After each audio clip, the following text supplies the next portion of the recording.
Now we're live, Dave. Excellent. Now we're live.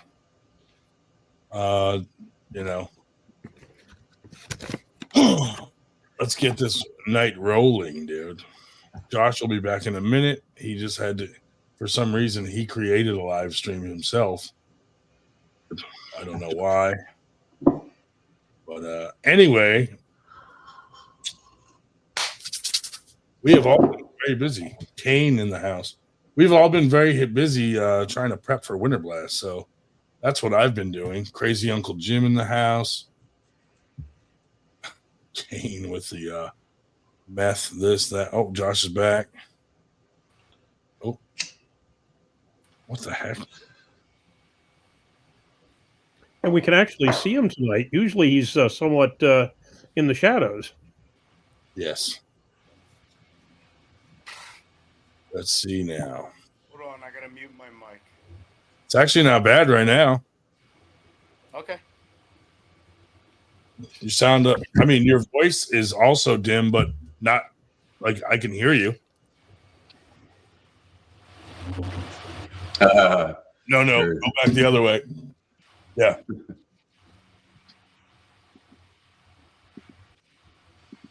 It's a little static, but it's not bad. It's fine. Yeah, it's not that bad right there. Oh, David Marr. What's up, buddy? All right. What is going on tonight? But yeah, so we've been working on Winter Blast stuff. A lot of cool things going on, dude. A lot of cool things. Winter Blast is going to be off the hook this year, dude. So many people are reaching out. Like, there's a lot of people that have reached out to me saying that they're coming, but they asked me not to tell anyone because they don't want like an influx of people showing up to try to win the trophy from them. You know what I mean? So that's kind of funny. David Seaton in the house. Tall Paul. Lucia. David Marr. Crazy Uncle Jim. Kane. But yeah, so that's kind of funny that people are hitting me up going, don't tell anyone I'm coming. That's nice, though. I mean, so you got Sneak up. surprise guests. Can anyone, hopefully, Italia and Nani will get on here and clarify what happened on their, I don't remember what show it was on, but Nani was going off the rails saying there was no contract and Paul was lying and this and that. Do you know anything about that, Ryan? Oh, Dave Marr said he loves the hat. Thanks, buddy. Look at this thing, dude. I can spin it around and go to the fuck that guy if I choose to. But well, you know, Paul's just trying to amp up Nanya, you know? That's all it is. They had a conversation about it on the phone about what he was going to do, and then I guess Nanya, you know, they wanted to kind of amp it up and get shit going and try to like get a lot of eyes on it. And then Nanya like changed his mind or something. I don't know. Oh, okay. So a fallout, not a fallout, but a disagreement between partners in crime. Yeah. Kind of sort of. So these hats will be on our website soon. We just got to work out some shipping issues with Shopify, and then they'll be available along with all our other hats. We could do a hat that spells it out. Fuck that guy. Didn't go with Alibaba for the hat order. It might not be kid friendly at tournaments, but you know. Well, on the other hand, the people we buy them off of, when she wanted to know what FTG meant, I said, this is an older woman. And I said, gee, I don't know if I should tell you. She said, oh, I've heard it all. I said, okay. So I told her, whatever. Didn't phase her at all. Right. We need two. You need the. Don't bring your ugly kid to a bar and he won't have to read my hat. You need two versions, one family-friendly version and one unfriendly. That way you can always have an answer. And you're in the house. Cheers from Mildura. Hello. Monty Python accent there. Hello. But yeah, so can't wait till that thing is done. That was interesting though. Like now that everybody knows that we got Dustin Jelliff versus John Therian, dude, that's going to be a fucking great war right there at Winter Blast. So that's pretty cool. Two nice guys, too. How good is Therian? I mean, he just beat Artem. So, hey, he's pretty good, dude. Yeah, but did Artem go off the deep end after go off cycle and fall apart after he lost his YouTube channel? I don't know. I mean, this was a little bit ago, and then he won his super match in Puerto Rico. I mean, he's no slouch, dude. I got you. Anybody, if you can beat Artem in any shape or form, you're doing. Well, I think because he's traveled more than Dustin, more people know him. But locally, Dustin, you know, everybody knows he's a beast. So I think it's gonna be a good match. I mean, Dustin at the first one,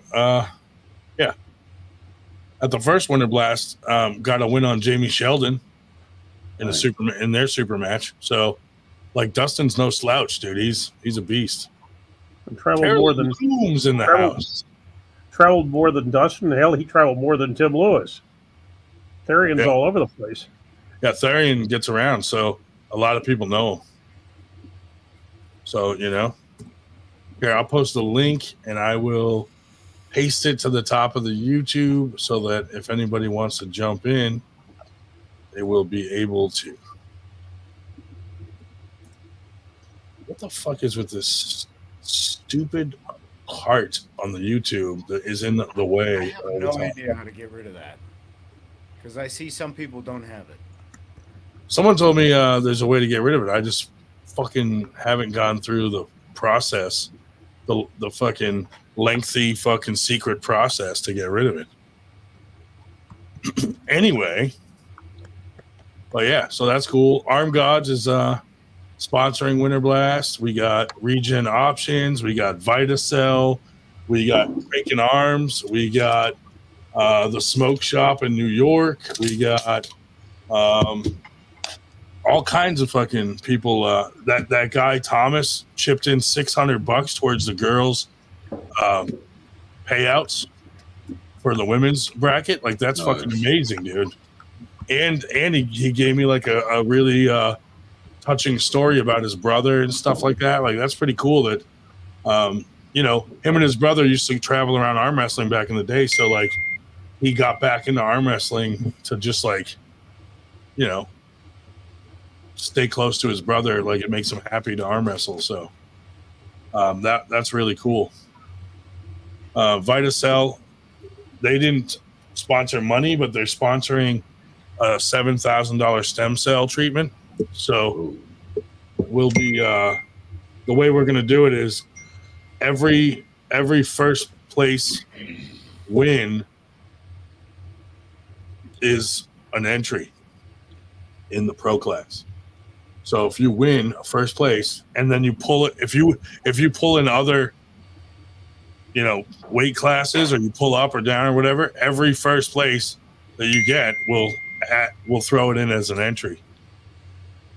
Well, unless you've changed things recently, it's every first, second, or third in pro. Yeah, well, I mean, every place that places for a trophy, I should say. Yeah, if you get a first in pro, you get 3 entries. If you get a second, you get 2. Yeah. If you get a third, you get 1. Oh wow! Yeah, I should have opened up the thing, but yeah.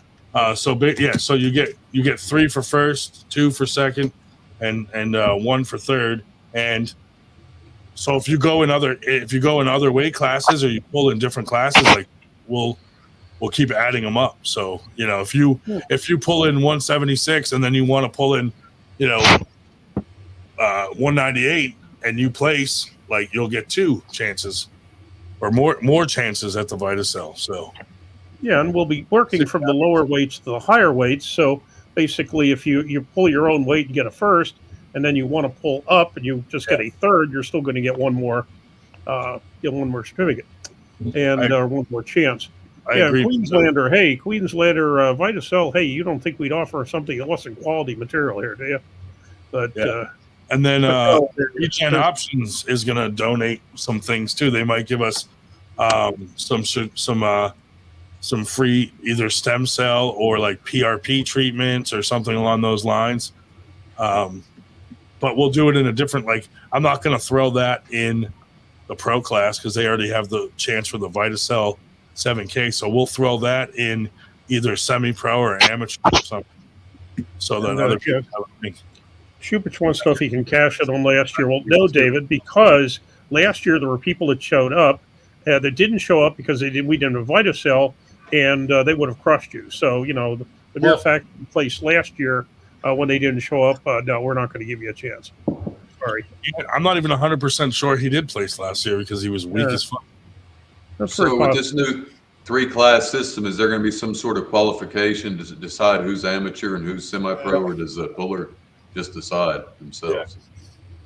Stephanie Spencer's in the house. And Stephanie, dude, a ton of women are coming from all over the country. So you should really come to Winter Blast with those cash prizes. It's starting to draw a crowd a little bit. Yeah, and actually, some of the women are the ones that said, don't tell anyone I'm coming. So that's David hates me. He doesn't say what he thinks he's going to do about it, but, whatever. Well, we'll see. I've never been quite fond of him. What do you think he's going to do about it? Stephanie said I'm injured. Yeah, but you can still pull with an injured vagina. Mm-hmm. Yeah. That's gross.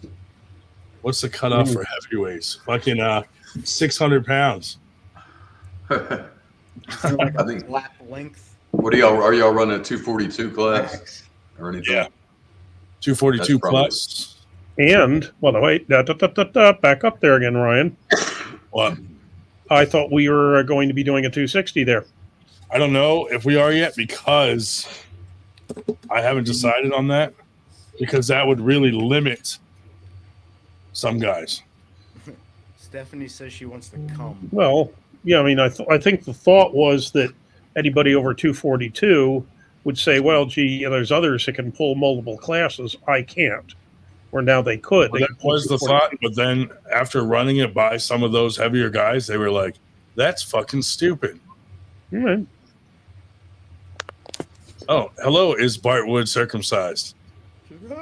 Mm. Who the hell keeps adding people after I add them and then they get removed? Not me. My hands are up here, buddy. Is that you, Dave? Well, you shouldn't be so quick with it. I'm trying to help out here. Who needs enemies? I'll ignore it from now on, and then you can bitch about, why did you add him? Should we ban Dave from Winter Blast and then he can't come to his super match? Well, hey. Oh, that Dave. I didn't think you had it. Shubich. I didn't. Oh. Like, he gets there and they're just like, sorry, you're on the ban list. Is Barry Bourne coming to Winter Blast? You know what? Let's invite him, dude. Let's invite him to Winter Blast. He said he's been training and like wants to come back and pull. And Paul Italia will be there to baby it. Whoa. We lost someone. And we gained somebody. Hello. Hello. Hey, Nanya. Oh, I'm in a great fucking mood, fellas. Great mood. Why you signed your contract? Better than that.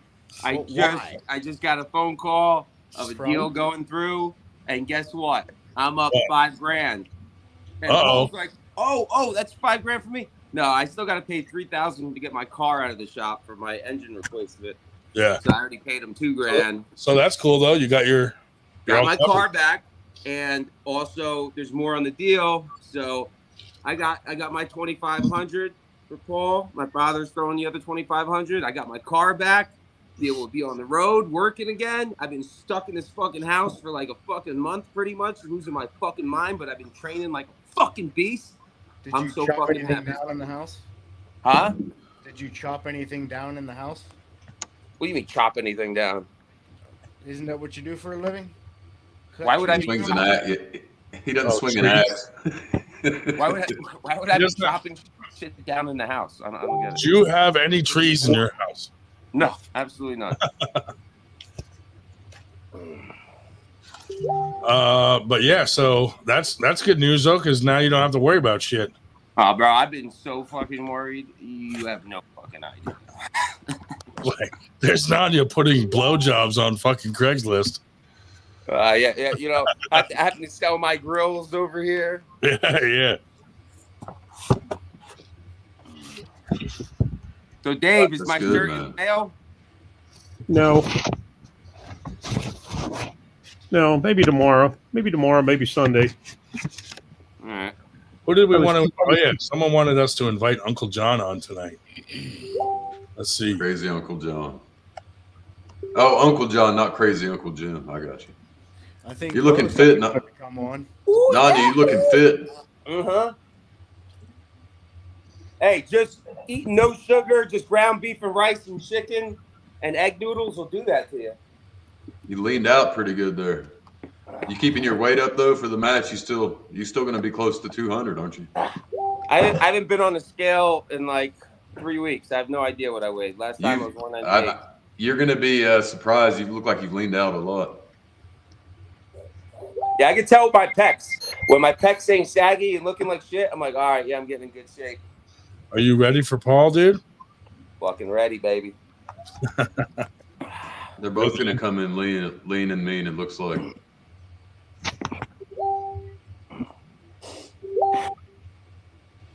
Well, don't show everybody how you're going to put you're giving it away. You're going to hook him. Now we all know. Yeah, that's what I'm going to do. I'm going to hook him. Yeah, I'm hooking him.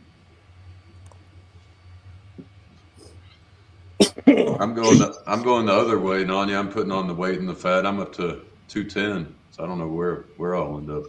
Dude, you got some fans. Look, dude. Hey, there's my boy Borat. What's good, baby? And this house is made of asbestos.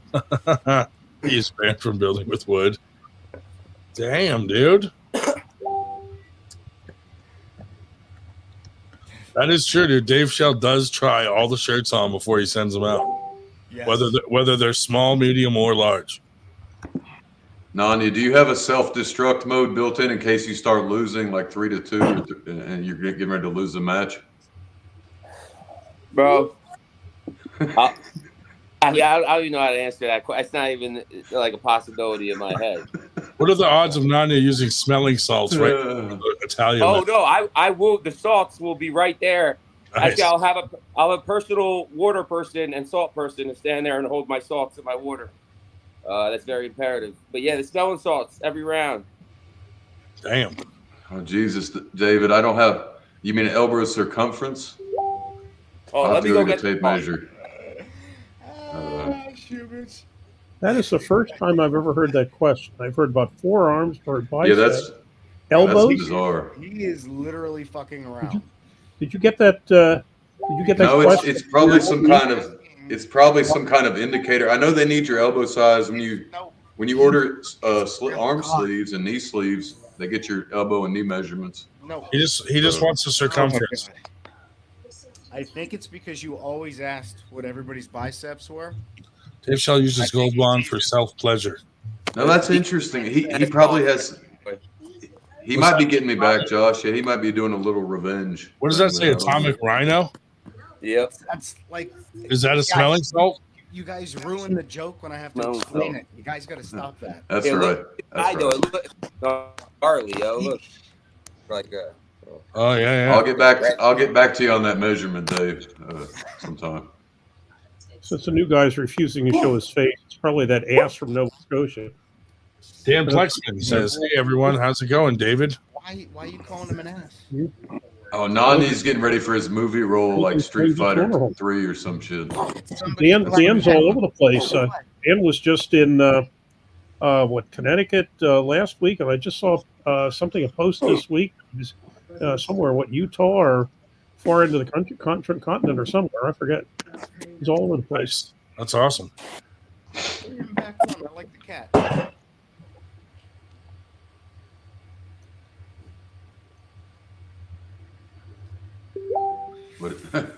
Okay. What's the circumference of the middle of your forearm while you're at it? Jesus, I'll when I take a break, I'll go get a roller tape and we'll do some anthropomorphic investigation. It's circumference month. It's probably he's probably just trying to say I'm fat or something, like body fat calipers. This is National Circumference Month. I was at the doctor today, and they were measuring some other stuff. I was going to ask them to do both wrists, so I could give them the official wrist circumference. But they didn't have inches on it. They only had millimeters. I didn't feel like converting it. They're asking what you're using to stretch your urethra out to get that freaking stone out. That's what they want to know. What kind of body torture do you do? We have a question for Nanya here. The size of somebody's thumb. So There is no contract.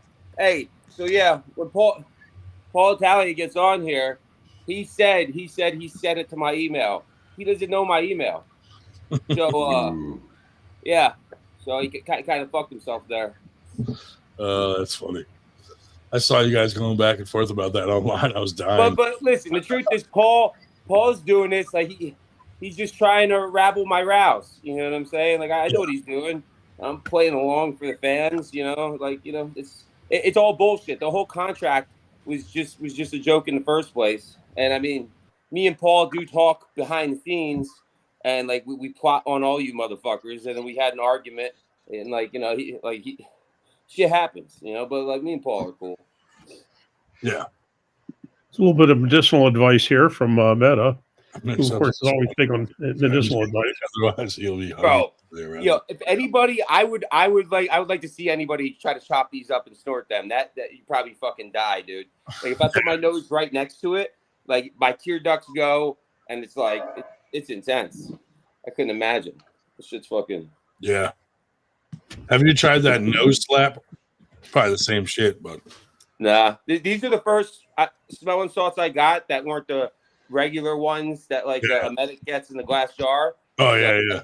Yeah, totally. Yeah, Now I've seen a lot of powerlifters and strongmen using them. I haven't seen a lot of arm wrestlers using the ammonia. It's probably similar to nose slap. Like nose slap is pretty much the same thing. Like you open up the thing and just you can close I can say this. You use it later. When I started the first time I used them was at the Keystones last year, and they were Mike Hawk's smelling salts. That's probably why I beat him. It makes you on point. Like it's just like for me, for the way I arm wrestle, like just ultra alertness, faster off go. $20. Yeah, $20 sense won't to do a use it. line of coke off the table in front of everyone before. See, I would not before the Paul match because cocaine doesn't have legs. So the match will go longer than that line will last. So What though? Fizzle out. I think I disagree. I think remember Mariusz Pudzianowski?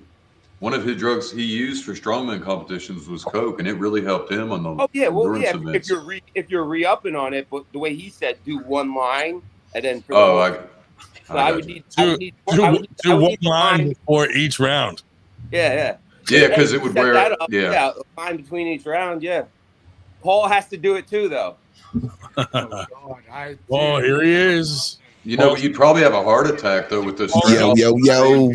Get that contract out. Yeah, did you get that fucking contract signed? Paul, what's my email? I've been waiting to ask you this. What's my email? Buttercup 143 unicorns in the forest at hotmail.com. I gotta memorize. I sent so much shit over there, bro. Exactly. Have you been opening them, man? Seeing that you didn't even read that shit. Make them virtually sign it on the show. Get the fucking crayon out. Look at this guy. He fucking got his shirt off. He's fucking pumping iron over here. On the road for 2 months. I've been traveling around. I was in training with Thessaloniki, Greece club. Oh, yeah. 4 weeks. Miami a few weeks. Max Taubin. That's who I saw him with. I saw him with Max.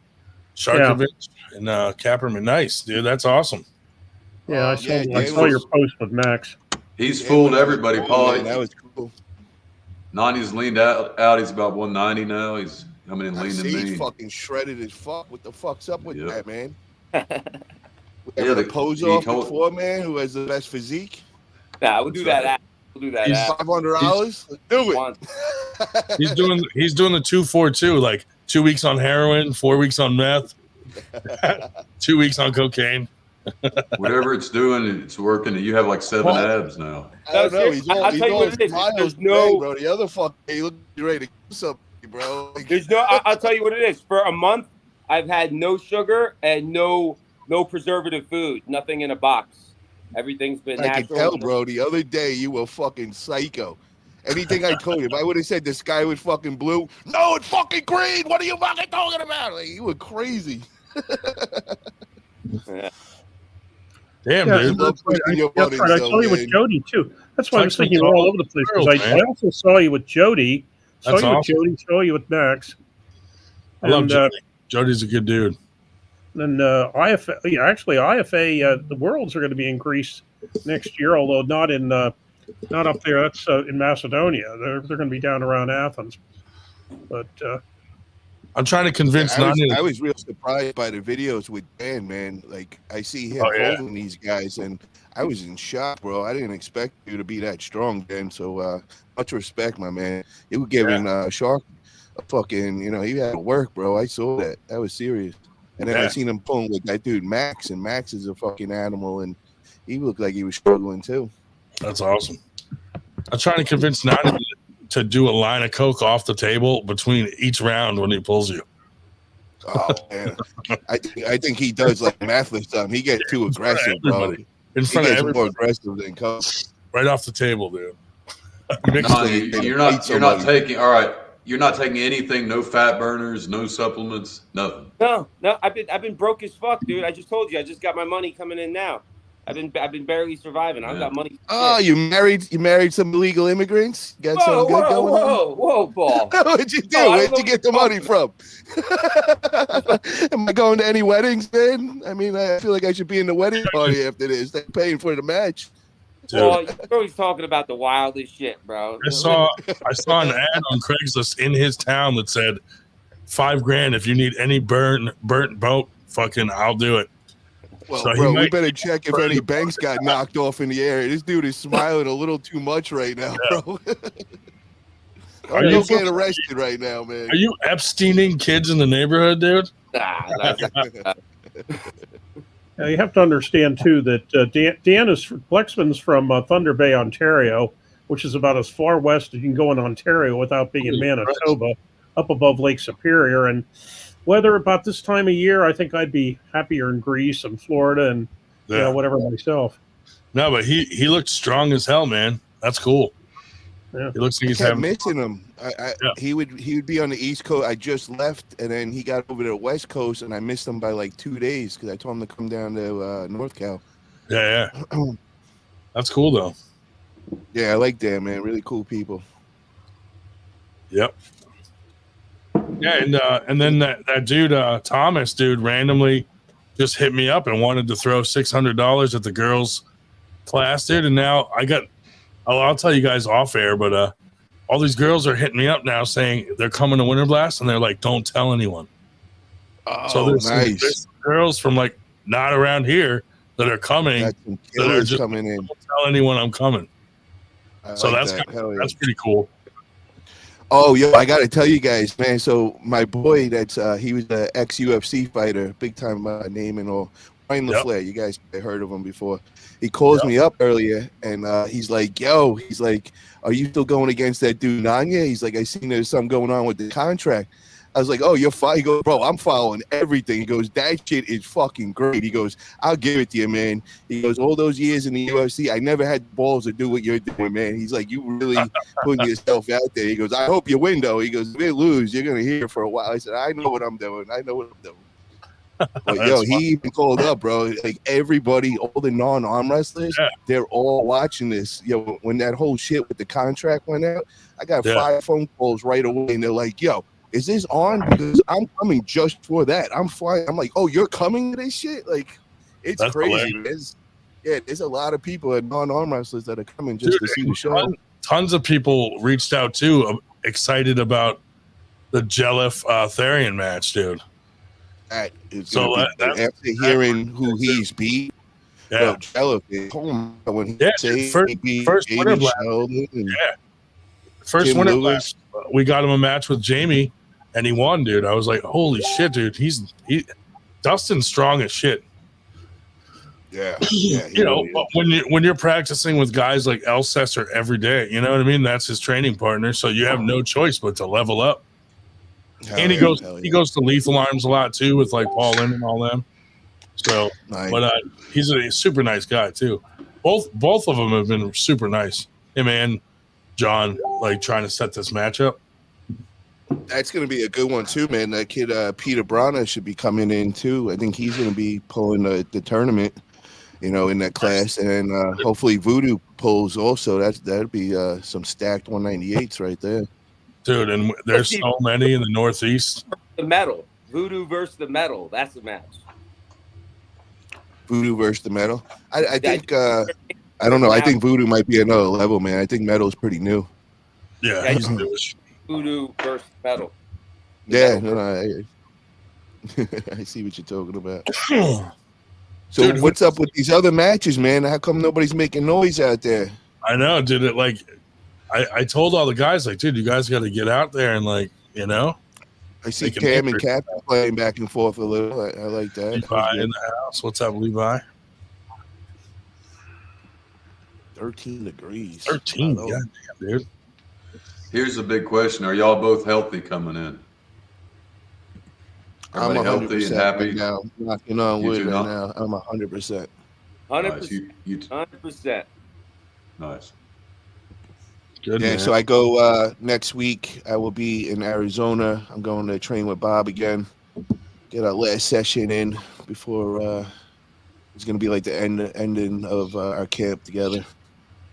What are you going to do after that? Are you going to still do some training right up to? Yeah, I have 1 more week then of pulling, and then I'll still be in the gym, a couple more weeks. But I am going to stay over on the West Coast, probably like right up until the match. I was originally going to go over to my spot and do a couple of weeks in New York and all, but I'm like, fuck that, dude. I'm not even going to try taking a chance of getting sick or some shit. Oh yeah, nobody gets sick. That would from suck. this. Jesus. Yeah. Yeah, I know. I haven't gotten cold since before COVID. And I never got fucking punctured or nothing. I don't know. I used to get sick every season, like summer turn into fall, winter, and then winter turn into spring, like clockwork. I'd always get a cold. It stopped right before the year before COVID, and ever since COVID, I have never gotten a cold since. You lucky bastard. Knock on a fucking wood. Yeah. Yeah. When you say What shit is like that on that, the bottom? you Give the speaker back, James Green, and give Travis his $1,000 back, you thief.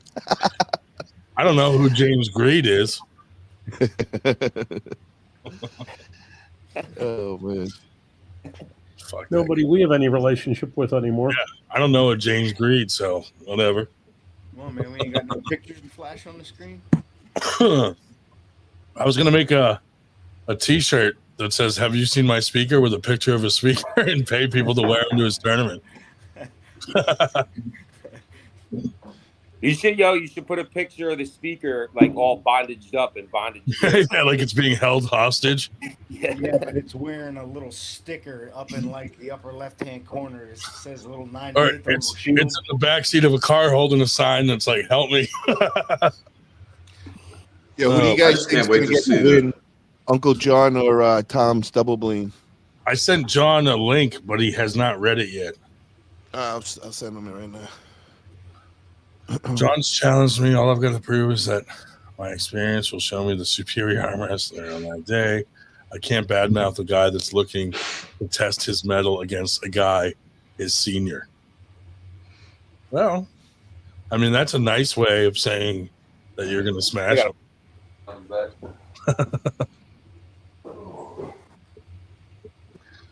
Uncle John all the way. He's turned into a monster, Paul. That's like whispering you want to kill someone when you give him a hug. You know what I mean? All right. Uncle John is a beast, bro. When you see him in person, holy shit, man. The first time I met him, he was a lot shorter than I thought he was in person, and small. But now I'm seeing him when he's all fucking jacked up, so I'm like, damn. And he was strong then, dude. He pulled like 6 classes at Winter Blast, and fucking was in the top 3 in almost all the fucking classes he pulled in. Yeah, bro. He's gone off the rails. 14 years in the sport, man, and he used to be 300-some pounds, so he still got those tendons of a 300-pound man. So he's strong, man. Yeah, he's making my boy Israel work, bro, and Israel's a fucking unreal beast, and he was making it work. Yeah, he's a nice dude too. Dude, he was like Oh, baby yo, Cobra the I whole didn't mean time, to cut dude. you off. But yo, what's his name is fucking follow me around. Adam Silver, man. So Adam Silver contacts my training partner Israel, Yeah. and he goes, I want to come train with you, man. I want to get some pulling in. He's like, how about we do it in March? Now he knows my match is March 23rd. He trying to get some intel on me, bro. Everywhere I go, bro, I swear to God, I go to Florida. A week later, he'll be at the same team pulling with the same guys. Why, I'm like, does this guy follow me around? Why not I'm like, bro, this ain't no coincidence, bro. Does Adam Wouldn't want that be a good? Has he challenged good you? match? Yeah, I was gonna say that could be a really challenged good him match a between couple you months and ago. him. You and him Yeah, could be a I really good challenged match. him a few months ago, and That's a fun match, though. yeah, that's what I said, man. pulled- The only thing I took a little away from it was what Orton did to him. Yeah. So now I got to kind of go do the same thing. So for me and Orton to make sense. Yeah. I pulled Adam when he first got back into the sport, so he wasn't like what he is now. But it was at Keystones, and he was just kind of passing through. That's where I met him. But he's a good dude. But how did you pull with him? I know he's an inside puller. Well, I mean, he was pulling all kinds of people on the side.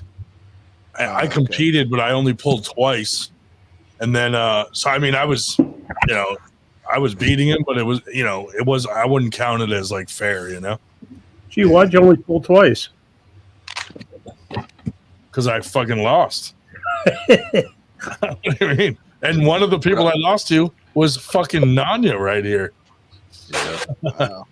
What I'm interested in the aftermath of all this, I believe Paul is going to go down to 176 and give him a run for their money. Nanya, I don't think you're going to make 176. I wasn't even mad losing to Nanya, dude. I was mad that he was wearing pink socks and beat me. I think you're too big a guy. Your frame's too big for you to get down to 176. Berterson, Nah, this he could do summer it, I was 185 this summer. Yeah. No fat to lose and without a water cut. I was walking around. I was 185 when I was running around the festival. And granted, I was doing the academy. What you see right now is him peaked out on steroids. Everything he's got is in him right now. So you know what I mean? Like, look, He's cut up pretty good. Ed says he's 176 right now. No, he looks about one. I'd say 190.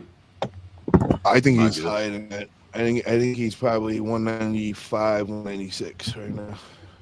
That's my Nanya, guess. you think you could hit 176? 100%. I was 185 easy. summer without really trying. Yeah.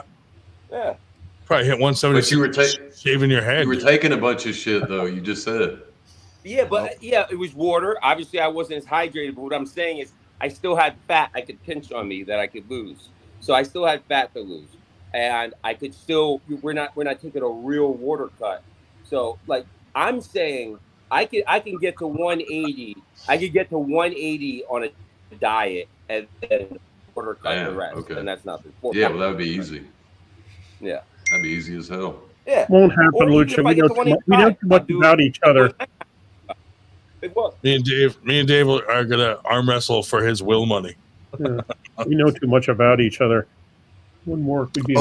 That's going to shake up the class. That's going to shake up the 176ers when you guys jump into it. That's going to be crazy. Hell yeah.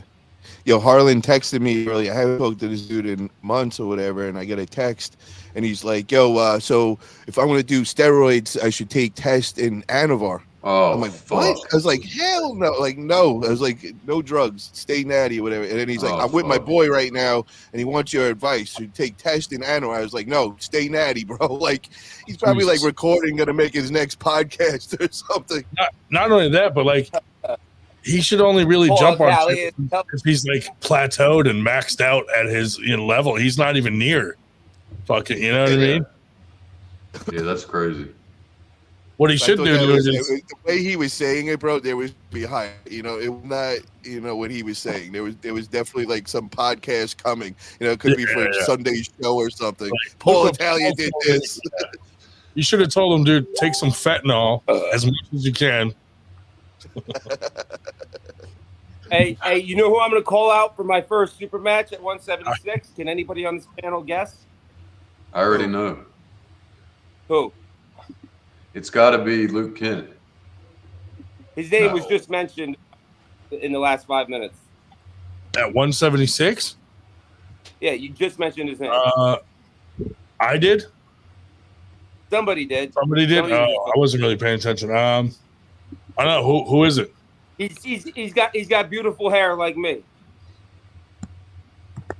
The fuck? Ed DeCruz. Yeah, Eddie Cruz. Nice. I'm gonna call him out. Right hand. Ed was good.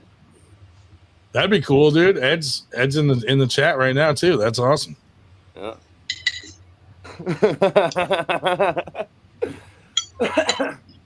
Look at this fucking punk ass bitch. Who is that? Ollie, if you're gonna Harlan. quote me, motherfucker, you better quote me right. No, You better quote me right, asshole. Quit stirring.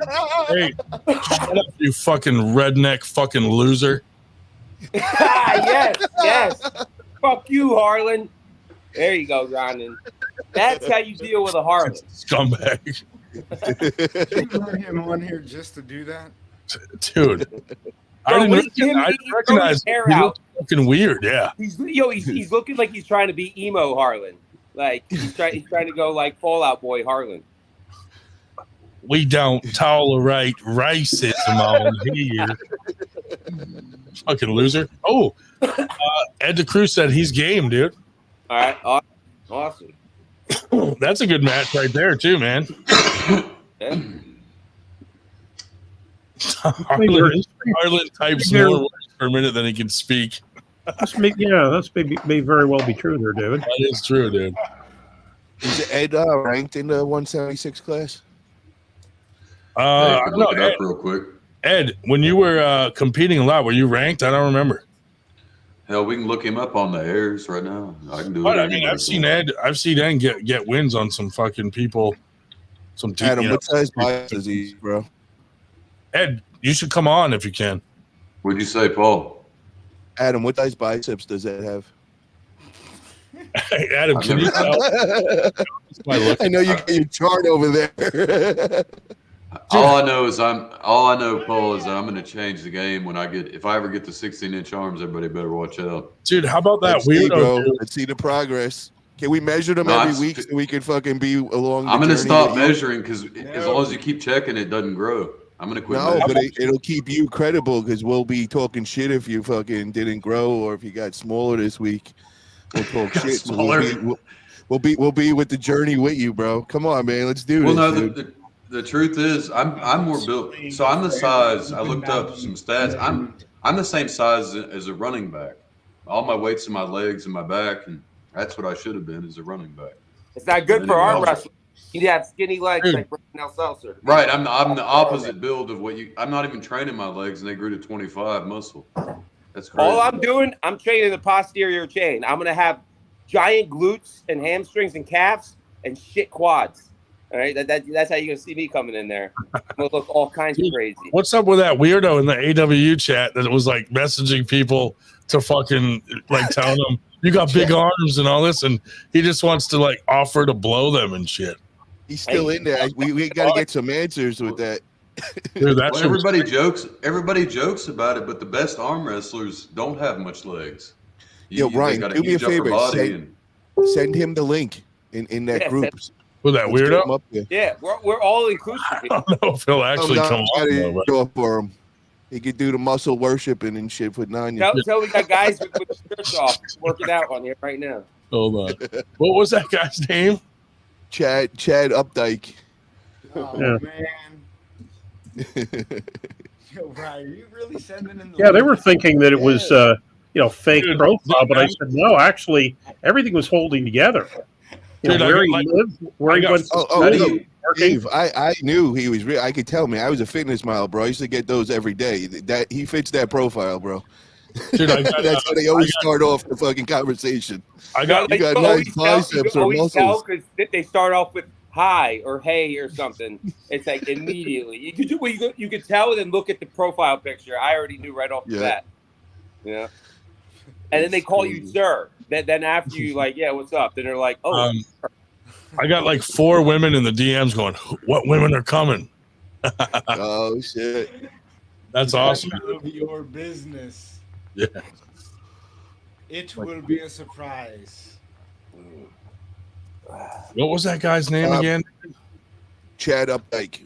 Chad. His name's Updike, dude. What is And then you got to get Thorn. You got to get Thorn in here. There was a middle Thorn doesn't- initial in there. If you're Thorn not doesn't finding there's approve of middle the way initial, that we promote our match, and I just want to kind of figure out, how I can make him happy, keep him happy. Hey, everything Stephanie I'm doing. said that she would love to come. Apparently, Chad like D. I Updike. making her come. She said she got an injury or something. Oh, there's Chad. Yeah, but Steph, why don't you just come to hang out? Yeah, Stephanie, just come. No, she wants to come. She wants to bust a nut. She's saying she hasn't came in a long time. Wow. Oh, dude, She's the one that's coming with the strap on. She's gonna fucking be putting it in, rocking some dude's fucking night.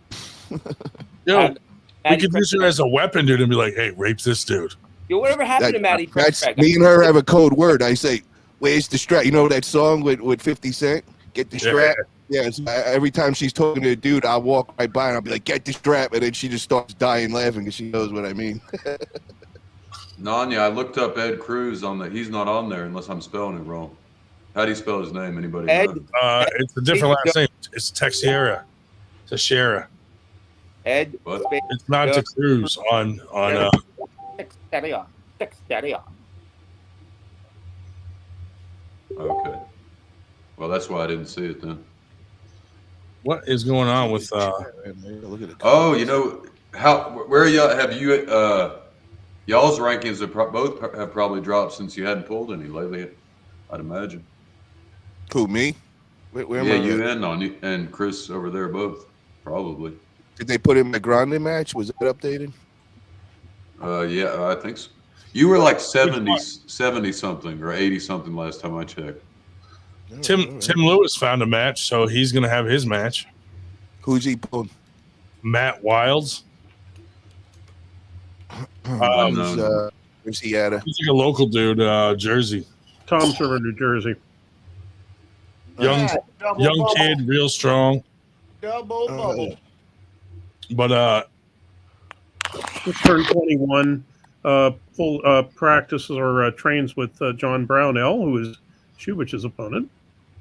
Nice. Who do you guys think is going to win that match, John or Shubich? Well, since Shubich is here, we'll all say Brownell. Josh. I have no idea, my man. But you got to pick one. No? All right. I got. I mean, you've seen them poll, bro. Right arm. It is right. Practically, are you going with horsepower or are you going with experience? Well, I know Shubich is strong. He's fucking stronger than me. Okay. So is You think he's stronger than I would think John might have the strength record because John's a power lifter, dude. well, I understand what Josh is trying to say, because when two guys are a lot stronger than you, it's hard to judge which one is stronger than the other because they both you don't know how much me, they you were know? holding back. Right. Yeah. That's why I can never answer that question, because everybody's stronger than me. Everybody's stronger than you. So what are you gonna do, Ryan? Who are you gonna go with on that one? Oh, that's so tough for me, dude. I've pulled both of them, like Josh is saying, dude. Like they both feel so much stronger than me that I'm like, fuck, dude. It's hard to tell which one's stronger because I can't really hold either one of them back. But They both have very good stamina. they have, yeah. So I think it's gonna be. Oh man, that's a tough one. I don't know. Damn, these two are being. Everybody's being too nice. So let me go to somebody that's gonna stir If Shubich can top roll him, I think Nanya. Shubich Who's will winning this match, bro? Well, no, this is interesting here because Shubich is saying I will manipulate John's hand, but I'm going with what I've been told is Paulie. I'm going with Shubich for the win. But Okay. David Thank you, Adam. I think the power department either. I mean, Josh, say that again. not. Would you say your mic's going in and out? I said Brownell is going to have all the horsepower in the world because he's just a big boy, and I've seen what he could do. I felt him. But Shubich is no slouch either. But like Ryan said, he has the experience too. stronger than me. But yeah. If we're talking horsepower, I'm going Brownell. If you're talking experience, I'm gonna go with Shubich. Yeah. See, Shubich- I never pulled Five years. Brownell at all. I have no clue, what he feels like on the table. But the one thing I do know is Shubich is very, very strong, and he's got the experience. Just taking a guess, I'm gonna go with the experience on it with Shubich. They're all But looking I don't want to take away because John does look insane strong. I just never felt him on the table yet. He is. He looks it. He is. He reminds me of the guy down in Florida that we pull with, Dane Sellers. You guys know him? He was just on the Monster Factory card. Dude is massive, bro. Yeah. He reminds me of John. Like they got that similar look, and I think they got the same background with that top level football they came from and all. Nanya, who do you think is gonna win that, man? Shubich or John? John. Well, I'm gonna have to go with my man Shubich. I don't know this guy John, so I'm gonna go with my man Shubich. Okay. So you're just basing it on just because you know Shubich? Yeah, pretty much. Yeah, that's good. Well, the thing with Shubich, man, is he's been pulling a very long time, and you can tell he's got the technical skills. When I pull, I know he was fucking totally burnt and all that, but he's still, you could tell he was a table ninja. I just don't know. I know John's really new. You know what I mean? And I know when you're real new and you're a power lifter or bodybuilder, it usually takes 3-4 years for everything to click. I sent the link directly in a message to our buddy Chad. Oh, nice. Take a picture of Nanya with his shirt off here and send that. I'll be right back. What about Julian Smith versus Todd Ferry? That's going to be a good match too. Who is Julian Smith used to train with Derek Smith out in California for a while. Then he moved up here. And then they just moved back out somewhere. I forget where they moved out. But, do you have a picture of him? Bob Brown. He had I would think that maybe Paul might run into him at Bob Brown's place. Yeah. Julian and run into Julian out that way. If you can put up a picture, man, so I could see who we're talking about. Trying to grab one. Julian had a war with Tim Lewis, like a hook battle. Like they had a real war.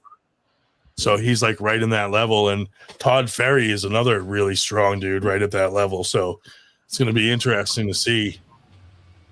See, these are the guys we need to get on here, and we need to get a background before their match goes on. Because when you say these names to me, it means nothing. But once you put your faces to them, and I get to see a story, I get to see them go and communicating with each other, now I start getting interested. Everybody that's on here in the 98 podcast, I know, and I'm excited about their matches. The guys I don't know, bro, I'm like, you say the names, and I'm just like, it's in one ear out the other, dude. So we need to get these guys on here. Let me see if I can get some pictures. Yep. Yeah, so I'm reading around. You know Todd Douglas Ferry or no? No, never heard. Where's he from? What state? Harrisburg, Pennsylvania. Okay, you know what it is, man. I don't really know you guys in PA. You know, I never got along with you guys. You guys were in '98. You guys were my enemies. So, you know, most of you guys are probably fucking blocked and shit still. Yeah, but aren't you like best friends with Paul Lynn and Lethal Arms? No, I never even rolled with them, man. I always was with Travis, and because I was with Travis, everybody hated me. Yeah. I mean, didn't we make the Northeast Alliance? Wasn't that me and Travis? You made them make the Northeast Alliance. That's what I mean, bro. Like, I swear, like, I think that's what happened. I think it was that dude, James Greed. That was. I never heard of him. Never heard of him. Heard he sells speakers, though. Some high-end speakers. Out of the back of a trunk. Hey, Rye, how come you keep putting up the blank one? Travis, what a mystery, man. The greatest who could have been. The greatest who was, and then who could have been again and never did. It's crazy. There you go. Let me download some. Are you going to his event February I'm gonna try to make it up there. Yeah, I know you're not. I was really looking forward to seeing you up there, but then I heard you weren't going. So Yeah, no, unfortunately I won't. But are you training up for it? You've been getting ready? doing the best I can, Paul. I'm at this weight gain. I gotta get a handle on it because I wanted to be in the 98 class. I'm 210 now. You're gonna have to lose some. Are you still taking the creatine every day? It'll go away when I quit taking that. I hope. Are you smoking a regular cigarette right now? Yeah, man. What? That's what I always smoke. Oh, I haven't seen that in like 10 years. That's still a thing. Paulie, I've been chain smoking on this show since we started. That's how much I drink and smoke on the show. Oh, you're always buzzed, so you don't notice. That's right. We should call this the buzz. Yeah, I'm one of the worst smokers you'll ever meet. I'm not proud of it. I just keep smoking them over and over. So, damn. Yeah. Bro, where are you, man? You're in Virginia? Yeah. What's up with laundromats over there, man? You got any laundromats in the area looking to sell or anything? This is so it's you don't want to mess with this area. It's tourism is the main is the main industry here. They're all broke. So yeah, but that's what I'm looking for, man. I'm looking for people that are lower income because that's the ones that use the laundromats. And right. This is Todd Douglas Ferry. Oh, dude, I definitely never met him, man. I would remember I met him. Yeah. And then this is Julian Smith with Paul Sin. Okay, I don't know. That was good, bro. That's who Julian's pulling? Holy shit. Yeah. Yeah, see, bro, Ryan, listen to me. You have a very attractive match right there. We need to get these two dudes out there and people noticing who they are. I mean, just by the looks at them, that's an interesting match. I'm like, holy shit, that's fucking. I'm gonna hit up. I'm gonna hit them up. Actually, Shell, can you hit up Jesse and see if Julian could come on? I can do that. Yeah. Whatever. Hang on. But it's time, man. All right, what we need to do, bro, is we need to make a schedule. Me and you could sit down and we could group each of these guys in the matches and get them on all the shows. They got to be on the 98. They got to come on Tuesdays on with the captain and Nanya, and they got to come on my show. And we should get all of them on and all scheduled in there so we're not rushing at the end. And then we don't want to be like, oh, this guy can make it, but this guy can't. No, you got to come on with your opponent because that's what's going to make people interested about your match. Yeah, we got to do it ahead of time because like 3 days out, some of them are like, oh, I can't make it that day, and then the other one can. And so that's you're right. We'll do it for the next month. We'll make that schedule and have it all organized and set up. And then the guys that aren't really known that much on my channel, that's when I'll group them. I'll get a big name on the Buzz show, and then they'll pop on at the end. And now they'll get their name out there. Nice, that's good promotion. All right, I sent an invite to Todd Douglas Ferry, and we'll see what happens. Yeah, Lucha, I really to answer your question. I tried all that. I dip and everything else. I don't like to dip because it messes your mouth up and it burns your guts up too. I don't. That should fuck up mouth cancer and all that. We can make a. We have a what do you call it?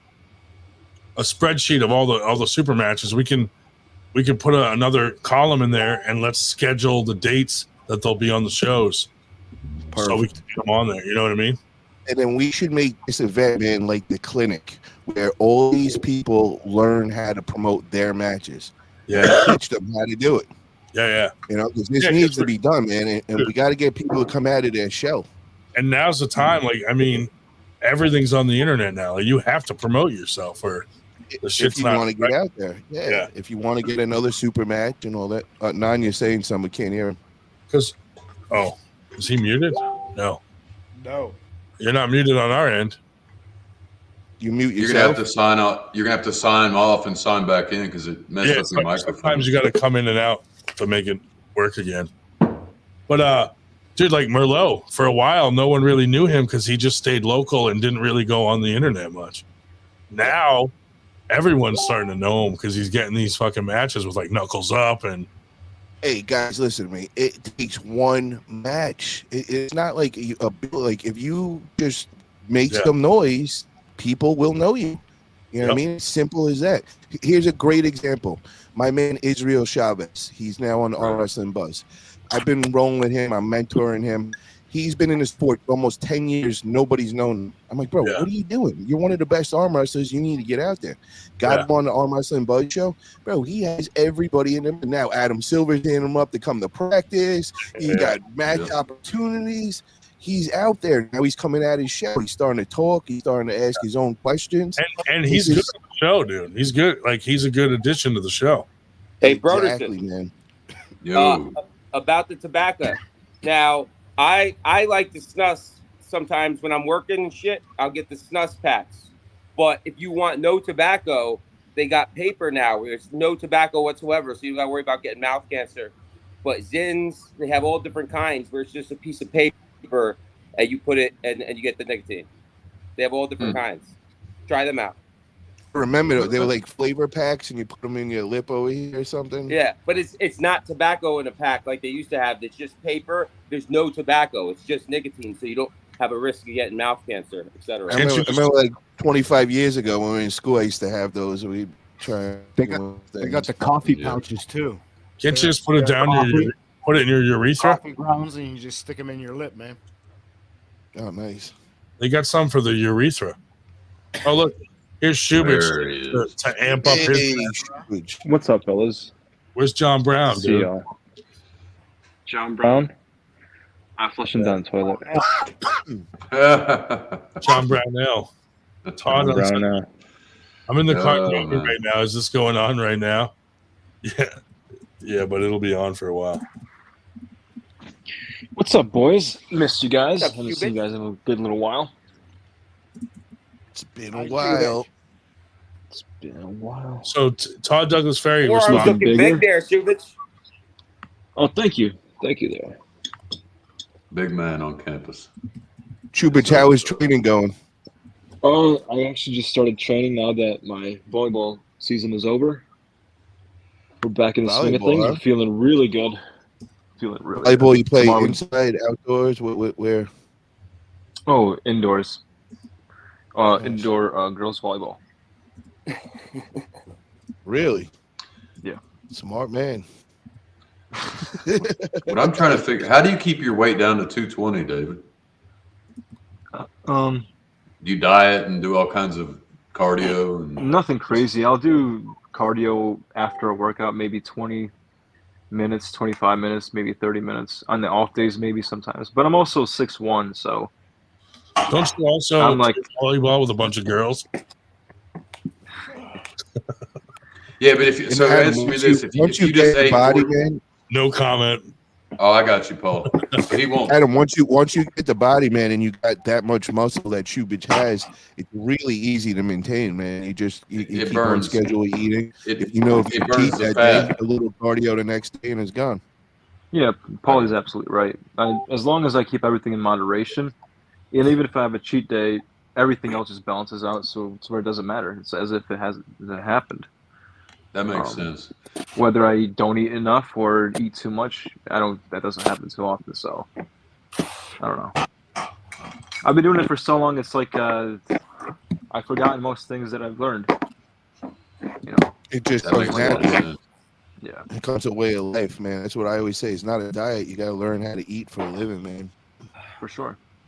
And all this comes from bodybuilding, right? I mean, that's where the essence. You learn to get your physique. You know, we were all chasing that crazy physique that you want to look at.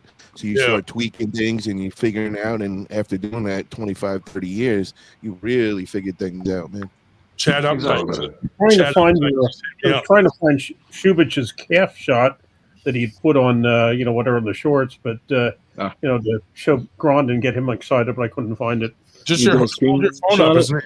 Screensaver? Oh, stop. You have that real handy. You know exactly where that is, bro. You did a screenshot it on the story.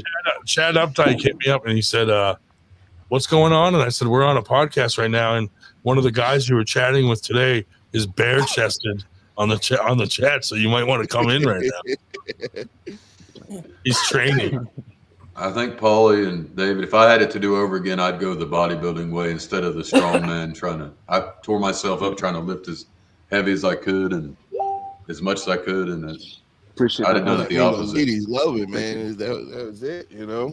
Yeah. Single back in the day, and said if you didn't have the money for a Lambo, go take off your shirt and have some abs. The same shit. Yeah.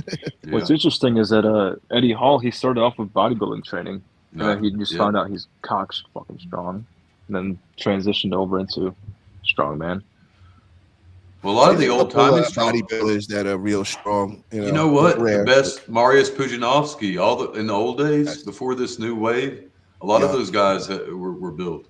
Bodybuilder. But now it's just about the biggest 6'6" monster or Mutants, 6'8" man. monster. That's what we're waiting for the arm wrestling world to happen. When are they all? It's already happening. Oh, Paulie, it's happening. There's this one kid that started training with us about 6 months to a year ago. 6'6" boy. He's like another Belarusian kid. It's been his first true year of training, and his bench went from a 345 on the Smith machine to 405 on a real bench. And that's just for training for the bench. And his gains on the table are just astronomical. Put him up against any other super heavyweight and the amateurs, he's killing them. Oh yeah. And that's just amateurs, and he's going to be relevant pretty soon.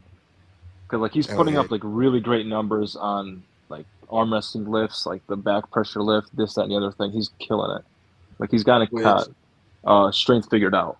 As far as programming and whatnot, as far as table IQ, not quite there. But once you show him in lane how to get into that lane, dude, then he's mauling right through you.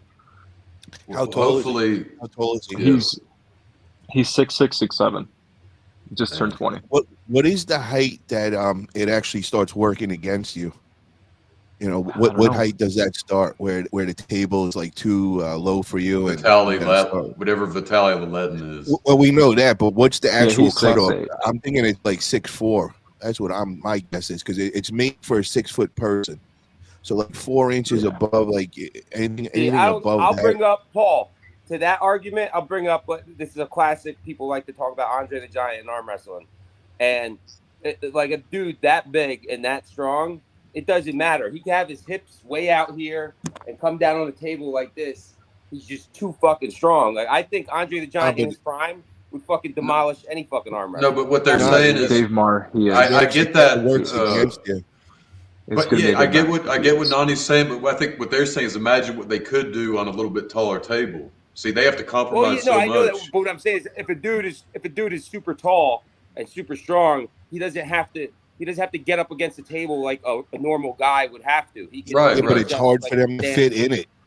It's hard for them. Look at Vitaly, how he gets in there, bro. Paul is onto something. The arm wrestling table is designed for a guy from 5'8" to 5'9" to 6 foot, where the hip for a can 6 foot right person. along, right where the hip line is.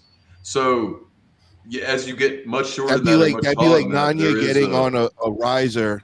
Getting on a riser and doing everything you do. Okay, you know how I just problem solved it for you. If we do get super tall guys in there, they need to have an advantage just like short guys.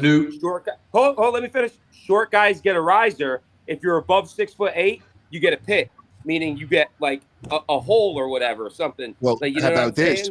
They get Ian Carnegie's table, bro. That's nice. That's nice. Yeah, with that dip in there. But even that, and you know what? That table is actually taller than a normal table too. That was my beef. I haven't seen it yet, but when he told me, I'm like, bro, that's gonna be a problem for short guys like me. And he's like, he didn't see a problem. I'm like, yo, an extra 2 inches is definitely gonna present a problem for a guy like me with leverage. I can't believe nobody's thought of that, Nanya. That's crazy. You got risers. Why not have a built into the stage for guys who are too tall to equalize? That's crazy. Exactly. Yeah, because these motherfuckers are already stronger than us. Why are we gonna give them fucking more? Well, no, okay. Along with that, Paul, a new weight class, heavyweights, and then the monster class. And just wait, I can't hear you. Oh, hold on, we got one of the stars here, man. We've been waiting to see you, man. What's up, Julian? How you doing, brother? Turn this shit up. Julian, you ever watch Garage Gym Reviews? I can't hear you guys. 1 second. Shoot. I said he was strong, not smart. And who's his He is a opponent strong again? guy. What was his name? Todd Douglas Ferry. Where's Todd at? He's talking to me now, but he's driving, so he might come on when he gets to wherever he's going. That was really fucked up what he said about it. I can't believe Todd said that. He's not even going to come on and say it. Smash this poor dude like that. Like, yeah, bro. Damn, he ain't playing, bro. No. This dude is. Should we tell Julian what Todd was saying, or not even? We'll wait for him to come on and tell him. Yeah, dude, we'll tell him. Yeah, wait for him. Little bitch.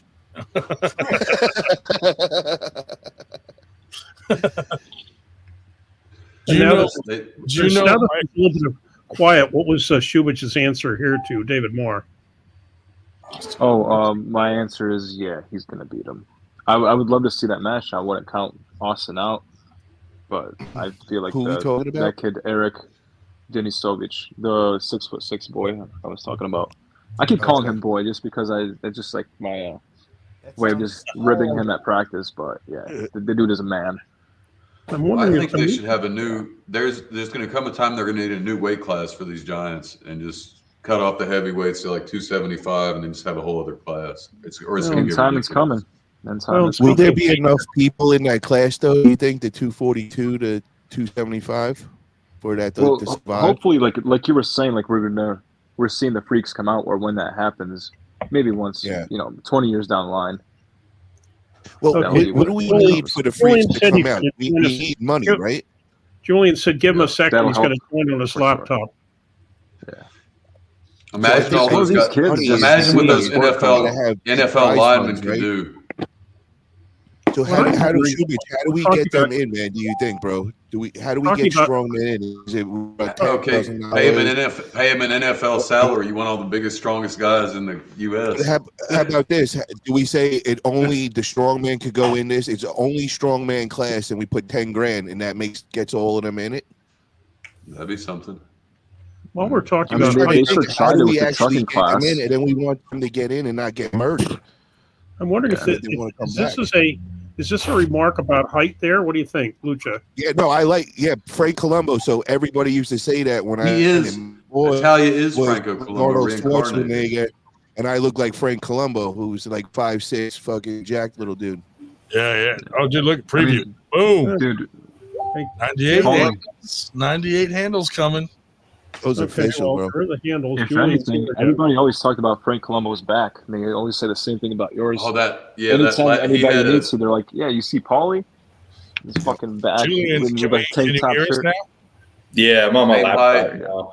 Dude, if anything, Paul's 10 pounds heavier than Colombo ever was. Colombo was like 180. Stephanie in her, aren't you? 185. Dude, nice mustache. I'm digging it. Julian, you ever watch Garage Gym Reviews with Coop? No. You know who that is? No, never mind. All right. If you want to see how strong, go watch The World's Strongest Man 1977. He got hurt, unfortunately, but Colombo was in that whole event. So, Julian, Paul Douglas Ferry was on here just before here. Mitchell Hooper. He said you're a bitch. He does look like Mitchell Hooper. No, I'm just kidding.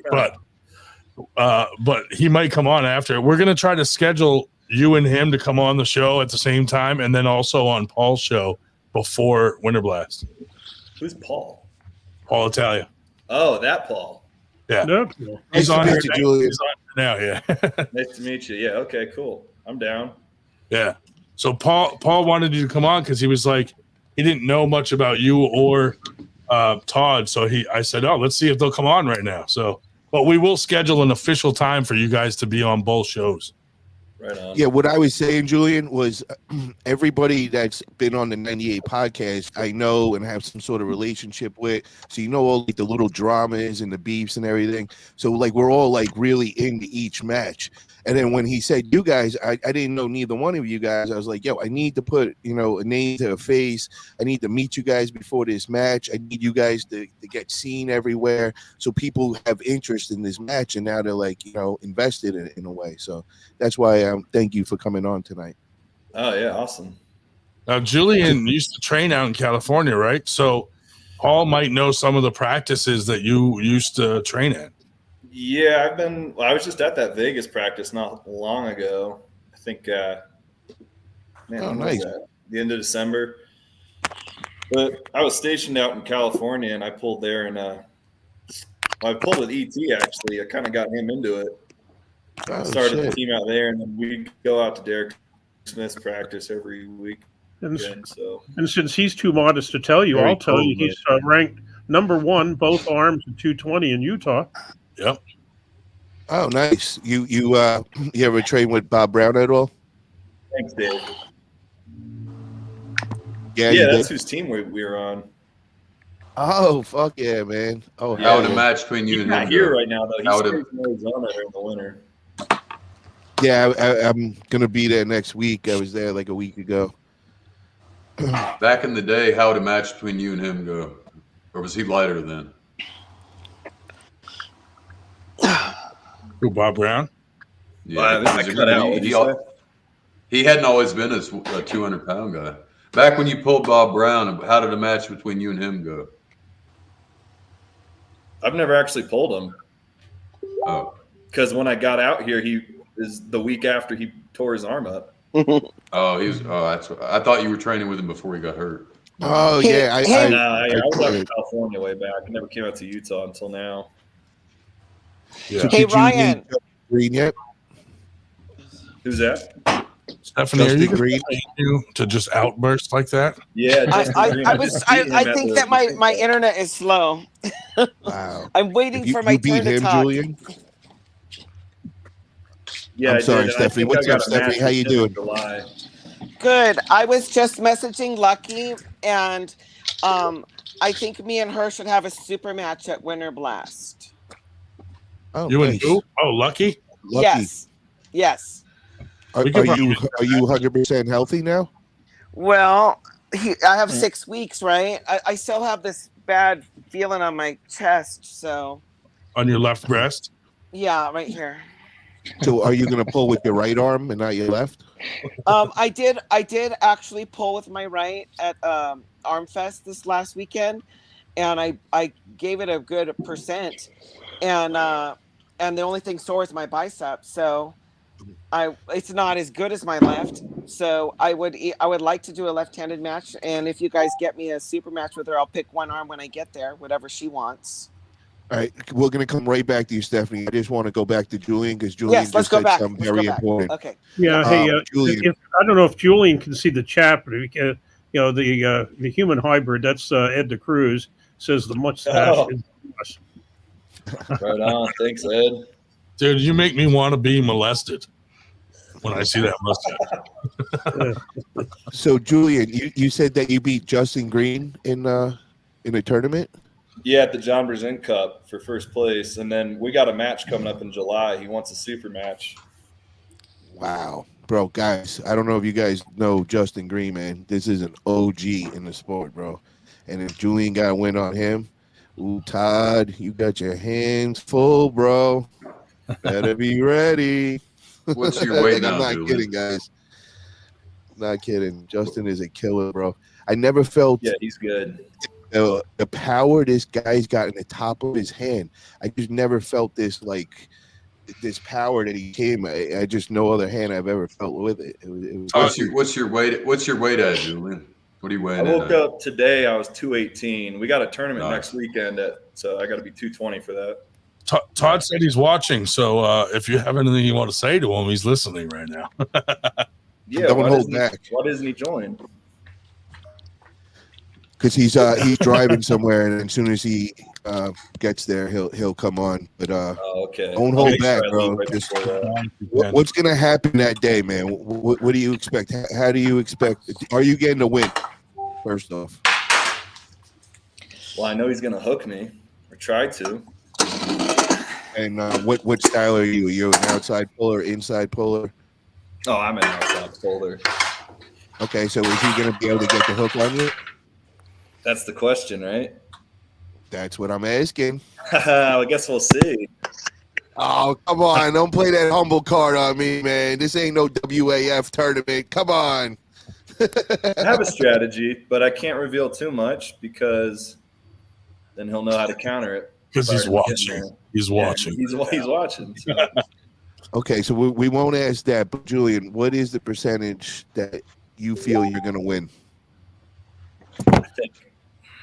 I know he's a strong dude, and I know he's gotten bigger. But I also know I've beaten guys that have beaten him.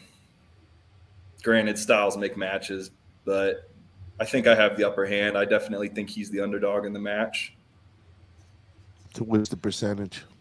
I say, man, I want to be confident and say 70-30, but I'll go ahead and say 60-40. How many years you been pulling? Consistently since 2019. Overall in life? I started in like 2016. I had a couple novice tournaments, but then I stopped for a couple of years. Didn't get back into it till 2019. Do you have any idea how long Todd's been pulling? Nah, he's newer, right? I think he's newer than me. We got that answer. Answer that. Dave would know. Yeah, he also took off for a couple of years. He was at about 2018. He came to a practice at Bill Runkle's place. I think it was 2018, and then he disappeared. He's about the same time. His other sport is he's billiards. He plays pool and very good at it. But he disappeared with that, and I thought, holy shit, wasting all those, that strength on, billiards. But he's now come back within the last year. He's reappeared within the past year or so. I knows his angles then. Yeah, plus I know he's training with Paul Lynn, so if he's learning a good hook, it's from him for sure. Well, there's been a couple of pullers who have been considered unhookable, and if you're in that range, I mean, you won't be able to get into a hook. Low hand top roll, you can't hook a low hand top roll. Period. Paul, have you pulled Justin? Or I mean, not Justin, Todd. No, I Todd. Okay. So he I pulled Justin. Yeah. He pulled for 2 years. He took 4 off, and he's back for about 8 months now. Yeah. Okay. Nice. So, and what's his weight at right now? Julian is engaged to a former national champion who is the daughter of a world champion. yeah. Wow. Does he have a flop press on him? Hey, Julian, get out of the way and get Jesse on here. Nah, she's not. She's not right now. Tell her we said hello, and we miss you guys. She can hear you. Uh-oh. Yeah, I don't know if she's some bad news. I don't know if she was looking at the chat on the team chat, but yesterday on Wednesday we had an arm break for the first time in the 5 years we've been there. No. Yeah, I saw. Yeah, bro. Yeah, one of the newer guys just warmed up and basically hit Mike Andrevic Sr. with all he could have. Boom! Tried to pound him, and Mike's arm did not move. Seasoned. So it was kind of. What did he try doing? He tried going into a hook with him, or no? He just tried. He just tried to slam him. I'm not sure what he was. Yeah. Just Probably just a flat hand side pressure thing. Yeah. They went into a hook, and Mike was just holding them center table, and this guy just tried to give it all he had and broke his own arm. Basically. Wait, he broke his arm in a hook? That's unusual. He did a Nanya. Well, I don't think he was hooking very well, but it was an inside table. his body was going forward. That's all we know. Yeah, that's it. Paul, the other Paul Lynn asked, that was right arm, wasn't it? I think. Yeah. It would probably be on the right arm. Yeah. Hey, Once you've heard an arm break, you never forget it, do you? Yeah. Oh yeah. Julian, who's the guy to take on this Levon cat we got going on? Zaza. Pennsylvania. Did you see Zaza pull him? I've seen them go back and forth. Yeah. Yeah. Man, at 198, right? Yeah. I don't know. Would Brandon? He's even punched up at 220s. Would be a good match for him. It might be, because he's punched up to the 220s, and he also beat Roger there. They had a good match. I think Roger probably squeaked it out. Yeah. Yeah, that dude's no joke, dude. He's like come out of nowhere too. Levon. I think you're gonna get more and more of this as the sport evolves. Just these guys jumping in. All dudes from Georgia are strong as fuck, dude. Yeah, he's from Georgia, so except for what's his name? Does it look like Nanya and Stephanie are in the same house right now? Just different rooms. Yeah.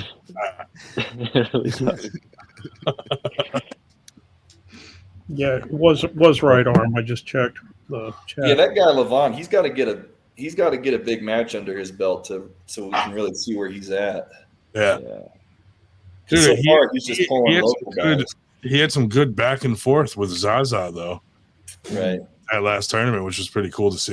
You talking about Mr. America? Yeah. No, that one wasn't it. The it might have been that one. Yeah, I don't know. It could have been older. Was that one? Yeah. Yeah. They pulled there. I think Zaza ended up winning right arm. Like, it was real close though.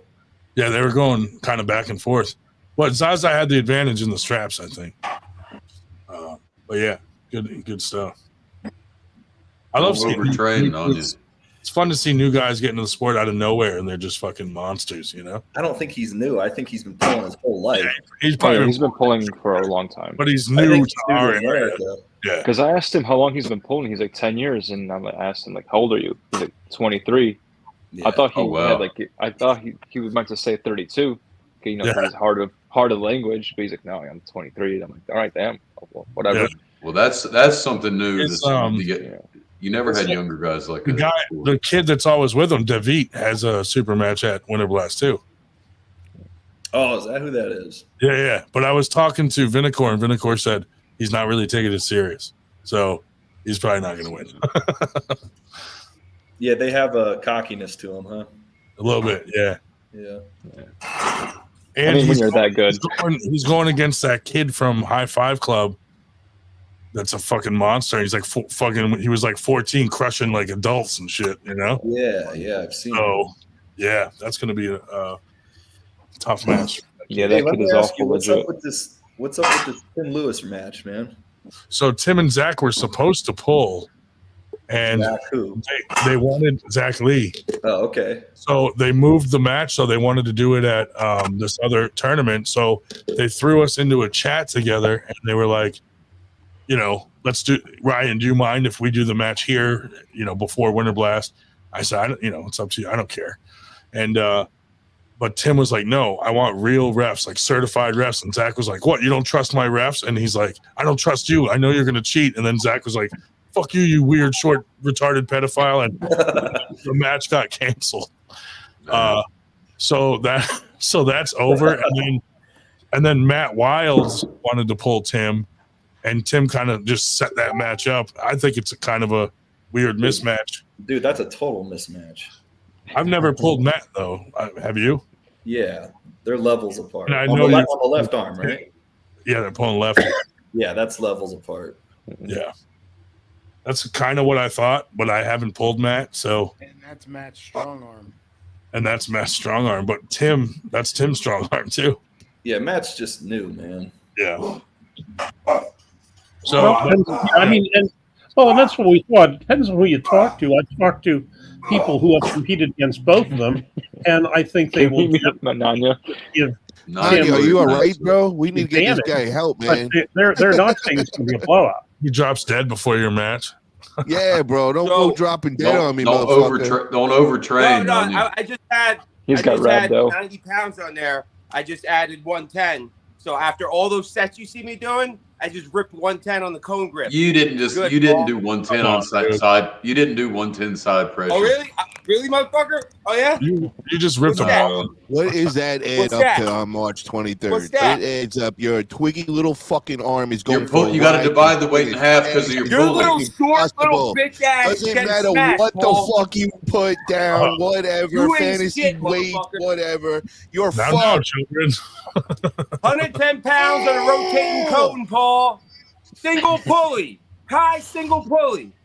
Bro, I'm drinking my pre-workout. I'm going down. We got to go after down like gym what? now. 25 sets? 25 sets, and then I throw it on? Bro, you're that just seems irresponsible. Yeah, you take your little fucking energy workout and get some fucking energy drink balls, you little bitch. Nanya, I just ordered some styrofoam weight plates too. Nanya, there's no way you're pulling. I got rusty styrofoam plates that make big bangs. I'm kidding. There's no way you're pulling that much side pressure after doing all those reps at the end of your set. Broderson, I just showed you the weight, just bro. Show me one more time. Show me one more time. All right. You had to ask, dude. Jesus. All right, here we go. Let me count the plates. Person, you want him to measure his biceps after? Single pulley. All right. I guess I have man. to believe you then. Sorry, Julia. Anya, How wide put is the your tape waist? back, I know man. We you need you to motherfuckers measure don't your wanna believe biceps it. right now. Oh, Come on, Adam's got to measure your edge you to the waist chart, bro. He's Todd got everybody Hutchins else said if you except can pull, see if you can pull 160, then you can pull with Todd Hutchins. Stephanie, are I'll you get gonna there. pull Lucky at Winter Blast or what? Oh, she muted herself. Stephanie, you mute. You muted yourself. Sorry. I thought we were gonna do a super match. I asked her if she wanted to do a super match, and she's like, "Oh, you'll totally crush me." I'm like, "No, I won't. Let's go." Well, Why don't we get Lucky on here right now? she'll do it. We can squeeze it in probably. I asked her if she can't come on for a little bit while she's working. She just messaged me. Well, when she's done, Are we'll you get sure her on. you can pull her despite your left breast injury? Yeah, I'll use my even though my right is weak. You use your right breast? Yeah, let's go. Oh, look who's in the room. Sarah Ray's in the room. Oh, there we go. Hey. Nice. She's like, hey. So cute. Hey. Stephanie, don't tell Sarah you're coming. She might come to Winter Blast just to beat you in the tournament. Oh. Somebody better tell me how to beat her in the strap. That's what I need to know. Do you She'll tell me practice? how to beat everybody else, but she won't tell me how to beat her. Do you practice the straps or? Yes, I do. Uh As a oh. matter of fact, guess what I She didn't did? feel the love. She did not feel the love, dude.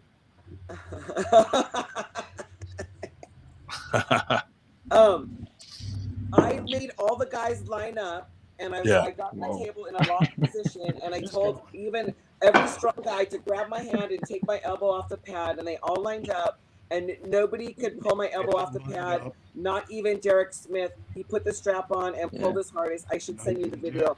It was so fun. But too bad that's not arm wrestling. But I just had my lock was so tight. Is that the first time you've had a line of guys? No way. Thing to remember, at the end of the day, hey Atlas, you could suck my everybody dick. thinks back pressure. It's too early for that. All these Arm views wrestling weird enough. is You sideways. That's how the only way you win is sideways. I was just doing it for fun. Yeah, we have a member. Oh, you she remember said the Paul? she told you how she was beating you in the straps. Strap on. I guess I wasn't listening. Stephanie, it's way too early to have you on because you know where the conversations always go. You're like that's for after midnight. I'm not coming on for the stories. I don't want to mislead the girls. They're gonna think that I'm Now you are speaking on behalf of all women arm wrestlers, so you have to have some and anybody who knows me would know any of the stories I would tell. That is true. That is true. Your stories do get around. Anyway, we were Brandon, I joined want by- to shout out Lucky. Lucky's doing big things with the women and all. She's trying to get organized things going on the East Coast over there, and I just connected her with Sarah Ray. You know, Sarah's like the queen over there. She throws all ladies tournaments in Texas and all. Well, I think them two becoming friends, I think could lead to a lot of big things. So excited about that, and way to go, Lucky. Oh yeah, she's a beast, man. She really. She beat Autumn Cote, who's that's like world level. Been in the sport long time, and Lucky's only a year and a half in, and got the win. Yeah. Here's our newest match that's going to be at Winter Blast. Dustin Jelliff and John Therian. That's going to be a good set match right there. What do you think of that one, Julian? That's what do you got? What do you got for that? It's lefty. Oh, lefty. Isn't John Therian like 198? Dustin's not far off though. He's going to drop down. Oh, is he? Last time I saw him, he was like well over 220. Yeah, it's been a bit, but he's been cutting. So, but he if it's at 198, I got to give that to John. I think. And John's coming off a win off of Artem and super match out in Puerto Rico. Puerto Rico against was that left or right? But I mean, Dustin has had some wars with like Jamie Sheldon. He trains with Elsesser all the time. I think it's gonna be a good match. Chubich, you know what? I think John and Art were right, or was it? I think it was right hand. Yeah, it was right hand. I want to say it was right, but I just want to double check. Yeah, Because if he beat Artem on left, that's even more of a next level. something. So Paul Talbot sides is in your pulling Artem left. That's going to be crazy match. That's a match right there. Yeah, for real. Yeah. I mean, but back to Jelliff, he's been pulling only with his left for I think about a year or so because his right's been injured for some time. Correct. So that's all he's been like really putting all his XP points into. Yeah. So he could be Julian, a whole different what's guy. your record with him? I've never pulled him. With Jelliff? No? Oh, really? Oh, wow. Nah, he's every tournament I've been to that he's been at, he's been a weight class above me. Okay. That'd be a fun match though to see too. Yeah, left-handed. If he dropped down to your weight. Well, shit. I'm 220 now, so. Oh, really? Because of the mustache? Yeah, it's just all mustache weight. It's a lot of man. Mustache and 80s pubes. Yeah. Julian, what do you do for a living? I do security for the DOD out here now. Nice. Is Jessie coming with you to Winter Blast? Is she gonna? She'll be there. She'll be pulling women's. Nice, dude. Yeah. That's great. How's the women's bracket looking? Dude, I've gotten messages from like women from all over the country saying, "Hey, I'm coming. Don't tell anyone." Stacked. Like who? Oh, yeah. Is that with the context of Winter Blast? I'll DM you. Stacked. But yeah, it's pretty cool that that's why like Sue and John Brown's wife Megan and that guy Thomas all threw in money towards the women's brackets to throw some money on it to try to get some women to come out, because it's kind of hit or miss with the women, which is sad because like we always try to throw weight classes that make sense for the women, because a lot of these promoters don't do like a lighter weight class, and like some of these 135 women get stuck having to pull like a 165 woman, which is not really fair. Fucking Michelle Dugan's not going to be there. No, she's not going to come. Right. So, well, I don't know. Maybe James Greed will show up and Michelle, and who knows? Put aside our differences. I'm sure that'll happen. Just bring the speaker. If they show up, maybe if she shows up. If she shows up, maybe Kate Bardell will be there. Oh, yeah, I doubt that too. There you go. But we have a lot of people coming from further out this year. Like, I mean, Winter Blast is kind of turning into almost like a national event at this point, because like people from around the country are starting to notice it and come from further out. It's one of the biggest ones from. We get people from around the world too. If we got dudes coming from Africa this year, if we can get them in the country, and Canada now. The thing is, there's no established national tournaments, so these ones like Winter Blast. I know Michigan State's is huge. Yeah, things like that are kind of taking the place of them. Oh, nice. Sarah said she's excited to see what Lucky does, and she's going to help any way she can. That's great. I think Sarah might be coming, actually. But yeah, so it's cool. It's cool though to see like the buzz of Winter Blast right now. Like even like a lot of people are interested, like in the Paul Italian Nanya match, and and then of course all the local people that like know you, and all our guys that like Shubich and John Brownell, and even the Captain Pretentious match is exciting to us now, because now we know him and like Cam Dennett, and they're talking a little smack. Like, it's just fun. The reason, like, the whole concept of 98 was to try to get guys local on a stage where we could get some bigger matches that would also highlight them, so they can get their names out there.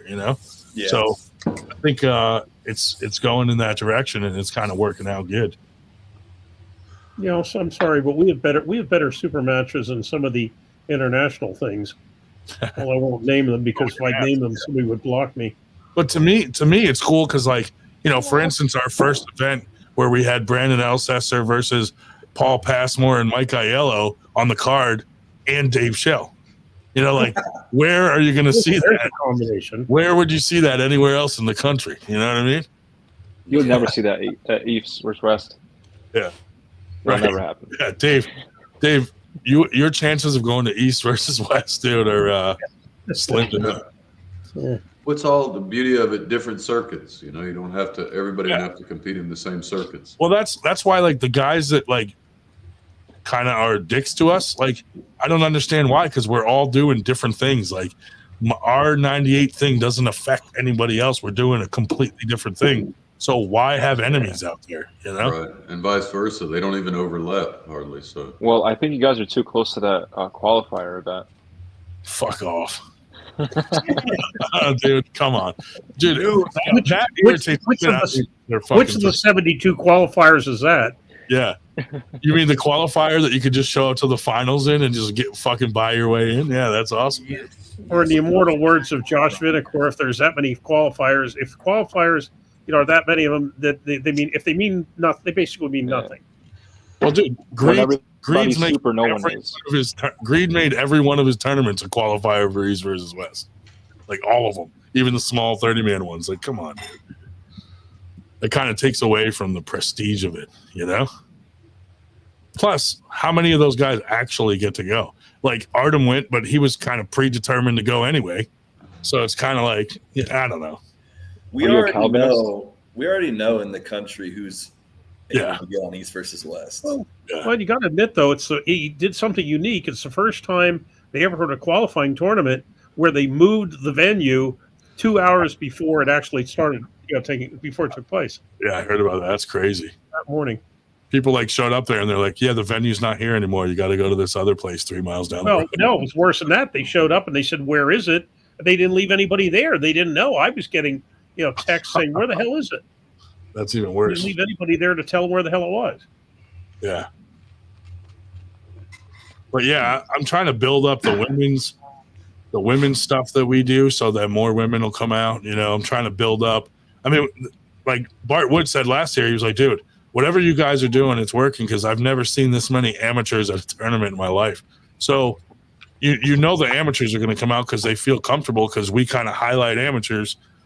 So I'm, now it's getting to a point though where so much talent is coming to Winter Blast that the pros are starting to come from further out that hear about it to come see if they can, place at our tournament with all the local talent. And, there's guys like Kevin Kaler that no one knows about that will surprise even the top level fucking pros that come. So maybe that's the guy to pull Levon. Kevin and Levon? Yeah. Yeah.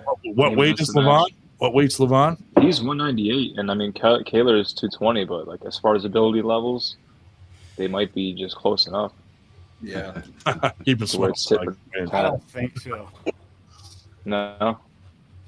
I'd like to see a super which way do you match. think it'll fall? Lucky and Stephanie. Yeah, let's go. I would say. Yeah, I would have to give that one to Levon still, but that's definitely a close match. Mm-hmm. You would give it to Levon over Kevin? Yeah. Well, what arm? Right. Yeah. I think so. I think Levon. I think, yeah.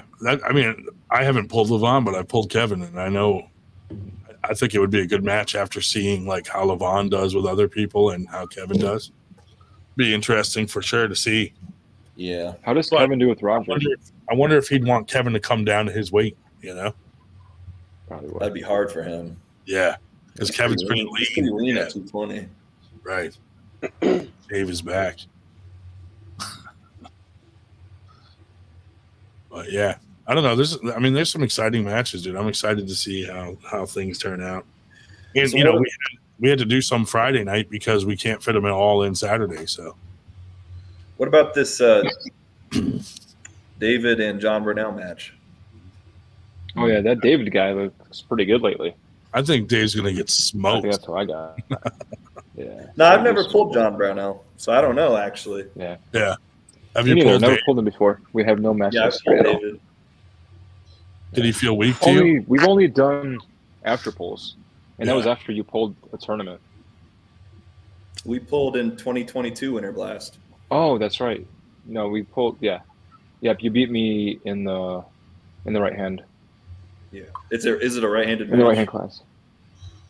Are you It is a guys doing right-handed right? match. Yeah. Yeah. What's your strategy? I'm sure you're probably going to top roll him. I think he's going to try to hook you, right? I'd imagine. Honestly, I've been feeling very good in the hook. I've been feeling good in all angles lately. What I'm brushing up on more so in practice is the hook. My top roll feels pretty good. It's all going to be match dependent, whatever feels like on the day. But I feel very good with my hit towards hook, drag hook, or top roll, and also have a low hand top roll. He just got beat by Kyle in a king's move. Oh yeah. Did you see that? Yeah. I did watch that. Yeah. Granted, that was left arm, but well, Kyle's I king feel move, very comfortable with king's movers. He gasses you very out. comfortable. You know? Look, if you lose to a king's move at that level, there's no excuse. That's some amateur shit. Yeah. Well, I mean, but he does only have like what, a year and a half in. He's True, fairly yeah. new, John Brown. I mean, so my John point has said is that he's got an injured level. left hand. Yeah. yeah, I Brownell, believe my experience will probably edge me out. If it's going to be a close match, that's what's going to edge it out. If not, completely turn it the other way. So Because I do have 5 more now years. that you saw he lost to a king's move, are you going to change your strategy and maybe drop into a king's move? King's move now. Probably not. No, probably not. Brownell now, Wilds beat Kyle in the King's move. Took quite a while. It's a very long one. Yeah. Yeah. Dave, before your match, are you going to have a Longhorn steak with parm crust? Nah, that would be my victory meal. Okay. Yeah.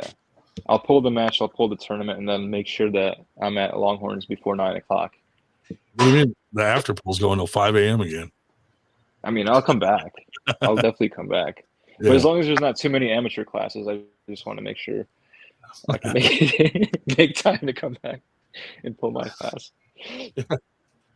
You could go eat, dude, and your class isn't going on till 9:30 at night anyway. So, no, we got Corey Miller, dude, coming, and Corey can run like fucking 20 tables by himself. So that's gonna make it run real smooth. And he's not the only brackets guy, so he can run like 3 tables, 2 tables, whatever. And we got multiple other people. Dave Shell and Nitro are gonna knock the kids out in the lobby. We're gonna set them up there, and get them all their trophies and stuff. Early on, the super matches are gonna go and be done before the tournament even starts. So, tournament is starting. A whole bullpen idea, a whole lot of stuff going on. Bullpen, and we're setting up some TV screens with everything on it, so people can actually see when they're on. So we're going to make sure everyone's ready to go. And I'm going to release a schedule in advance. So say you guys aren't on till 3:30. You don't have to worry about waiting to hear your name called, because you're not going to be called till that time. So you can go chill in your hotel room or walk around and not have to worry about listening for your name. And we'll make sure registration is announced, and when registration is going to end, it is going to end. Period. Yeah.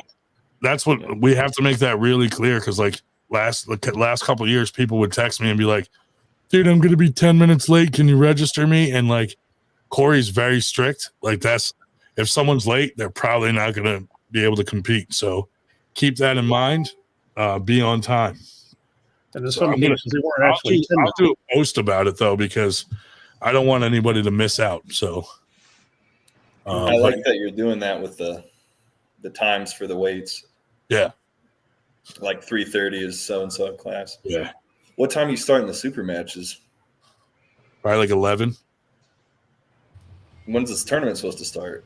1. Oh. But we're doing half the super matches Friday night. So a lot of them are Friday night. So. Okay. Because we are absolutely starting at 1 no matter what. So it is what it is. If one of the super matches can't happen because of that, then we could do it at halftime or something if they're not competing or whatever. But I don't think it'll be a problem to get them done before that if we start them at 11. But we're gonna put the whole schedule out there so people know like what super matches are going in order, what time they need to be there. all that stuff. Who's pulling Friday night, who's pulling Saturday night. Some people had to pull Saturday because of scheduling, like John Brownell. Originally, he wanted to pull Friday night, but he wants his dad to see the match, and his dad's flying in Saturday. So, yeah, so you got to beat him in front of his dad. That's fun. I know, right? It's terrible. It's terrible. Just bring your dad. No, back to John. Like he's been like a guy involved in sport all his life, whether it be professional football or Olympic weightlifting, bodybuilding. Like he knows how to get strong. He knows how to get huge. Like he knows how to train. And I believe he's been doing some kind of training under Daniel Prokopchuk. At least that's what he's been saying. I don't know if he just kind of learns from him or taking coaching from him. I don't know about that. I don't know if he's. Are you trying to say that he does steroids too? I mean, I hope so. If he wants, any chance. I know exactly the program he's talking about, and it's legit. Yeah. But I also know that it requires so much conditioning to follow it like they prescribe it. And I know he's not at that conditioning level to follow it as much as they're pushing. Yeah. If that match with Kyle it's rough. is it's any a rough indicator. fucking. Yeah.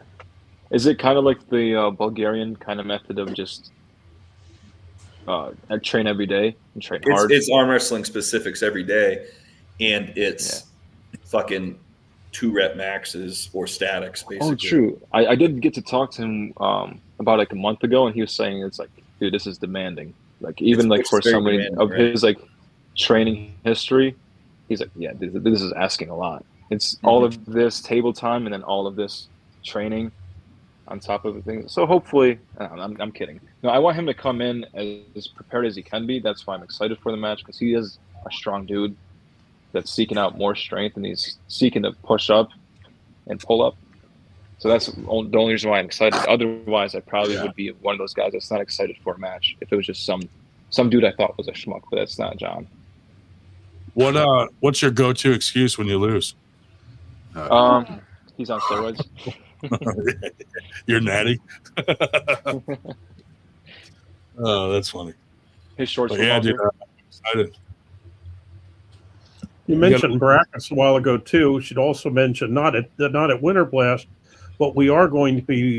We haven't quite scheduled it yet, but we're going to be running one of those super match and practice things, which will be preceded by a training session on using the new bracket software that Corey, has invented. And if somebody wants to get some training, running brackets, then we'll have some additional people for that. Yeah, we're just trying to create, a good squad on our end of bracket people, refs, all that stuff. So also we're doing the ref seminar Friday night also. So if anybody wants to do the ref seminar, to just sit in and watch like the rules, I think he's charging like $25 to like go through all the rules of like the strict rule set that we don't really use up here in the North for some reason. And then to do the certificate seminar, he can only take about 12 people. So, but those guys will get a certificate, like their first certificate or second or third, depending how many they've taken. And then you'll be certified. And then we're eventually going to start our own. We're gonna take the strict rules and kind of modify them for 98. So it's kind of our own little rule set. And then we're gonna do some seminars for our own refs to like be able to ref at 98, and we'll they'll get a 98 ref shirt and blah blah blah. So that'll be kind of cool. So we'll have all our own refs for 98 and our own brackets people, our own announcers. We're just trying to build our own team up to have that. So that'll be kind of cool. We have a lot of vendors coming to this, like people selling like their brand of shirts or handles, this and that. Lucas Raymond's coming out with all his stuff. Adam and Eve, grip arm sports, tons of people. But it should be good, man. I'm excited to see how it turns out, because this is the first year where because the other years we had James Greed was involved, and he kind of made a lot of decisions on his own without talking to us sometimes, and it wasn't exactly how we wanted it to be. So this year, it's 100% going to be how we want it to be, as far as us 98 and Sue Fisher. So should be good. Ryan Awesome, Ryan SB is asking if anyone is coming to Dallas next weekend. Got Utah State. He's going against Robbie Burnett, right? Yeah. What's that, Paul? He's going against Robbie Burnett in Dallas, isn't he? I think so, yeah. That's going to be, I want to watch that. Where can we watch the live? Where's the live feed for that match? For your super match? You ought to get Ryan SB on here. He's way tinier than I thought in person. Who, Ryan? He was actually a lot right? bigger than I thought he was. I was like, holy shit, dude. This guy's going to crush me. Dude's an absolute unit. I know. Nice guy, too. Super nice. He is. Anyway, y'all, I got to run, but stay strong, everybody. What the fuck? Yeah. Broderson, you don't have anything to go Broderson, do me a favor, bro. Can you I've been having to do bicep for this week so we know Ryan, I've been having to do firewood and stuff at the end of the season. Gotcha. All right, buddy. So it's Well, hey, How many sets of firewood do you think would grow your arm size at 18 inches? Or swell your elbow? it's more of a breaking chainsawing and all, and splitting wood is more of a breaking down activity than a building up. It's hard on the tendons. Adam, can you do me a favor and can you get a measurement of this week's bicep? We'll find out, Ryan. We'll find out. We'll post it. Ryan doesn't know Can where you make sure you measure the middle of your forearm? I want to know what specifically. All right right, here is. shut up. He said he's got to go. Jesus. No, I'll answer Paul's question. 15 and a quarter this week, and I'll report into you. I'll Thank let you you, know. bro. I'll keep track of it for you. Thank you. Let us know how much firewood you stack. Can we get a head circumference? We did that. You'll have to look back to episode number. Keeps going. Which episode was it? Dude, if you look real Back- quick at Broderson, he looks like Travis sometimes, and it freaks me out, dude. With the haircut? That's why he put his name Mini Beast. The same Mini hairline. Beast? Oh, okay, gotcha. Same cleft lip. I love that Josh is. Yeah, I was just about to say that, man. You beat me to it. Better I say so he doesn't hate you too. Yeah. No hate, everybody. Stay Later, strong. buddy. Keep those tendons healthy, and have a good night. See you, pal. Yeah. See you later, Ron. Fuck that guy. So Julian, are you You're doing supposed any, to wait. fuck that guy? Anyway, Julian, are you doing anything different with your training for the super match than you do normally, or just continuing your normal routine? Probably heavier weight. I switched up my training not too long ago, but it's going to be very similar to what I'm doing for this match anyway. So Yeah. I'm not really going to be doing anything too much different because I'm focusing the angles that I need to for this match, Right. which are the angles that I pull at. You know, top, Have you rising, watched some pronation. those video guys. on Todd? The what? Have you watched any video on Todd or like?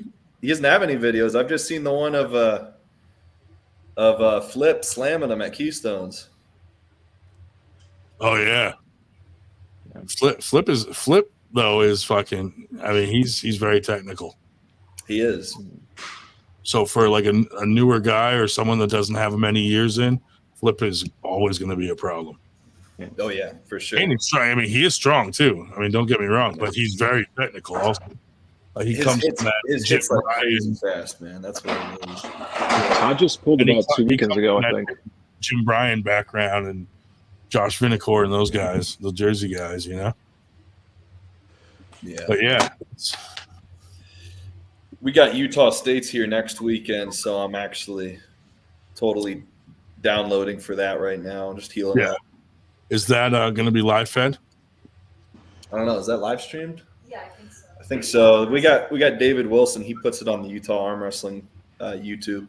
Oh, nice. Oh, Dave's the man. I like Dave. Yeah, he's an awesome guy. That's cool. Yeah, that'll be good. How about Shubich? Are you doing anything different for training for Winter Black or specifically for John Brownell? That's what you got to deal with, Ferry. That's what you got to deal with, Todd Ferry. Yeah. Thanks, Dave. That's Dave's phone screensaver. No, Is that his penis? He jacks off to it. Yeah, with Gold Bond powder. I was hoping to do something vastly different, but this guy that I was trying to have coach me or do my training plan for me has been very, very late in his responses. So it's not going to happen for this training mesocycle. What's his name? Tell us his name. Oh, well, yeah. Let me just put him on blast. Yeah, I was trying to get Matushenko. Like he was good initially with like responding, and then I know he had a match. I'm gonna message him right now. His most recent East vs West one. Yeah, tell him I'm talking shit. Like, you piece of shit. Well, let me ask you something. No, don't do that. Why did you go to Madi? Yeah, fuck, I can't ever pronounce his name. Matushenko. Yeah. Because Which he's is all everything fair. I'm not. Because what? Which is what I'm looking for. He's a whole lot faster, a whole lot better at initiating the hook. His body of work is very good. Over the very many years that he's pulled, especially as someone that promotes natural sport. You know, in Russia, that's kind of rare. Are you guys avoided as fuck? Are you guys in the same? He just might be. Are you and him in the same terrorist cell or different? No, he's right next door. No, I didn't know he did training plans, but he's definitely would be a guy to go to. The only reason I was asking though is because he's such a hook master. So that's what you're trying to be, get into then is hooking. I'm trying to, uncover as many stones as I can. Because I set up for a top roll, but where I usually end up pulling better from is a drag hook. But I want to get that tighter. I want to initiate it better. So I'm trying to learn from a guy who's got it figured out more than I do. You got that long arm, you can hold that hook defense from further across the table. It's just it benefits everywhere, really. Mm-hmm. I feel really good with that. Just get stronger. Yeah, Jesus. He's a little tardy with his responses, so by the time I finally get this program, if ever, it'll probably be halfway through the year. But I feel like I got a good system going. I just got to follow it through to completion, and we'll be all right. Because everything I'm doing right now is based on the training that Giannis did for me. The training templates. Talia, are you picturing Nanya when you do that? I'm in the match right now. I'm at Winter Blast. Yeah. Paul, what's your strategy? To win. Yeah. Hell yeah.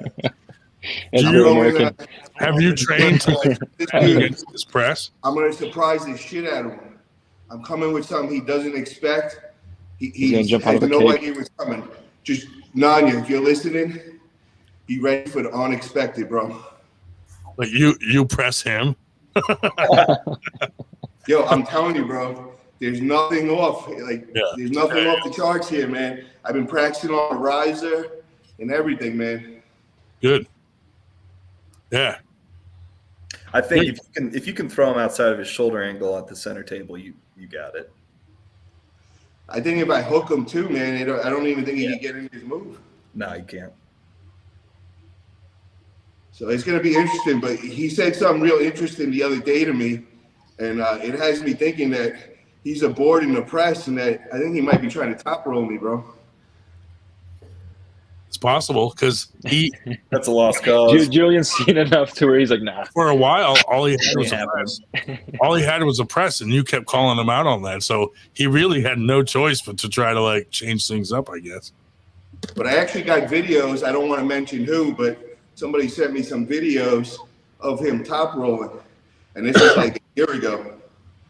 I got videos of him at raves with glow sticks and mushrooms and stuff. Music festivals. The good news is if he tries to top roll, he's got to drop his arm to your height. Yeah. Which ruins his riser a lot.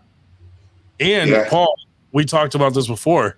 Your thumb, when you short it like that, since it's already small, I had to dump my fucking hand down every fucking time in a position that I'm not used to being in. And that made it very difficult to do anything that I wanted to do. Yo, I experienced it I got to be in Pablo's corner this past weekend over in Vegas. And me and Bob were helping Pablo. And I never knew Pablo has the same thing with the thumb. It's just like mine. He's got this tiny thumb. And everybody was complaining. Mega had to dump his wrist all the way. And he didn't know how to deal with it. Yeah. It's the same shit, bro. Yeah. hard to deal with. It's a good weapon, dude. It makes for a good hooker. It was frustrating as fuck because I'm like, they just kept going and pulling me down to get off his thumb, and I'm like, what the fuck, dude? I can't pull like fucking like a weird low hand top roll that I've never done in my life. So yeah, it was weird to deal with. And everybody they all hear about it, but they think they have it figured out until they actually get on and grip up with me, and then they fucking realize, holy fuck. Like literally, they had to dump me like all the way to get off his thumb. That's how, and I'm sure he's purposely shorting it more too, just to make it even harder. So like, I mean, I was fully dumped almost every fucking time like this. And I'm like, what the fuck? I don't even know what to do in that position. The short arm fixed right here, bro, straight up. When their fucking long arm is fucking already opened up, and I'm straight right this. Yeah.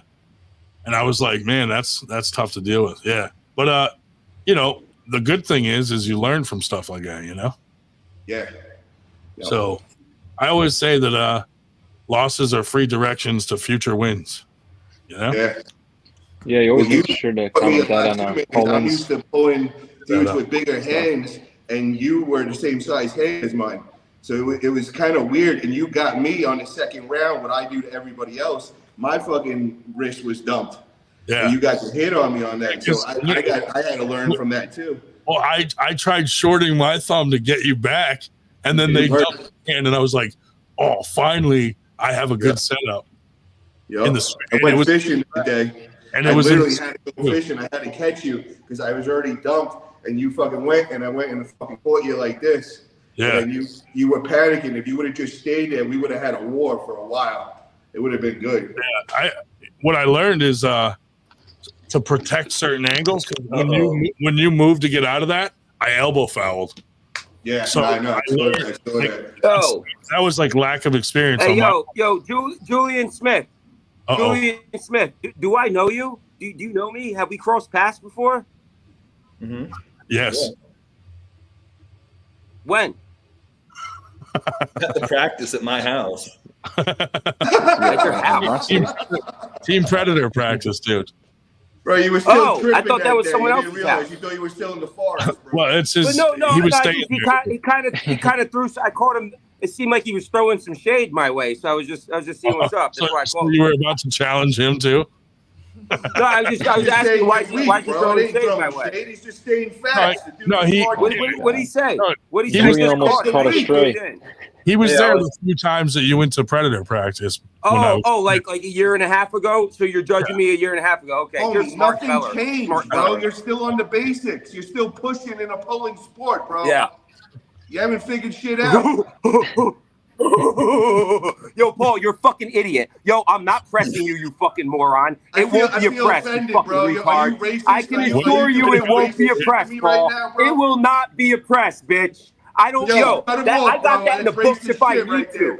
I am not game planning to press you. You think I'm some idiot? I'm gonna game plan to do the move that you think I'm gonna do. Like I'm some fucking moron.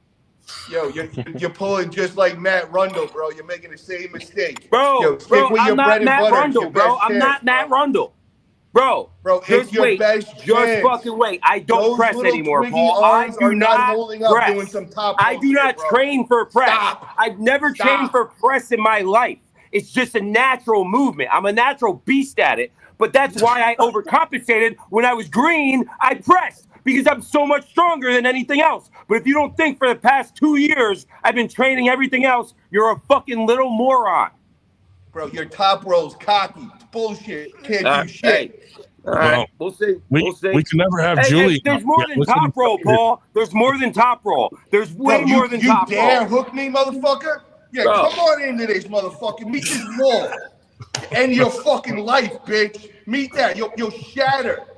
Yo, bro, walk away with a win. Take I want to see the measurement right here. Injured, motherfucker. Take that as a win. Do the measurement that Cubit's asked on your forearm, on your little part of your forearm. Bro, don't shatter. The guy that tore both his bicep tendons off. The guy that tore both bicep tendons torn. You're not integral. Bro, you have no integrity. Those tendons are anchored, double anchored. Titanium, integrity bitch. Farms over here. All the integrity. So much you ain't hurting me, motherfucker. Bro, you're like Bro, glass. you're not. You're You're gonna a shatter little when you hit bitch, this Paul. shit, bro. You're a little Napoleon complex, ego-driven fuck. Ryan Grondin stopped you. I'm gonna go right fucking through you, bitch. Do we Right want to through you. start going who stopped too, bro? I believe there's video of William Palmer going right through you like butter. A year and a half ago, and William Palmer would go right through you. William Bro, Palmer, everything seemed to unchanged, happen would go a right year and through a you, half bro. ago. In the last year and a half, you've turned into Levon, bro, right? It's all the juice. It's got to A your year head. and a half is a long time. Yo, Paul, Bro, where were you a year and a half delusional. ago? Where were you a year delusional. and a half ago, motherfucker? Where were you a year and a half ago? You ain't shit, bro. You're a shitty Where fucking was I? semi-pro. I was promoted. Rated motherfucker. You're I was not, a bro. promoter. A You promoter tore is both your coming to bicep smack you, tendons bro. a year and a half ago. promoter. You have I'm no green, and I'm gonna take integrity. you for a ride, bitch. All You're the catchphrases, soft, bro. all the typical catchphrases. Bro, you're it's like so corny. Dana White You're so beating fucking one of corny. his Come up with athletes, something bro. else. Think about it, bro. That's like Dana White getting Come in up with with Tito something else, Ortiz bitch. and smacking him the fuck around the ring. That's what I'm gonna do to you. A promoter, bro. I'll A fucking, promoter's after the gonna match, have I'll his choke way slam with you. you. Just like You ain't hey, no arm wrestler. I'll fucking choke slam your little bitch ass. You ain't slamming shit, my man. You Bro, ain't I would shit. choke slam Bro, you. I'll scared, bro. jackknife You powerbomb you, then You pick you soft. up and fucking The choke woods are slam making you you right to the soft, fucking bro. table. In Yo, missionary. I'll give you this, Get Nanya. the lighter fluid. Get I'll the give you lighter this, fluid. Nanya. When you were living in Jersey, you had some balls. You lost them when you went out to the forest, bro. You got soft. Hanging out with the creatures and shit, you're soft, bro. Yeah. So that made me soft. Yep. A man enjoying himself and it's that likes music that makes him soft, right? You know But what you I'm gonna try do? too hard. You're a try hard, Paul. Nanya, You're not be a nice, mobster. be nice. You're not a I'm tough about to guy. say something You're nice. a fucking little bitch. Nanya. Wannabe model, bro. The reason Nanya, you I'm weren't gonna say successful something in nice to modeling you is right because now. you're too short. You're too listen to short. me. You can't be 5'2" and be a fucking successful Just model. listen to me. I got something nice to tell you right now. I got something nice to, man. Come on, Nanya. What, Listen, when I motherfucker? beat you, bro, I'm gonna buy you a barbecue. Yes. I feel bad, bro. I truly feel bad. How are you eating food? Yeah. Like, what are you cooking on right now, bro? You have no barbecue, bro. I feel truly bad today. I will get you a barbecue and I will upgrade you one. I'll get you the full kit, $25 one. I'll get you that, bro.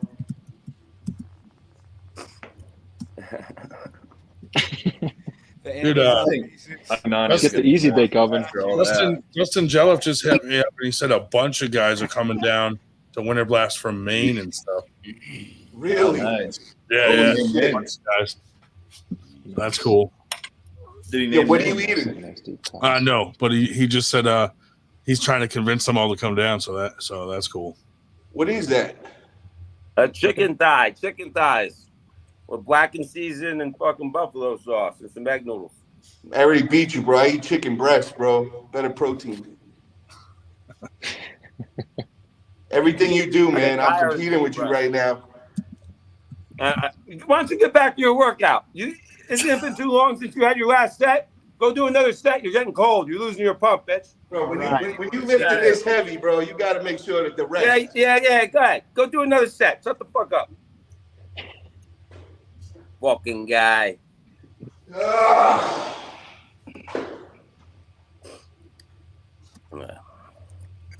The jam press is Right. going. Check out how detailed this thing is, man.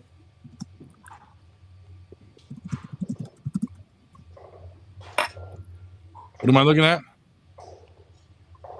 Oh, the bear trap. Yeah, Look how fucking detailed that is. that's pretty cool.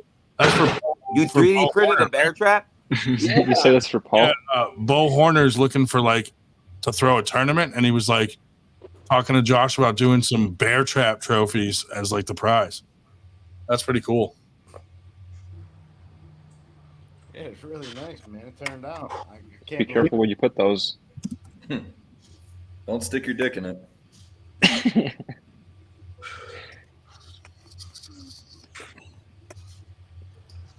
Yeah, right in the center. Pretty sweet. Don't fucking pop a tendon. Don't tear nothing over there.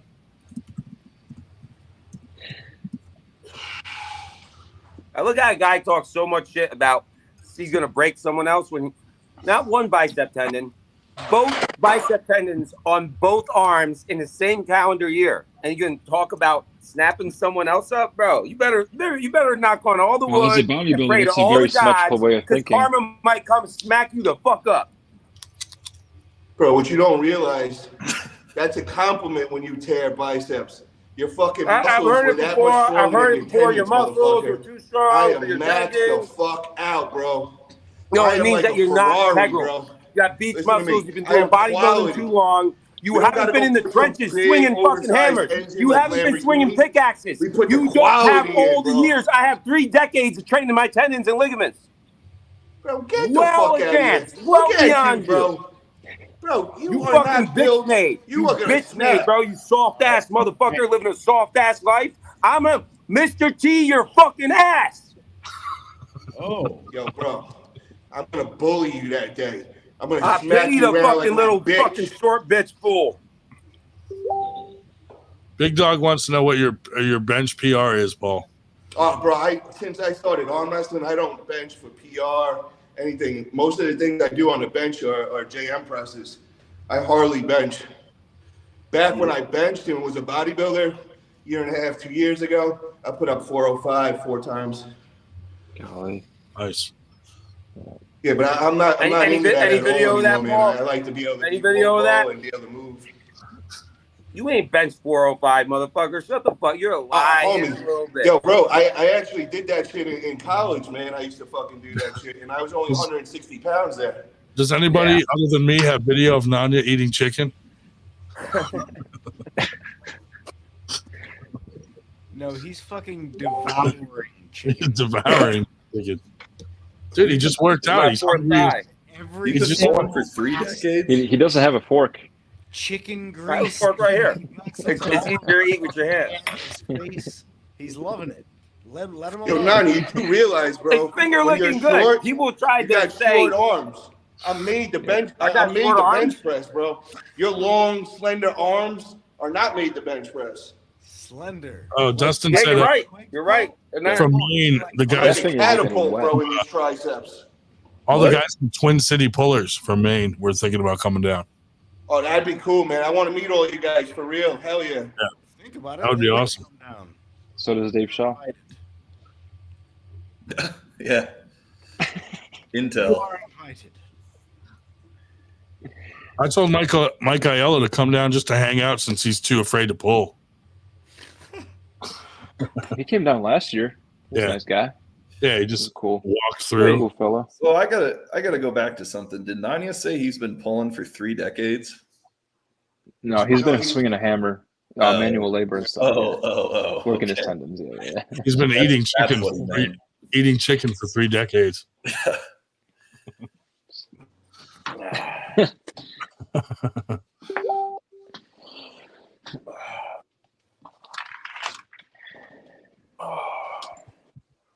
Damn, now I got the itis.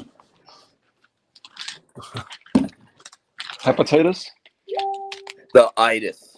I can't say the first part because, you know, that's in the culture. People trying to deny my ethnicities. You ain't see me fucking eating that greasy ass chicken, motherfuckers. Dave Kotlow sending me videos of that chick that fell on the treadmill and her pants fell off, and he's like, Bro. "Is Liz Losek okay?" She's That fine. shit was hilarious.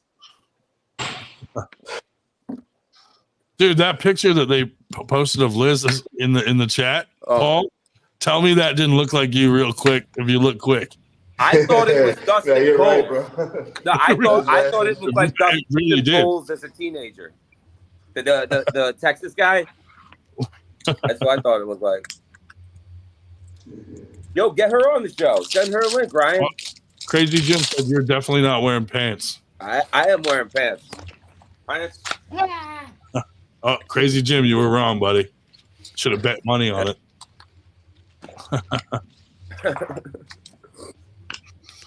Yeah, my battery. You know, we invite Julian on here, you know, to see what the 98 podcast is all about, and you guys fucking embarrass me. Hey, I when's left. Todd getting on there? I had to come back. I don't know. He said he was going to come on, but maybe he's not. I don't know. But if it's okay with you, Julian, we're going to try to schedule for both of you to be on at the same time, and also on Paul's podcast, just to get some hype up for the match and stuff. Yeah, when are you thinking? Whatever works for you, we can work around it. Paul's usually on Wednesday nights, 9:30 our time. Wednesday night, I got a slot where I got some big names coming. I got Lachlan and another dude. And so what I could do is 10:30 p.m. Eastern time, bring on the two guys that have a match with each other. Okay. So, if Wednesday at 10:30 works for you, we are always on Friday. So if Friday works for you, whatever. But we don't necessarily have to, like, we could have you two on and not be live and do like an interview and post it after too. And, at a time that works for both of you. So, but the reason why I'm saying that is because when you go on my channel on the show is I put a big name on first. So we'll have a lot of people watching and then put you guys on. Now everybody gets to know you guys and it'll get seen a couple thousand times. That's the whole reason why I want to get it on. I meant for our show, like if they can't make it on a Friday, I could do a recording. Oh, yeah. Release it just as like a podcast episode of an interview. Yeah, no, I was just telling you, Ryan, so you know what I'm trying to achieve. I want to get these guys that are known in their area. I want the whole country to know who they are before they actually pull March 23rd. Absolutely. Are you talking this coming Wednesday? Any Wednesday. Because we're trying to get everybody on at some point. So what we'll do is every Wednesday we'll have one match on at the end, and then we'll do one day where it's just the Wednesday night is just all the Winter Blast. We'll do that like 2 weeks out, or maybe like the week of. Okay. And this way we have like a real blitz with it, and all of us will be on there and just have a good time. Okay. Did you guys pick what night you're actually pulling? Is it Friday night or Saturday? I said Saturday. Okay. He didn't say different, so I just didn't know if that discussion happened yet. Yeah, because we're flying in from way out here. Yeah. So Nanya, that's perfect. Would you be up to pulling at the halftime show instead, or do you want to go right away because they got a bunch of other matches, but they're trying to get the tournament going at 1? They're starting at 11. So what's the time difference? What are the time? So how many matches do you? Because it seems like everybody I've spoke to, the majority say Saturday. So I'm thinking there's at least 5-6 matches Saturday. There's 5-6 Saturday, but most of them are Friday night, and then we're starting them Saturday at 11, which is probably plenty of time till 1 o'clock start. Well, so you guys should be 5-6 matches. So if it's 6 matches, so it's like you got to figure 15 minutes each, right? Like 15 to like 20, 25 minutes each match. Yeah. So it should be good. So I'll make mine 5 minutes. Go on at like say 12:30, right before we start or something. Well, how many? Go look to see how many exact matches there are on Saturday. This way we'll know. Dave, do you have the list? Yes, I do. Yeah, hang on, half a minute here. Okay, what we have. Blow the good. All I'm saying, Ryan, is that I just don't want to get rushed for our match. And I don't want to be on like some time crunch where we're like trying to throw us in. I'd rather just know and then not come down until later. Yeah. You know what I mean? I'm with Paul on that. Like 12, like I want to wake up and eat my breakfast and do what I'm gonna do. So anytime we can do it at halftime. It's not a big deal. What time would halftime be? I don't know. Me and Corey have a meeting to go over the schedule. So I like the halftime thing. The later is better. It doesn't need to be halftime. We could do it after the first class is done, or second class, or third. Because I like that. I like that. Whenever we start, we're going to run through right to finals and give them their trophy, so it's out of the way, and then go to the next. So say we run novice or amateurs or something, you could go right after that. Right before the pro class. Yeah, right before pro. That way, it's later. Do you like that, Nanya? So what time would that be? So put it like this, Nanya. What they would do is they would start the tournament at 1 o'clock. Now they'll call us and let us know when the amateur class starts, because I guess that'll be the one right before we go. So now we got our time to get over there start warming up, and then as soon as that amateur class is done, now we go on, and that's Yeah, like I said, like anytime, like after 2, like I'm good. After 2, that was good. Christ. So then, yeah, probably later in the night. Well, that works because 1 o'clock. Yeah. You got the novice and amateur. That's gonna that's fine. That's perfect. And then you got the semi-pro too. So we want to go right before the pro. Is that the best idea? Well, Dave Shell has the Therian and Jealous is what arm? Left arm. Left. I'm sorry? Left. Okay. All right. Okay. So what we have is for Saturday, and this is just in the order they're on my spreadsheet, not in the order of whatever, is Paul Italian, Nanya, best of 5 right. John Brownell, David Shubich, best of 5 right. Sean Boopy, Chad Eckert, best of 5, both arms. Julian Smith, Todd Ferry, best of 5 left. Cam Dennett and Captain Pretentious, best of 5 right. Let's see, and Jelliff and Therian, best of 5 left, are the ones that are on Saturday. You said them twice, Dave. Yeah, so five in front of us. Yeah. So yeah, about 5 matches. That should be. Well, minus yours, they'll be done before 1, easy. 1, so 2, 3, yours can be. I'll know the schedule after I have a meeting with Corey and Sean Hancock. So rough draft. This is what ideally I would like if we could do it right after. So we have novice, amateur, semi-pro. Right after that, right before the pro, boom, we go on there and do our thing. You know what? Let's just cancel the tournament and we'll just wait till you guys are ready to have your super match. And I think that can we do the super match at 10 p.m. at night? I do better. Yeah, perfect. We'll do it on Sunday. We'll do it Sunday morning. We'll do 3 days. Yes. At the moment, we have 7 matches on Saturday and 6 on Friday. Okay.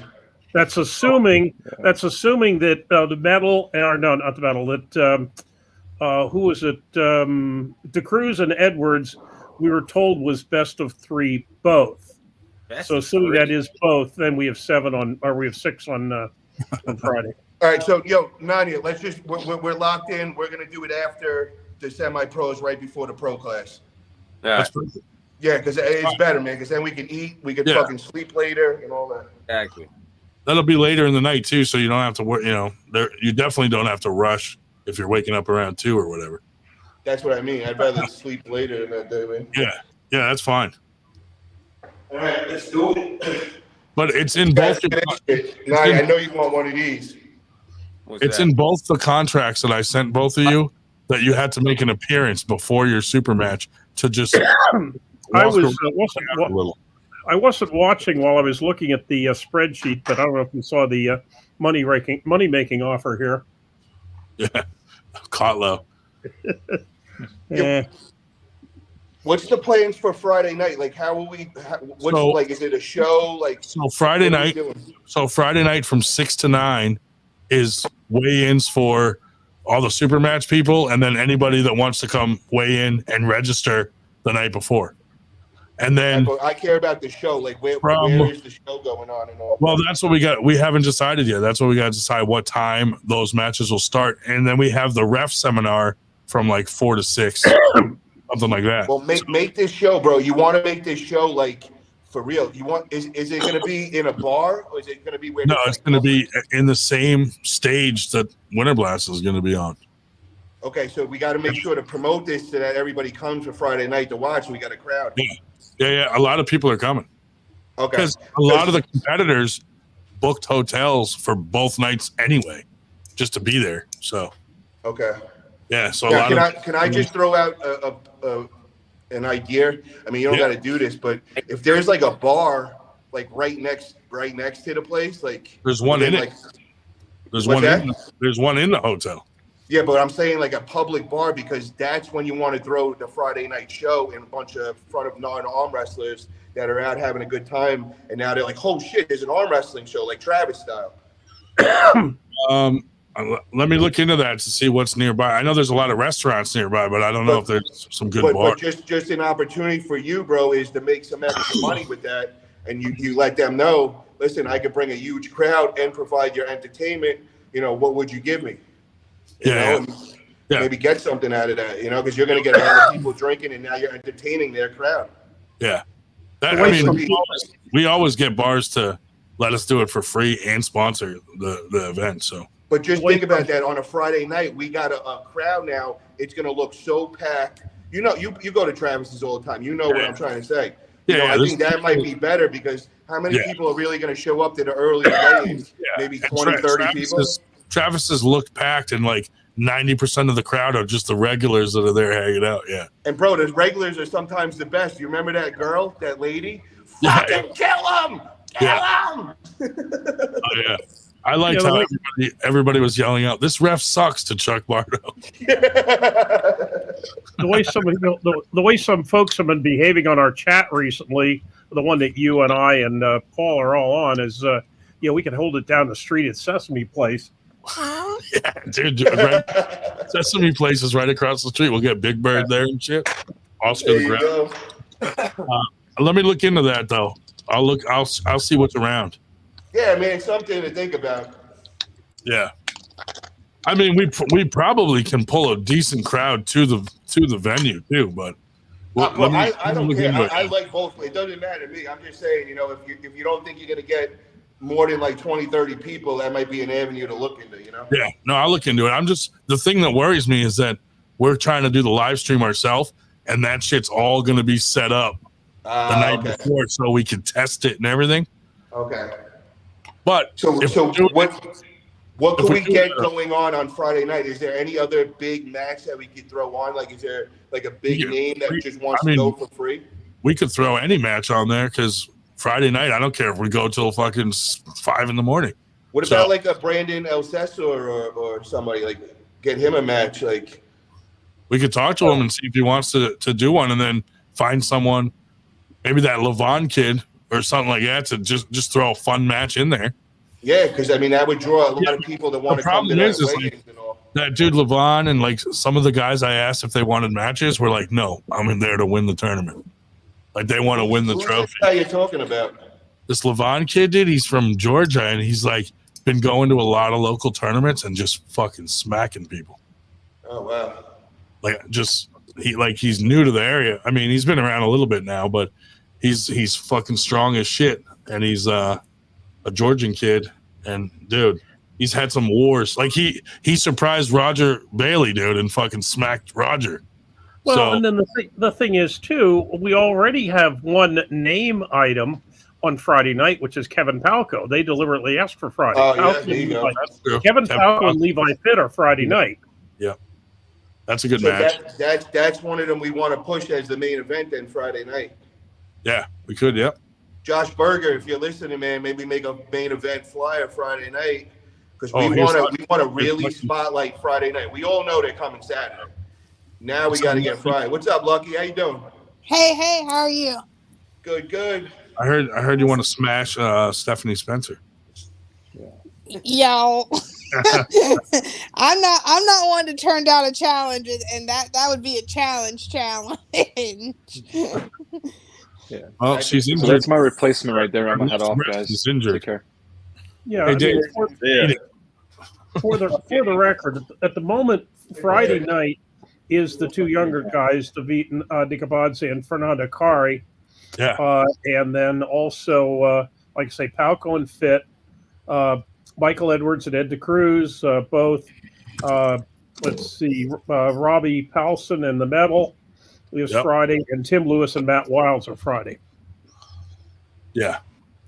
Isn't Tim gonna destroy Matt Wilds? Okay, cool. Yeah. Some people say yes, some people say no. We'll find out. Who the fuck is saying no? John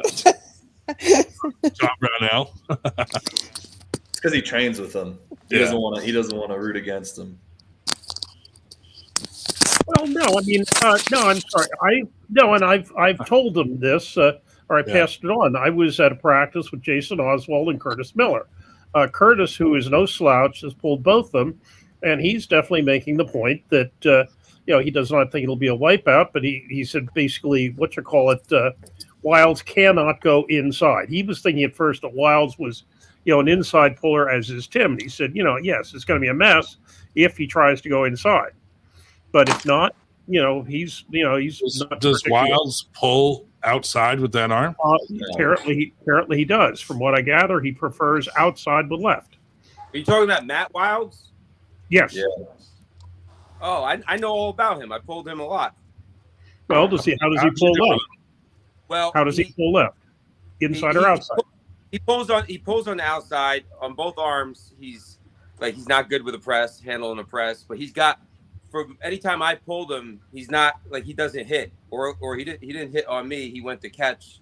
He went to try to catch, but that's going to be his downfall because you got to hit against him. Except it's no secret that Tim Lewis almost never gets the hit. Yeah, I mean, I watched him. Matt Wilds is going against Tim Lewis. They're both gonna separate, trying to catch each other. Yes. Yes, Nanya. Yeah, if it's left hand, I'd have to say Matt Wilds. He might have a good chance because hopefully he hits with Tim, because Tim maybe because he was expecting my press and that's why he always went to catch instead of hit. But he better hit against Tim left-handed. But he might have a chance left-handed against them. Yo, Tim's better left-handed, man. Tim's like elite left-handed. Oh, I thought he was better right-handed. No, Tim's left is bread and butter. Yeah, so Tim probably got that. Yeah, exactly. Tim's right next to Matt Craig. They're on the same level. You said you have to hit against Tim if you want a prayer. Yeah. Well, Julian, you had a match with Tim. Yeah. So, would you suggest anybody pulling Tim should stay outside? Yeah, I mean, look, he pulled what's his name? The Justin that pulls with Paul. Yeah, Justin Bear. Justin Bear, and that was a match. And Yeah. Justin Bear's a big ass motherfucker. He is a big. It took a guy his size to be able to compete with him in a hook. Yeah. So you got to hit outside if you want a chance. If you're in one around his weight class. Yeah. Did you not only hit outside, but you got to hit into a low hand because that high hand just isn't. Yeah, it's just not going to work. The people I've seen beat Tim are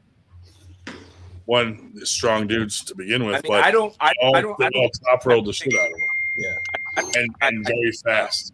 I don't think I stand a chance against Tim, and me and Matt Wilds are like 50-50 with losses on each other. So yeah, I don't think so. And I would remind everybody that the last match we talked about, that everybody figured, it was just going to be a slaughter and the person was going to go down in 3 seconds, was the Italia versus Grondin match. I won 3-0 last time I checked, bro. Yes. Yeah, and you were rapidly running out of gas there, son, and you didn't flash them on any of them. Well, Paul actually got round 3, motherfucker. Paul actually got to the bottom of why he was gassing a little there. Yeah. Yeah, it's crazy that Paul would get gassed and Grondin wouldn't get gassed. You'd think it'd be the other way around. Bro, I fucking sprint 10 miles a day. Believe that we got a fridge to my refrigerator. You know anything? When I do practices, bro, everybody talks about how they can't believe my endurance. Bro, when I went through that New York team, I was there 4 hours like a machine. A wrecking ball went through their whole team. Ryan? What happened against Ryan? What's that? What happened against Ryan then? Ryan knows exactly what happened. Ryan, do I have a legit reason? Don't tell him, but do I have a legit reason? Yeah, he told me that I was overwhelmingly powerful. So Paul, you're telling me that Ryan gassed you out in the setup, making the setup a whole ordeal. And Dude, I will say this. Clip this. The refs were gassing everybody out. So after the match, when I beat you, I'll explain everything. Okay. Dude, I will say this though. Everybody that was at that doing a super match got gassed out from the refs because they were letting you go the full 30 seconds to try to set up, and then they were taking forever, and like everybody was like, "What the fuck, dude?" That was crazy. The match before us, Eric Wolf and Ballesteros, holy fuck, I feel bad for them, bro. Even That was a even couple even minutes. Stubblebine and Sanchez had a Oh yeah, that was nuts. bad. Yo. Who's the refs going to be for this one? Sean Hancock's the head ref, and then we got Mike Ondrovic coming out. We got Klemba. We got Steve Walker, Josh Tossadori, Ray Romanowski. Bunch of people to help out. So I think Sean Hancock is amazing. I think he might have been He's a refing good that ref. match I had with Robin. He's refing he's probably going to ref most of the super matches. At least Paul and Nanya there agreed to have him as the head ref, and then Josh Tossadori as the. I like it how he's super picky. You He's cannot very- get not one thing by that guy. Yeah, he's But, good at captain. and he's got good energy. His energy is great. The I only love thing it. we're going to Yeah. tell him is to calm down a little on the elbow hops. That way, it's not just like too strict, Yeah. Yeah, I'd like him Hey, to mind Ryan. that too. If it's like a little Ryan. elbow hop that doesn't give anyone an advantage, like let's not fucking. I got an idea. Why don't on the next 98 you organize, have all the refs come on, so everybody has a chance to come on and talk to the refs and give their whole ref spiel what they're doing. You think that would be a good idea? Well, yo, Nanya, I we ain't can't do playing that. that bullshit with you, motherfucker. You do not go over that line. You see this fucking line right here? What? There's a fucking line in the middle of the table. Do not come over that line. You got to understand that, bitch. You come over that line, I'm fighting you. Okay. Hey, Paul, can you bring the strap? So, Julian, you want Strap What? this bitch You up. want- I need the strap. Yo, You after know- I handle Nanya, go take him in the room, Stephanie, and handle that. My daughter walked by the chat and she's like, "Oh my God, is that John Davo?"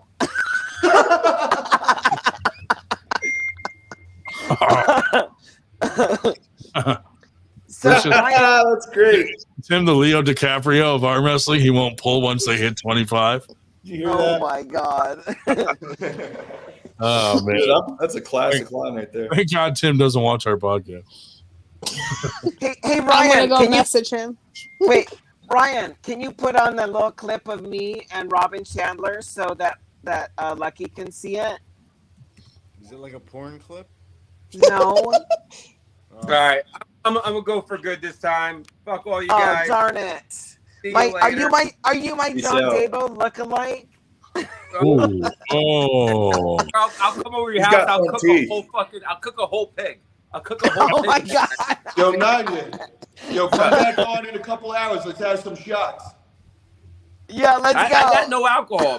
Nah, I'm Julian, playing video games John and I'm going to bed. Davo Good night. went to Stephanie Spencer's house and cooked bacon in her house when she's like a kosher person. He kicked him out of her Oh, house. hey, I got a little history there. What do you got? Stephanie might remember this. Do I remember you? Let me look. Let me see. Let me look closer. He might not have had the pedophile mustache back then. Oh, actually, I Okay. did back then. Oh, did you? Okay. Yeah, that Wait, was when where I was did I- pulling in California. Where did I meet you? In California. Okay. So he was at the house cooking fucking bacon or something, and I said some shit about it on Instagram. And her ex, what's his name? Paul. Well, Steve, yeah. Okay. Paul, what's his fucking name? Paul Yeah. Paul Stevens. Stevens. Yeah, he wanted a fucking match with me because of that. Oh yeah, he would stalk anybody who liked me and send them weird messages. Yeah, he did. But It got don't weird. go out. Don't go by Stephanie. She's just trying to sleep with everybody. She thinks she's hot. She thinks she's so hot because all these guys want her, but they just want to sleep with her. And I'm just like, What was dude, leave saying me that? alone. Stevens? Or ex- Stevens? Yeah, Yeah. yeah. People would send me screenshots of stuff you would say to them. Wow. That's okay. I beat his wife. Well, That Well, was dude. my day. I beat Davos him in the match. So Davos still wants to murder me. we both won that. Oh, Yeah. you beat Paul Stevens? Nice. Yeah. Well, so did you find the match with me and Robin? Robin Chandler? Yeah. Yeah, it was on trannyfuckingsex.com.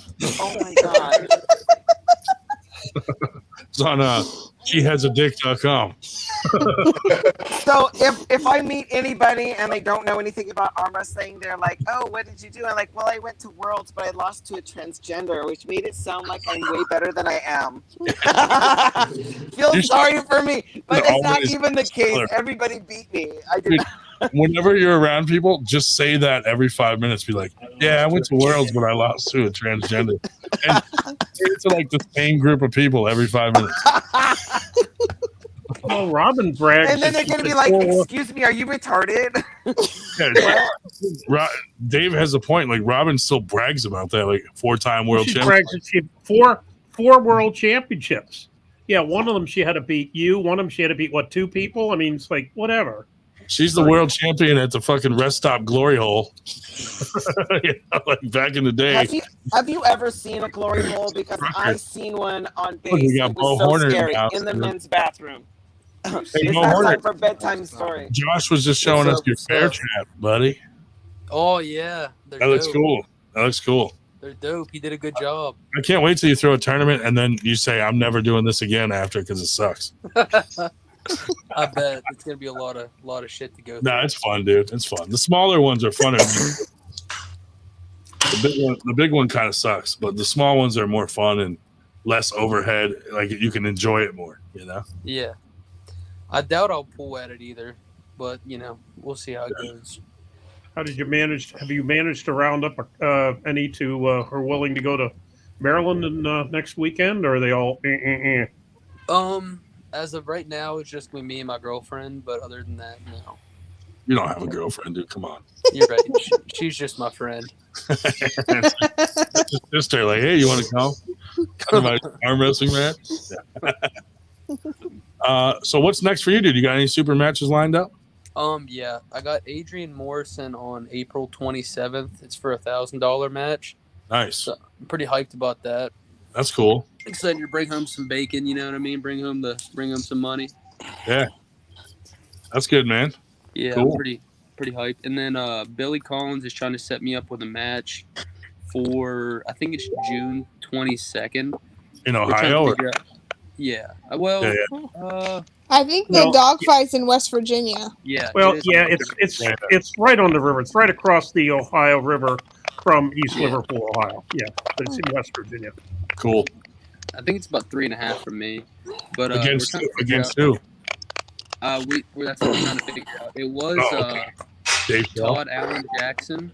Well, it's supposed to be against Todd Allen Jackson. Why do these fuckers all have 3 fucking names, dude? Like Todd Douglas Ferry, fucking, you know? I go by Lucky. I keep it short and sweet. Yeah. Make it easy. But it was supposed to be against him, but the next Lee day Harvey Oswald. And he was like, hey. But he was like, yeah, I don't want to kill myself losing the weight to get down to 225. So, and let me know, this is in June. He said, I don't want to kill myself to lose the weight to get to 225. And I was like, all right, whatever. But he weighs like 240 or 245, something like that. So he would have only had to lose 20 pounds over the course of like 4 months. 4 months, yeah. Yeah, 3 months, yeah. Yeah, that picture that picture you posted the other day with you with the 2 ice pack sleeves or whatever, looks like you're packing it on there, pal. Yeah, I got kind of fat. I gained a couple extra pounds, but I'm slowly getting down. I'm down to like 213 right now, 213, 214. So down 11 pounds in 12 days. So it's slowly coming off. Hey guys, I want to ask everybody if the ladies pull at Winter Blast, who does everybody got? Lucky or Stephanie? Let's go around the room. It depends on the shape of Stephanie's left breast when Winter Blast comes. It's looking pretty good. I don't have no bra on, so I can't lift them up. I don't think you can lift them up anyway. You're the one who's looking at those naked photos. No, for real though, who's got? I want to know. You were I want to pregnant, of ask. course. I know. Nobody has any answers. Nobody wants to say Julian, while we're on. Julian, what do we Well, Who do it's we hard to think, judge Julian? because, like, who do you and your wife think is going to win that? Because did I was your just wife asking pull her either because one of she has more women's arm wrestling experience than me, obviously. But what does she think? I think we're thinking Stephanie. Okay, so you're going with experience. Also, It's right arm, right? Also, lucky there's Left not arm. a whole lot out there, left arm. yet, right? Because you're fairly Oh. new, so yeah. Well, yeah. If that tit ain't healed up, it might be Lucky's. Yeah, I think that if we did right and left, that she would have me right and I'd have her left. But if I wasn't healed up, then I'd have to not do the left. Like we could Lucky, do you pull both arms? I do pull both arms. My left is my power arm, though. I'm undefeated left right now. Ooh, we got All she had to do, she just needed to come one day early to the UAL. I was there. I know. That would have been great. You This just girl had came. Yeah. Lucky just had a super match that she won too. Who was that against? Stephanie knows her. Yeah. Autumn Against Cote. who? Yeah. In Autumn Cote, yeah. Yeah. You know Autumn Cote? What's your record, Stephanie, against Autumn? When she was pulling was when I was new and she had just had surgery. So I'd only been at practice with her and her husband made her go really light and she probably shouldn't have even been on the table. So I don't have anything. You know, that was it. Yeah. Well, shit. Now, Stephanie, does your wrist flop on the left like your right does, or your left is wrist stays straight? No, it's both. They both flop. Now, Stephanie, if you come to Winter Blast and you drive, are you going to DoorDash the whole way here? I am not driving, Ryan. You guys are going to get the sponsors. The sponsor should pay for me to come out there so me and Lucky can have that match. You get a sponsor. I don't know who. Nobody likes me. They like you. Hey, Stephanie, you can't. Stephanie, whoa. I just see what you just did there. That was slick, bro. You came on at the beginning and you go to us, can we get a super match? Yes. And now it just turns around to like, yeah, we need a sponsor. Like, we just got you in on a big stage here. You're not helping me, Paul. Why are you not? You're supposed to be helping me. Hey, Because I just know Brian's passed the budget already. He's already went over the budget. Way over. No, Stephanie, if you come win the tournament, you'll get some cash to make it home. Oh my God. $100. When you're playing. No, It's like 150 it's now. going up. It's 150 now. Oh my God. I'll get you to Ohio. If you drive here and you DoorDash the whole way, you're not coming out of pocket. Wait, Lucky, have you ever dealt with a flop press before? Yes, actually. How did that work out? You got the win on your left? Yeah, because I had to deal with that with when I pulled the men's 154 for the Virginia rankings because no other women showed up. Yeah, you're ranked in the men's, aren't you? Yeah, so I'm ranked in right and left in men's in Virginia, and then number 1 female. So it's a whole lot of fun stuff. Definitely, you got your hands full, man. She knows how to deal with it, and she is strong, bro. I'm really good in the strap, though. I've had a lot of practice in the strap. That is your thing. I know that. If I beat her, though, I'm taking the strap. That's my thing. He's talking more about pegging people. Either one, I'll take it. That's gonna be my prize. That's gonna be my trophy. If you win, you get pegged by Stephanie. Let me ask you: if you girls get this locked in, is there going to be back and forth going? Are we gonna really go back and forth and get a lot of attention on you for the women's arm wrestling? Oh yeah, I'm taking notes from you, Paul. First, my God. Screenshot. Hell yeah! Make sure there's contracts and everything. Oh my God! So you guys have a super match, and then Jesse Ondervik gets winner. Oh, there you go. Who? Oh, I know her. She's crazy. Who? That doesn't seem very fair. That's Julian's wife. She's a champ arm wrestler. She's coming to beat us? Yeah, there's going to be some serious arm wrestlers coming that day for the ladies. We can't tell you all because a lot of them want to be unanimous, but there's some arm wrestlers coming. And she became a girl way before Chandler did. Oh my God.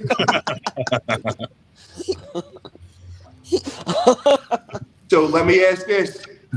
Lucky, what's your percentage of winning? What do you think your percentage to win is that day? I have to give Bo one reason to hate me. Holy shit, bro. Wow, Bo, you Bo. are fucking stacked, dude. Why is Dave showing his screensavers? Appreciate that, bro. Hey, you used that joke on the last picture. Holy moly! Okay, what were you asking, Paul? What was Paul asking? I want to know how does Lucky feel as far as percentage-wise she's going to get the win against you. $100. Dave doesn't have a picture of a girl in his phone. He's got my pictures on his phone. Maybe. He does. No, I doubt it. I know. Dave, I sent Dave, I'll send you some selfies. It'll be okay. Paul, shoot. When I watch your videos from the Saturday, the UAL Saturday, and I was like, dang, I'm glad I did not show up, because she's crazy awesome. Anywhere from probably 65, 70, I think Stephanie could, get it. But, I'm really working hard. I'm really trying to just get that table IQ down. Trying to really work on building strength too. So, I'm not ready to give up, or just lay down for anybody either. Yeah. How do you think you would beat her? Do you think you would top roll her, go inside? You can send me the $100 anytime you feel think like that it. I would keep my game plan quiet, Paul, and not say it on a podcast in front of her. I don't even have a plan. You can send me that $100, Brian, anytime you get around to it. She's just in the picture with that little boy that you took a picture of. Oh my God. Hey, for the record, she beat the kid's dad too. Yeah. Yeah. Which oh, kid that's Steve's son. I don't know. I thought that was that Paul guy's son. That was Shoemaker's, I think. No, that's that Paul. It's the other Paul Lynn. That's his son. Oh, is it? Yeah, remember they pulled it that. Yeah, that was Shoemaker's kid there. Yes, I could see her. Yeah, that was Broden Shoemaker. Oh, that was okay. That was Paul Lynn. Yeah. Mm-hmm. That was the better Paul Lynn's son. Yeah, right. I just hope that 6 weeks would be enough time for me to get healed up on this side. Stop using that thing. I know. I did my AMRAPs all week and it was bad. It was bad. Yeah. I know that next week I have Alabama State that I'm going out to. So I know that there's some I think that's going to be a really good judge of where I'm at just because of the women that show up to that one. It's going to be crazy. So I'm excited to see how I pull against, the Georgia, Alabama women down south. The South. Who do you think's gonna come out of there? Like, what names are you looking to see there? Scarlett will most likely be there. Candy's gonna be there. I know Angie's pulled there in the past. Angie Rose. Merlene said she wasn't gonna be able to come out. It was his son. It was, yeah. And then was Sherry Ballou. I know she sometimes pulls there as well. You're probably gonna have more teeth than all those girls. Oh my God! Oh my God! Popular. Did you say Merlene was coming? No, I texted her. She wasn't going to be able to make it out. Okay. Have you pulled Merlene yet? Not yet. We've talked, and then I watched what she did in South Carolina, which was crazy at the qualifier. So she kind of blew through all the girls that were there. Stephanie, did you pull her yet? No. Wow. Okay. The first woman I ever, Ryan, can you send Merlene a link? Yeah. Yeah, tell her to come through, man. The first woman I ever gripped up with was Angie Rose, though, in Dawsonville, Georgia. She wanted to give me pointers or whatnot. So that was my first experience with female arm wrestlers, and that was crazy awesome. What did you experience? Was it different than every other person you felt? Oh yeah, and we weren't even pulling. She was just showing me like how to work on the table and stuff, and it was so funny because we were doing left, and she was like, "Wow, this is great," and then she's like, "All right, I'm gonna give you a little more pressure," and like I was like, "How do you have more than what you're already giving me?" Like, she was like, "This is about 30%," and I almost cried because I was like, "I can't imagine what the women who have to deal with her 100%." Are dealing with. That's my screensaver there. Hey, I remember that night. That's the night you took her home thinking it was a woman, or maybe you knew. I don't know. I pulled Angie in a tournament, but it was years ago. It was at the tournament that John Daybell pushed Scott Wynn, and all I remember, like I hadn't had as much experience as I do now, like at all. Like I would just show up and just pull, and I wasn't very serious about pulling. And she came up to the table and her hand was full of chalk and it was straight up and she was shaking like she was just ready to just get me and just flash me, and that was it. That was the only time I ever got. And I was just like, she was so intense, and I was like so really new to being around many other girls and just some of the California girls. Like I was smaller weight and I used to pull Blanca and those kind of girls. So I was not used to anybody that was really that good. You know, except for Shallon Peterson. She was pretty good back then. You know. So my experience with Angie Rose was I was in Indiana at that Cobra Classic, and I'm hanging out with Ron and Angie, and we're just kind of like talking, like all casual. All of a sudden, Angie's like, "Oh, I gotta go," and just nonchalant goes up there, smashes everybody, comes right back down, and just finished the conversation. It was like, I'm like, how the fuck did you just do that so easy? It was impressive. Ah, look who's on, Mr. Wood. Oh. Fuck that guy. Fuck that guy. Wait, Ryan, did you invite another girl on the show? Yeah, Marlene. Is she coming? I don't know. She didn't read it yet. Yo, send Sarah Ray one too. She was in the chat earlier. Yeah, I know, but we should get her on because everybody should, Lucky should get to meet everybody and get in with the loop with them. Does that mean you're leaving? I guess so. Why? Does what mean you're leaving? What? Josh. Bye, Josh. Oh, did he leave? What did he do? Did he just wave by? Yeah. Oh, fuck that guy.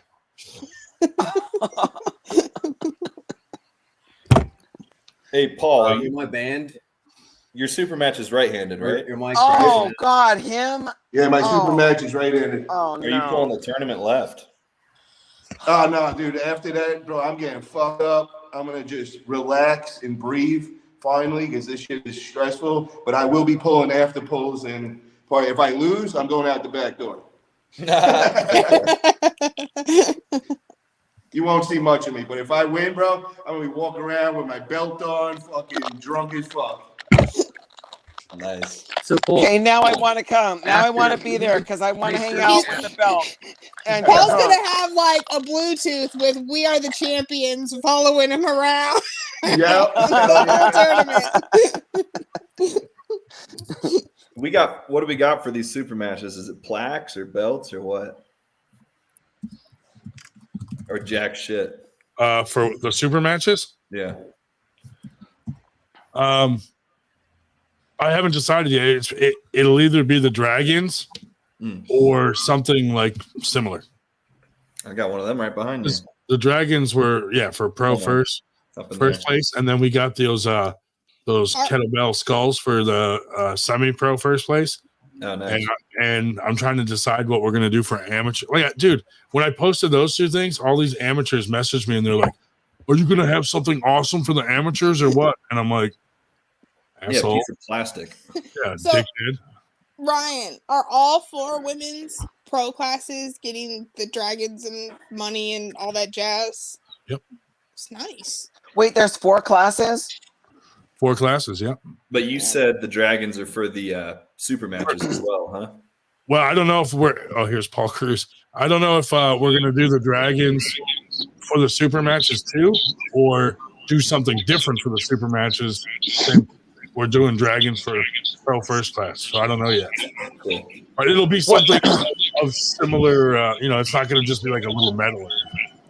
What are the women's weight classes? What's up, Paul? What's up, guys? What up, Paul? Like, is there extra weight classes for the fat chicks or what? Let me look. I'll tell you what we got. What up, Paul? What's up, guys? Oh, how you doing, buddy?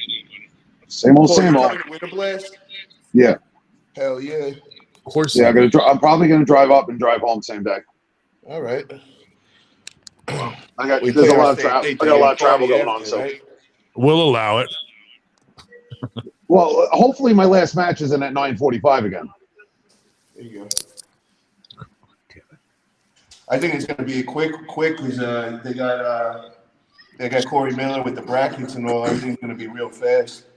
When you got that many people showing up, if we have the same turnout as you guys did last year, or if not even more, then it could be. It was a lot of people. I've never been to one, but my guess is I think you're going to have a lot more, bro. Because I got a bunch of people that are non-arm wrestlers. I had no idea were coming or showing up. That's cool. Bro, Nanya was talking shit about calling me growing up Gotti. And one of my boys was on that reality show and seen it. And he's like, yo, I'm fucking coming just to see you smash that motherfucker. To answer Stephanie's question, women's pro, 135, 154, 176, and 176 plus. Oh, okay. Sarah tried to get on, and she got a weird thing from Google saying that Google will not let StreamYard through because of some kind of policy. That's weird. I logged in through Facebook this time. You gotta go through Safari. You gotta go through Safari. Yeah. Tell her to copy the link and put it on Safari. We also women's amateur, just 2 classes split at 154. I don't think you guys will let me pull amateur. Yeah. Can I pull AMs? I'm pulling amateurs. I'm less than a year in this sport. I'm pulling amateurs. Yo, I'm pulling real amateurs, and ain't nobody gonna say shit because that's what I identify as. You fill out the registration right, you can pull AMs in the women's division. That's what I'm saying. I'll pull that. Fuck that. I'm identifying as a woman. I'm pulling women's amateurs. Dude. Yo, I'm the goat of amateurs. I'm coming for you. What's up? If I pulled women's amateurs, there's still not a guarantee that I'd get a win. I bet against you, to be honest, bro. I still think Steph will kick your ass. Oh, here's Sarah. Hey, Sarah. Hi, can y'all hear me Just okay? want to apologize in advance for their behavior. What's up, Sarah? Hey, how are y'all? Hey. Good, how are you? Sorry, my phone's dying. I gotta get my charger. That's all right. Are you going to go in the garage and lift some weights and show off for these guys? Absolutely not. I've already done my workout for today. I'm gonna sit on the couch and I'm gonna chill out because I'm sore. Oh. Nice. Stephanie, did you work out yet? Yes, I did squat AMRAPs today, and that was when my chest was hurting more.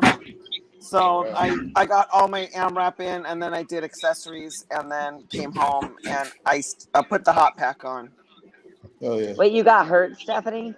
Well, I think that it's a leftover from the tournament. I had like that big weekend at the Fit Expo where I went to Iron Wars, and then I did the strict curl, and then I did arm wrestling. And then the very next week, I did all my powerlifting workouts, and it was 2 days after my bench where my whole chest was hurting. But it was. You need to take a break. Before I got in the strap, it was cramping up. I was kind of to the side, like trying to get it to relax before my last pull. Yeah. That was last week. You still crying about it? Oh, I came back. I did my I took the week off of lifting. I did a whole week of nothing but one gym bro workout. And then I went in to do my AMRAPs. I did AMRAP deadlift and then bench and then squat all this week. That doesn't sound like a break. That was after the break was over. I was like, oh, I felt better. Let me check it out. And then it was like, nope. Big mistake. Big mistake. I know. And now it's quiet. Yeah. Wait, I enter and everybody decides to get quiet. Why is that? I know what's going on here. Paul, where's all your questions for us? So Sarah, Sarah, Stephanie and who's Lucky. gonna win were between saying- Lucky and Stephanie? Left hand. Oh wait, am I being asked this question? Yeah. Oh shit! Why y'all gonna put me on the spot like this?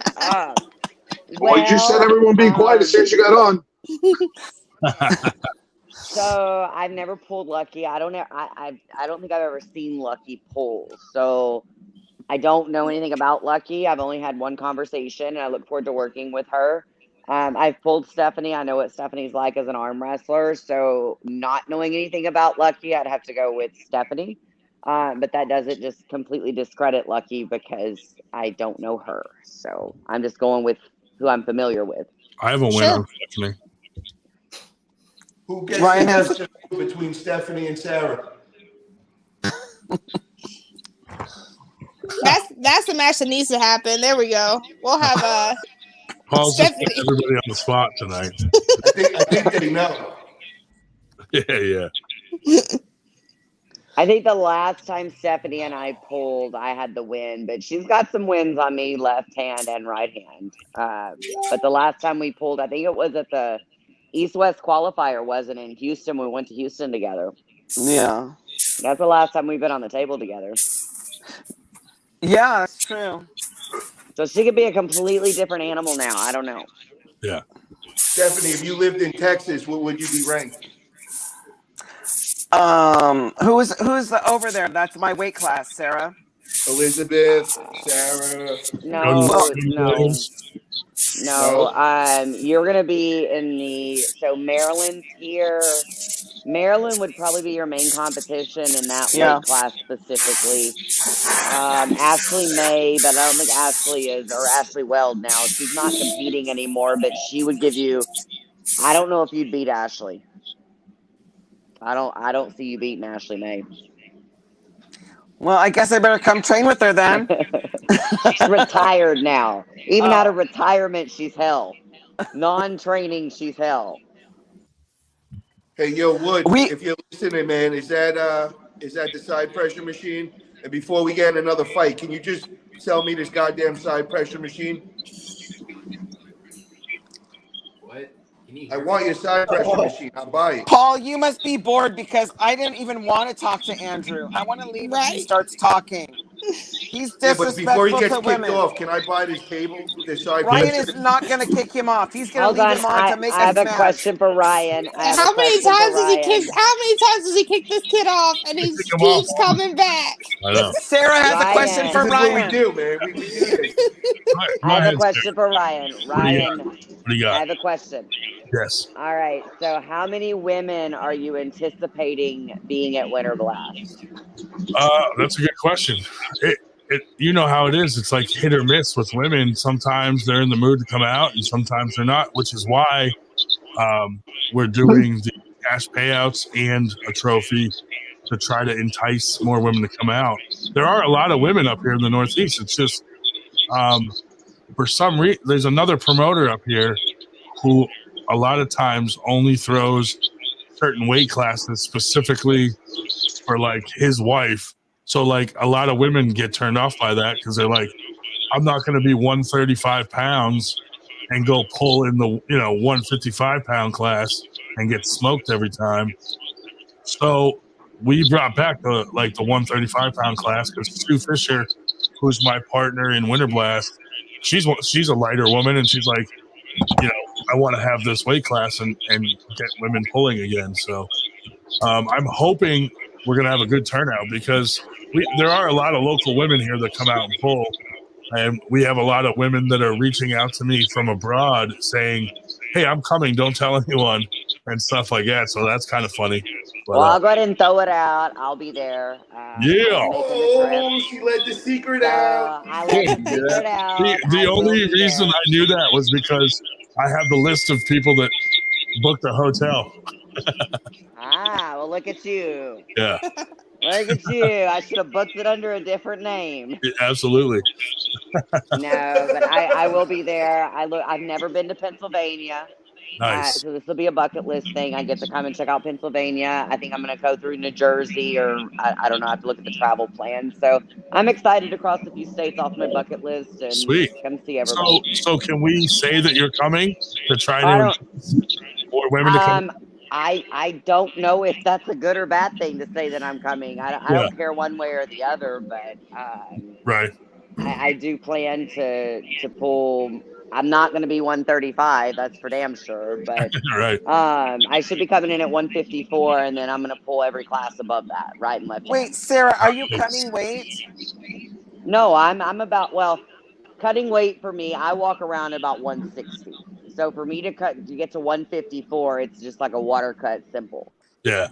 Sarah's weight cuts are not very fun. No, that's because I was inexperienced cutting weight. I cut weight very differently now.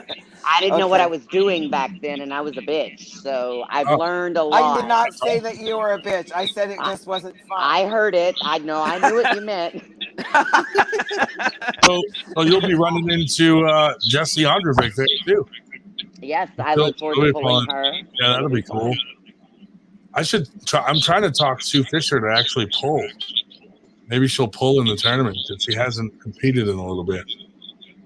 All right, so Ryan, without avoiding Sarah's question and giving us a politician's answer, if every woman who said they were coming comes, how many women are going to be at this event? We're not going to tell you because that might change if you're coming. No. It would change if I was talked coming. about this telling secret stuff. All right. If you're telling me there's nobody showing up and I've just booked on paid all this money, 250 women confirmed. Stop. We don't even have that many pullers in North America, right? Yeah. I know. But yeah, I mean, we usually have a decent turnout of women. So, okay, last year, how many women did you have last year? Dave, do you have the sheet for that? Or does Jesse remember? Does Jesse remember how many at Winter Blast last year? We didn't come last year. Oh, that's right. That was the year you didn't come. You came the year before. Yeah. Last year, I'm trying to think. I'll see what I can find. Yeah, see if we can find the Make this the biggest one ever, man. I want to. I do think this one's going to be a lot bigger because we didn't have the cash payout last year. So a lot of you women would think that would draw women in, but I've had cash payouts, first place 500. She's had like $5,000 and it still doesn't. Yeah, and that's still only get 12. So cash Remember, I told payouts, you that, Ryan. Yeah. It's not going to make or break whether women show up. That's not what prevents women from coming. What they're all coming to see is me beat twig arms that day. That's why I'm coming. Exactly. Like, I know last year Liz Mosak was there. She came out for it. She's thinking about coming out this year too, as long as she's healthy. So I know she might come. Some of the people who reached out to me specifically were like, "Don't tell anyone I'm coming." So I'm trying to be respectful of that. So I know, don't say any names. Just give me a number of how many women have told you they're coming. Oh, that have said I'm coming. Don't tell anyone I'm coming. Yes.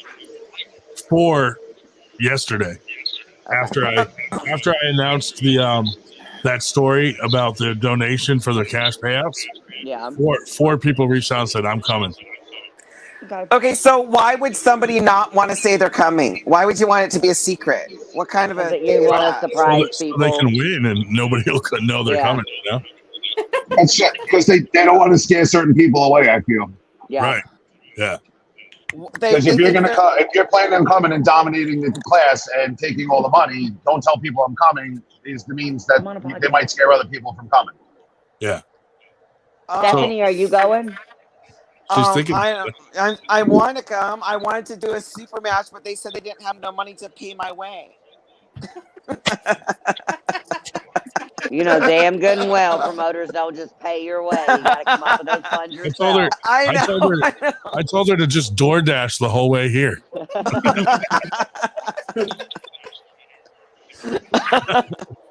Could you imagine? Well, dude, like it's weird because like Winter Blast has so much overhead because it's so big. It's hard to judge, and we still have sponsors coming in. So What overhead do you have, Ryan? with Winter Blast?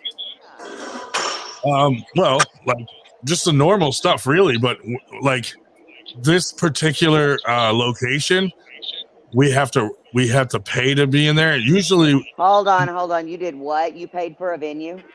listen, I didn't do that part. Who did that? So I can just slap them because you don't ever pay for a venue. I know. That's like the first thing she texted me. Trust me. Yeah. So who did that? Whose decision was that? Next year, we're gonna find a new. Well, actually, we're gonna tell them either we get the venue for free or we're gonna go somewhere else because we have a casino that will let us do it for free. That would be really Oh my God! And you said no. Okay, do the casino and make sure it's free. Okay, Ryan. We're bringing entertainment. Okay, we're bringing entertainment. No different than them bringing a band and they pay the band to come in. You should have them do a sponsorship for you, either a beer sponsor, liquor sponsor. Like you don't pay them for us to put on entertainment. So yes, it was just because of our partnership. Our partnership with a certain someone on past events didn't work something out. So now, like when we do our smaller events, we never pay. They pay us to be at their bar. So, so other than the venue, what overhead? You got your awards and you got our awards.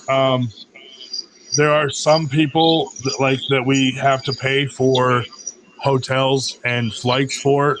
As part of the agreement. Private jet. Me and Nanya both in private jets there. Well, as part of the agreement for Hold on. Y'all aren't paying my hotel and my way. Wait, what? Some other people. Why don't I get this? I mean, I'm just playing, Ryan. I'm just playing. But you know what I mean, like I'm thinking the same thing though. Don't worry. Well, like we're flying in Sean Hancock as head ref, and he's doing a bunch of refs Smart decision. the night before. We're flying in Corey Miller to run the brackets and covering, his hotel because he's like working the event and running the whole bracket. I had to run them brackets for free for you. Well, goddamn, next year I'm calling. Next year at that casino, she's gonna run your events now. We still. You better write that down, Dave. Write it all down. Look at Sarah shaking you down right now. I would never have someone do work for the event for free anyway. We pay everybody. But, it adds up quick with like refs and this and that. And Winter Blast is a big tournament. So, like, you need some backup refs so the refs can take a break, stuff like that. So, there's more overhead on a large tournament than like our smaller, like, 100-man tournaments, Yeah. Winter Blast had 501 entries last year. Who's the side pressure guy? Keep the psychos out and the psych. Don't acknowledge him, Sarah, please. I can't see him. Who is that? He's a butt boy. That's Andrew Wood. Okay. Yo, Wood, I want that side pressure machine, bro, for real. Let's talk business. Hey, Paul. I've been working all week on the intercouplers, and I've been coming to the conclusion that just on intercouplers alone, I've probably spent over 160 hours on. Is this the Andrew Wood that goes nuts in the AWU chat? And I had to leave the one in the same. Yes. I thought he wasn't a real person, so that's the real Andrew Wood that talks like that. Man, I almost called a therapist for you, bro. I'm not even playing. If you push his buttons, he goes nuts on our podcast too. Oh. He does not like me. But nobody knows who he really is. His name's not Andrew Wood. We had to remove him last week because he tried coming on in blackface. Oh God! You didn't remove me. I stayed on all night long with blackface on. Yeah, His but we blackface didn't look very black. Black, so I didn't even know you were trying to do that until later. So this is a real person. Okay, I did not know that was a real person. I spent over 160 Guys, I'll be back in a bit. I'm gonna walk into work. All right, see you, Paul. Later, Paul. Yeah, I'm out of here too. Thanks for the invite. Yeah, Ryan, I'm gonna go to bed. It is 11 o'clock. Yeah, I'm out of here. Thanks for popping in the morning. Sarah. Look See, forward to Keep me seeing y'all. posted about these podcasts. I'll I'll talk to y'all later. I'll let you know as I know like more women that are coming. Hey, Sarah. All right, I appreciate it. Hey, Yeah. Sarah, you met me at IFA. You took a picture. Well, and since you're Who's talking to me? I did what at IFA? Hold on, Dave. You met me at IFA Nationals. She leave. Hold on, I Dave, can't shush. hear. You Go met ahead. me at IFA Nationals. I Who's was drinking saying out of that? a big glass jar. Wood. Oh, a big glass jar. I don't Number- remember IFA Nationals. I saw a lot of people that day. A big glass It was jar. a couple of years ago at the first time they hosted it in Dallas. Yeah, he was following you out to your car after the event. Ain't nobody gonna follow me out to their car. They know I'm crazy. No, that blonde lady with the glasses wanted to take a picture of me because she said I was drinking moonshine because I had a big glass jar of water. I wish I could remember. I really don't. I can't remember what I did like 2 days ago, let alone a few years ago. So I apologize, but I didn't realize y'all were one and the same. I just know that Andrew Wood is in the chat and was talking all crazy, and I left the chat. Nice going. Yeah, I'm really good at talking bad. Do you do it in person too, though? I mean, like I already said, I escalated. I reciprocated an escalating rate. So like, No, Andrew. Okay, Sarah. Andrew, Sarah, you're I a would. wall hugger. Okay, You're a Sarah, wall I would hugger. love to see you flash pin him. I want you to beat him. I think you could beat him. But Andrew Wood is the guy that Andrew talks Wood all the is shit a little online and then weak. don't say shit in person. Yeah, I think you should. I think Sarah could beat him. Ryan, set that up because Sarah would totally beat him. She would beat him right and left. He's not an arm wrestler. Listen, I can't set it up. I have a restraining order against him. Okay. We don't actually Am I let him supposed to know talk in about here. that? He 'Cause I just haven't listens. gotten any He's not an arm notices. wrestler. You didn't get the paperwork yet? No, I didn't. No, but did we actually meet, Andrew? Did we actually meet and introduce yourself, or we just saw each other in passing? It was just in passing. That blonde lady with the glasses, she just wanted a picture of my mason jar full of moonshine, and you were. Who is he talking about? I don't know what the blonde lady with the glasses is. Oh my god, I really don't She's remember. like, she goes to like every tournament, or she did. I don't know if she's been taking what's a her few name? years off. Oh my god, Denise. Denise Waddles? No, Yeah. no, she's a puller, not an organizer. She's Oh. I know. Is it? Oh my god. Little older lady. Christina Casto. Yeah. Christina, she was with me. I think that. Yeah, was she an older lady with glasses? I mean, I wouldn't call her older because she was, whooping ass. Well, no, but she could probably beat you too. She would beat you. She would beat all of the boys. Yes. Can we? I want to see that. Can we line him up on the table with all the ladies so we can all beat him? Be in heaven. No, don't do that. You're right. He would be in heaven. Stephanie, you always got to turn this into some kind of fetish. It is not a fetish. I always forget about those fetish guys. Those guys are like, ew, I want to arm wrestle you. Ew, I forgot about that. Gross. Oh, speaking of that, where's Chad Updike? Dude, he was messaging guys in the AW chat asking them for their bicep measurements, and then it got He really told me I had really nice muscles weird. today, so I brought him in the group. Oh, I was like, "Why you hitting us up with these weird questions, bro?" Yeah. You're an arm wrestler. What's your waist size? Like, who needs to know that, dude? Like, come on. I'm pretty willing to pay for one of these machines. If I could get a word in edgewise. Yes, please. What was Dave going to say? Dave has been very patient. Let me see what we're talking right now. Can you bring it closer? If I could get a word in edgewise. Oh my God, that's so mean. Sorry, Dave. Go ahead, Dave. Oh my God, Paul. Paul needs a spanking I was now. asked to find an answer to a fucking question. I found the answer. I'd like to mention it. Shut the fuck up, Dave. We had 20. We had I don't know how many actual bodies of women because there was some overlap, but we had 20 female pro entries last year, 18 the year before. Entries. Okay. Entries. Okay. Yeah, we did not You're have that talking many. like that's maybe. We had the biggest class. We had to seven some pullers. 2s, 3s, and 4s. We did not have a class bigger than 4 in women. In the How, last how year. does the? I think this year will be bigger, though. I'll let you know I what think it we're will be. looking at. Okay, show me how it works.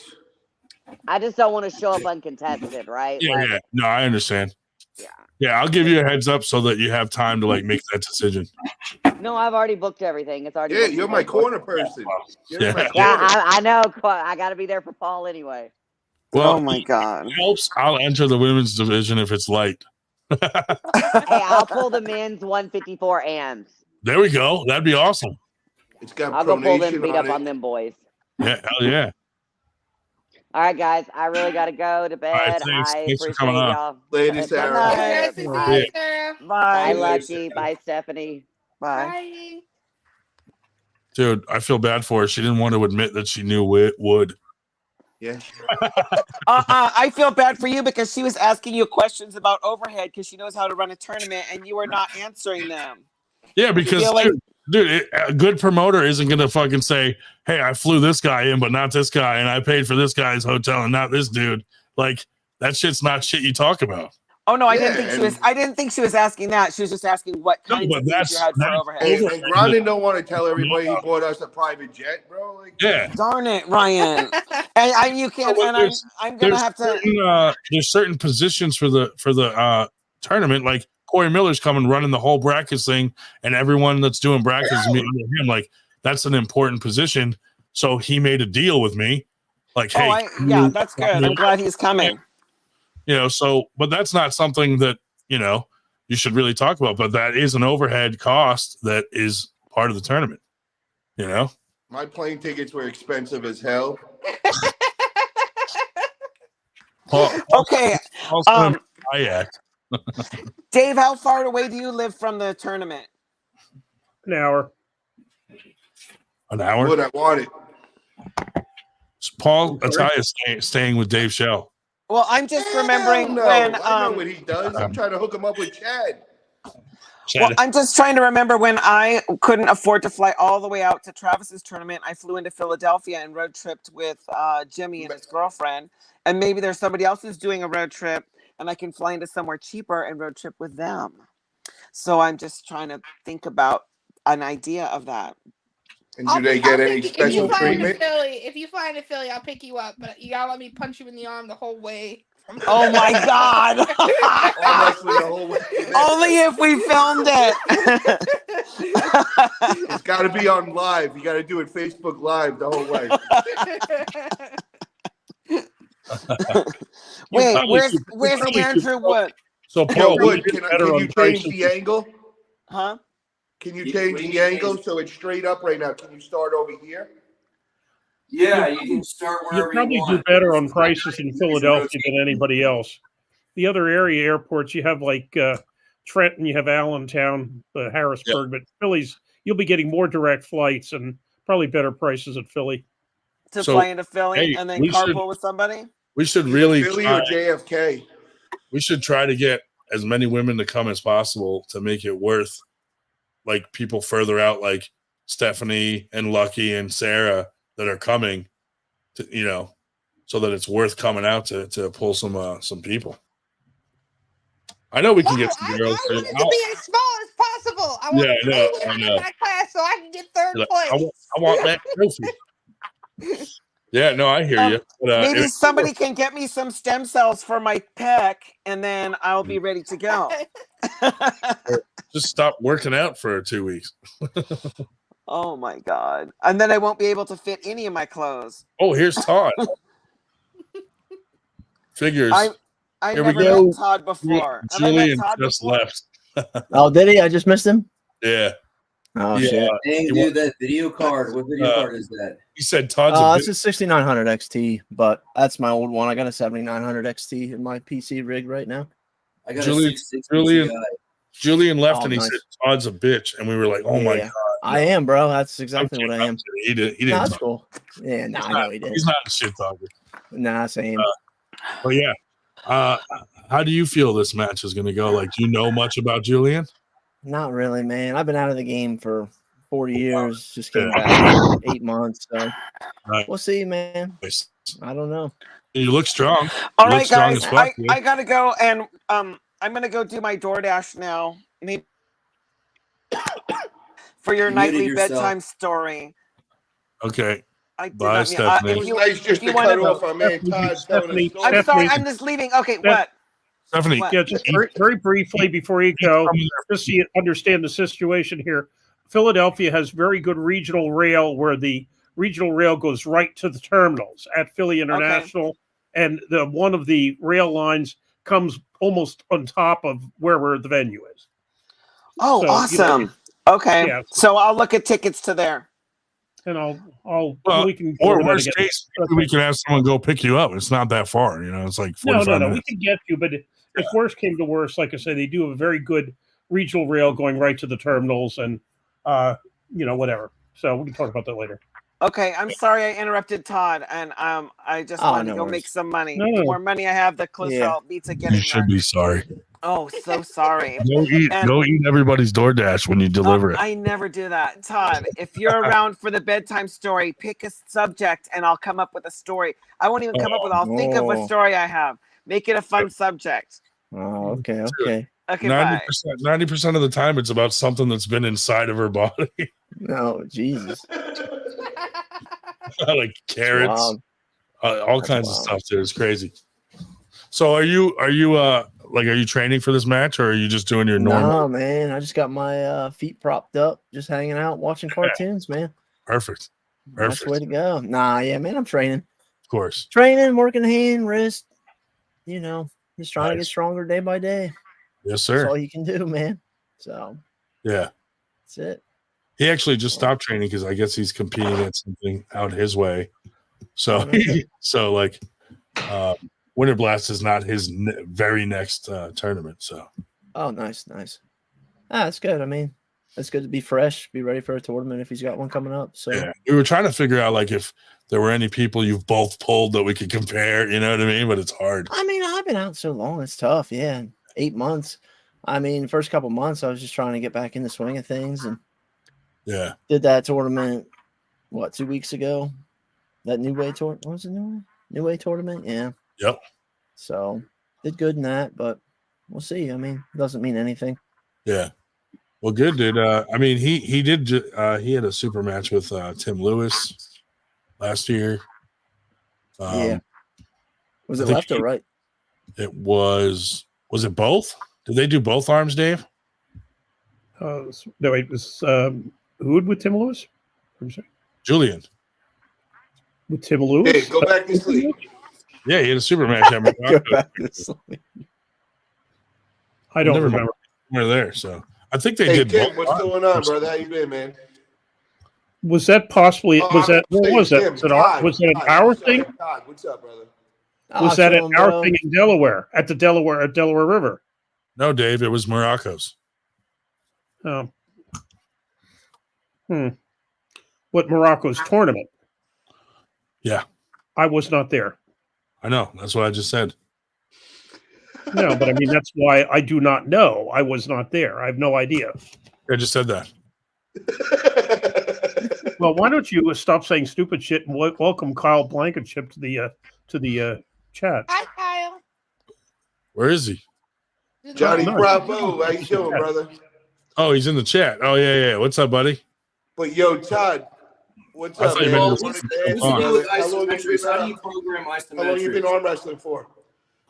I did it for 2 years. Took a 4-year break and been back about 9 months now. So, okay. And how many tournaments have you pulled in all together in your lifetime?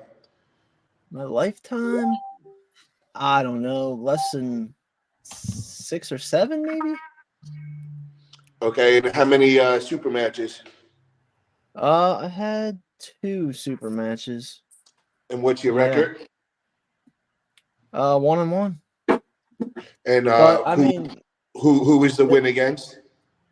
The win was against Dan. He joined around the same time I did. I forget what his last name is, but he was starting about the same time I was, I believe. Okay. And we had a super match. It was a right hand. Might have been right and left. I don't even remember. It was right or left or both. And my second super match was Tim Lewis, left-handed, but at the time I wasn't. That's crazy. I wasn't ready for it, and I mean he won. He beat me hands down, no problem. But my left arm isn't that great. My left arm's all right. My right arm's pretty good right now. Yeah. But left arm, it's just mid. It's not great. Right. So how do you consider Julian? Is he going to be your hardest challenge to date? To date, probably, because at the time, I mean, Tim Lewis was what he was then, and as I was. I didn't train much hand or wrist back then when I was doing it. I just go to arm wrestling practices. I pull, I'd be sore, but I didn't have any arm wrestling tools, anything specific or anything like that. Yeah. So now I got a bunch of tools. I've been training that way. It's been working pretty good. But yeah, hell, I'm sure he will be. I mean, he seems to be really good both hands. So, but my left arm isn't anything special. So yeah. So and what's your background? Because obviously I can see you're really jacked and everything. Are you like a bodybuilder, power lifter? Like where do you come from? I did a little bit of both. I mean, I like lifting heavy. I like doing hypertrophy. Basically been working out probably 15, 16 years on and off. Can't seem to stay consistent sometimes, but life happens. You know how it is. Paul wants to know what your waist size is. My waist size? It's 32. I'm kidding. But, yeah. Well, if we could help out Adam, if Adam was here, Adam would want to know your bicep size so he could chart you. So just let Adam know because he's listening. Like a Monday, about 13 inches, bro. Nice. Yeah. So. Let me ask you one more question, man. Got 13 inches too. Heck yeah, bro. They're swole on camera. Yo, Todd, did you make the transition now, man? Are you still stuck in your old ways as far as bodybuilding? Like, I did bodybuilding 25 years. When I got into the sport, I thought I was that hybrid that could do both and be good at arm wrestling, and it just didn't work at first. Now I'm all in with arm wrestling. Have you made that transition yet? So I still do bodybuilding style training. I just incorporate the hand wrist tools that I have, pronation, in it as well. If my wrists and forearms and fingers ain't sore, I'm trying to train it. That's my theory behind things. If it ain't sore, I train it. That's the way it always works for me, and it seemed to hold good. So, well, I'm curious. I'm gonna watch now you're on my radar. I'm gonna start watching you and see how you progress. But my guess is, bro, I think you're gonna learn in the next year that to get better, you're gonna drop the bodybuilding completely and go all in with the arm wrestling. Now, if you prove me wrong, more power to you, man. But I think we all kind of go through it, and at first we think we could do both, man. But I don't know. Yeah, we'll find out, bro. And I'm all for it. We will see what happens, and if I can do it, I do it. If I can't, well, arm wrestling training it is, brother. Fuck yeah, hell yeah, man. Yeah. Well, I can't wait to see you in action, man. Like that you come from a bodybuilding background and all. I think that's really cool. So I'll definitely be watching that day, man. For sure, brother. Hey, Lucky, are you going to pull the men's class too at Winter Blast? No, I'm going to do just the pros and amateurs for women's. Gotcha. So see what happens. Yeah. And so I think the only thing that I have lined up that I would have to pull the men's is if nobody shows up to for women's April 2nd for VAL. Oh yeah. So that's so funny that you're ranked in the men's, dude. That's awesome.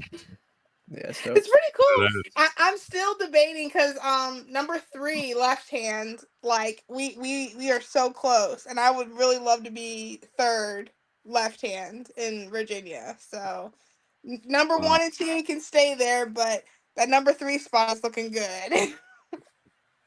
So we'll see. Yeah. But it's good to have goals and ambitions. I mean, my goal is to get ranked in the women's so that you're ranked in men's, I'm ranked in women's. Right, totally. Come down to Virginia, they'll let you do it. It could lead up to a super match. Right. Well, I mean, you're like the world's worst arm wrestler, apparently. That's right. That's what Paul says. That's right. At least you're number 1 in something, you know what I mean? That's what I've been calling myself since day one. And it works though, because then if someone beats me, I'm like, wow, you beat the worst arm wrestler in the world. But if I win, their reputation's over. Right. Right. It's a win-win for me. And honestly, bro, I think you would surprise a lot of people, man. That's why I want to see you do that, bro. I think you'd fucking. I'm gonna keep competing. Yeah. Once you have a super match and like that, a real one, and that's out of the way, like now I feel more confident in the next one, I want to see you against either Harlan or I want to see you against Cam. I might take the winner of Cam versus Pretentious. That I like that. That's a good one. That would be cool. Are you pulling Winter Blast, Brian? Probably not, because I'm just putting out fires the whole time. Like running around like crazy. So probably not, unless like everything's running real smooth and I have a chance to. But yeah, probably not. Gotcha.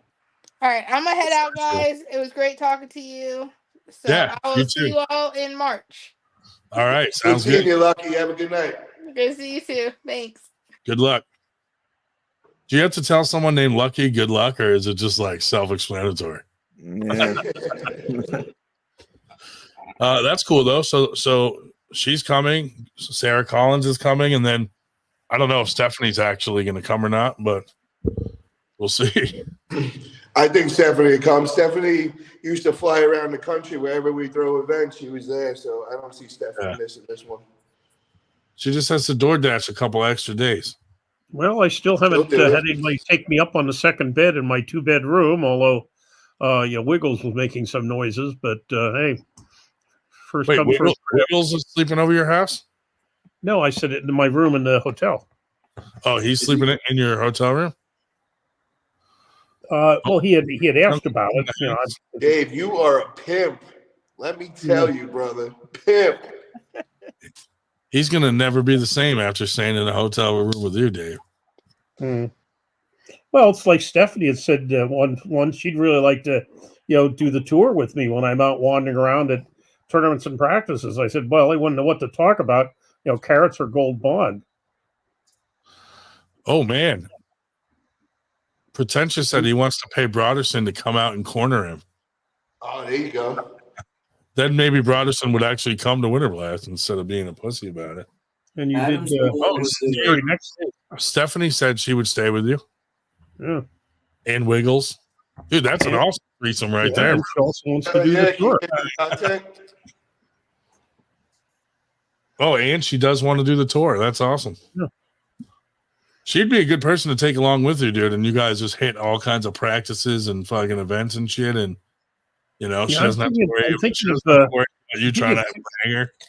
Yeah, I'm thinking of 2 separate tours this summer, late spring, summer.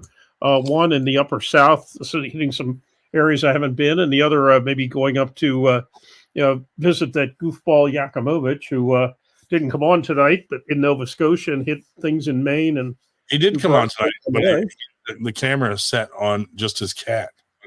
Mm-hmm. But Todd, do you have any tournaments before Winter Blast that you're going to attend, or are you waiting till? No, that one. What is it? Next weekend, I'm gonna check out and see how it goes. The one in Maryland, or? Yeah, that's the one. Yeah, we're helping Sean Hancock throw that one. Oh, yep. Yeah, the Maryland States one. Yep. That should be. I'm getting a call from Georgia. Yo, get him on here. I want to iron out some things with him. No, dude, I banned him. No, just put him on for like 5 minutes, man. I just want to talk to him real quick. I'm gonna have to go unban him. Yeah, just unban him real quick. People? What's that? How do you ban people?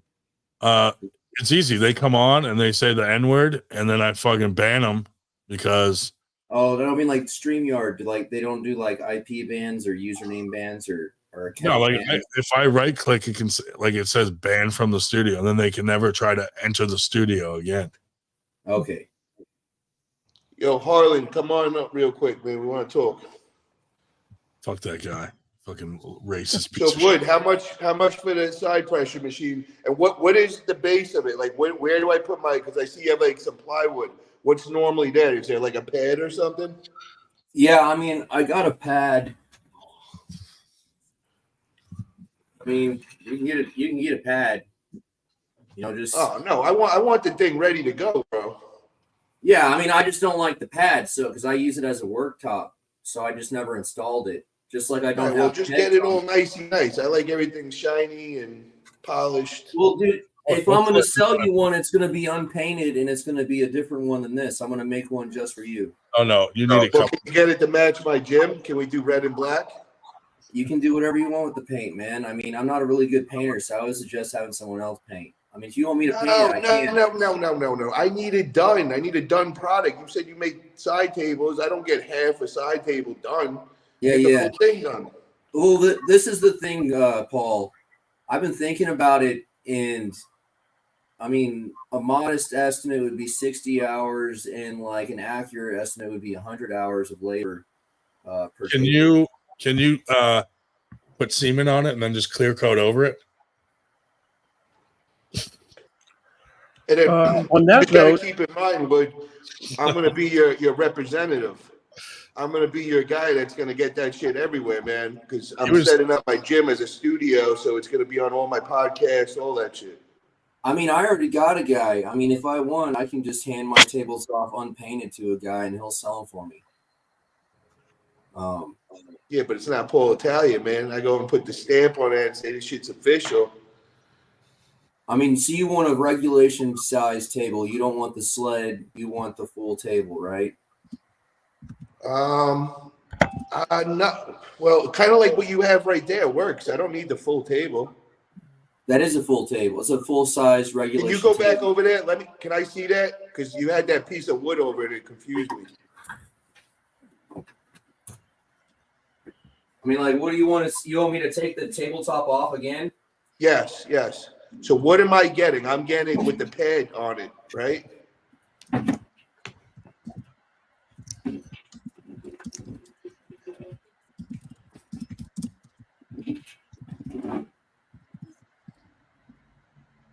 Okay, so that's the frame. Okay. Now that's the regulation size table, right? Yeah, from this corner to that corner is regulation. From that corner to that corner is regulation. Okay, so now where does the pad go? Like, how do we have that set up? Where does the what go? The pad, like, where's the piece that you're gonna have the pad sitting? The pad would go on the tabletop. Yeah, no, I know, but it's that wood's not gonna be there. So where is the beam that's gonna hold that? It would be through this wood. This is the superstructure, so you can drop 500 pounds on this table and it won't bend. Yeah, but Travis has one because you said you made it like Travis's. So Travis has it like in the middle where there's like a pad. Oh, do you want like to skip the tabletop and you just want like? Yeah. Okay. Well, I can do that. I mean, I just would say that this is better. But if you want the hollow skeleton design, sure. I mean, yeah, I don't mind that because I like Travis's one. The one that he has is like perfect. Actually, I'm down, man. If that works, that tabletop, I'm down with that too. Whatever. Now, what handles come with it? I'm still trying to figure that out because, I mean, like I said, man. I mean, you know, I'm kind of special ed over here, so things move slow. So for sure, you want the Travis Bajan handle, right? Yeah. And do you want a mechanical arm? Yeah, mechanical arm would be cool. Do you want a mechanical arm with compounding loads? Like I have a mechanical arm that also does back pressure spring and it has a down pressure spring. Yeah, I want all the goodies, man. Whatever, fully loaded. All right, well, good for you. I only have one more set for the compounding load mechanical arm. Do you know how long you are from your elbow to your grip? Do you know how long that is? I can measure it. 3 inches. I'm gonna message you on Reddit because you unblocked me on Facebook, but I think you still have me blocked on Messenger. So I'm just gonna message you and go under. I think you're friends with me with Mr. Italia. So go to Mr. Italia. Just message me on Facebook there. What did Harlan want? I'm gonna message you on Reddit, dude, because I know for sure you don't have me blocked on Reddit. He fell asleep. Hey, Dave Shell. Yes. What did Harlan? I'm politely waiting for the conversation to end. But yes, Eric has an offer for you. Eric said if you really want to get him out of arm wrestling permanently, he wants to have a super match with you, Ryan. And if you win, he promises to get out of arm wrestling forever. I don't want him at arm wrestling. I don't care. No, not you, Ryan. Oh, okay. If Ryan wants him out of arm wrestling forever, Ryan needs a super match with Eric, and if Ryan beats Eric, Eric will leave arm wrestling forever. That's good. That's a good one. Yeah, but I don't give a fuck if that racist piece of shit arm wrestles or not. I just don't want anything to do with him. He just wants to use me as a way to fucking get an arm wrestling match. and I just don't even give a shit about the guy enough to give him a match. Like, fuck that guy. Okay, but that's No offense, but dude, we gave him three times he came on the show, and every single time he said something fucking racist to where we had to remove him. Like, Well, he's Mr. Grondin, last time he was on, you weren't here, I believe, and he was actually pretty civilized besides talking about smoking crack. Well, when the fucking Come on, Andrew Wood gave him the okay. when the Gotta cat's be- away, the mice play. Look, we let you back on, dude, and we shouldn't have after you tried to pull that fucking blackface shit. And I got all kinds of messages from people complaining about it, saying, "Don't ever let him on again." But then, of course, I did it honestly just because I think it's hilarious how cancel culture has become so popular. You know, to be honest, I didn't know you were trying to do blackface till way later in the show when, like, I thought you were joking about it. When you drew attention to it, because the quite frankly, excuse me, but it was a very incompetent job of blackface that Governor of Virginia did a better job of it. You just look dirty and like an amateur racist. It was spur of the moment, man. And Harlan is a way better racist than you. I mean, honestly, like I was thinking about it, and I should have gone to like the military surplus and got their face painting kits because they actually have like black in their face paint. But that's like miles away. And Lawless Luchador thinks you a great chance to win a super match there, Ryan. I'll fucking smack Harlan, dude. Fuck that guy. But he's never going to get the opportunity because he's a fucking piece of shit. Did you see the match when I pulled him? I posted him recently. Yeah, you smashed right through him. Yeah, but just watched a couple of times, man. He got me on that fucking jump. He's fucking quick with that. With his press?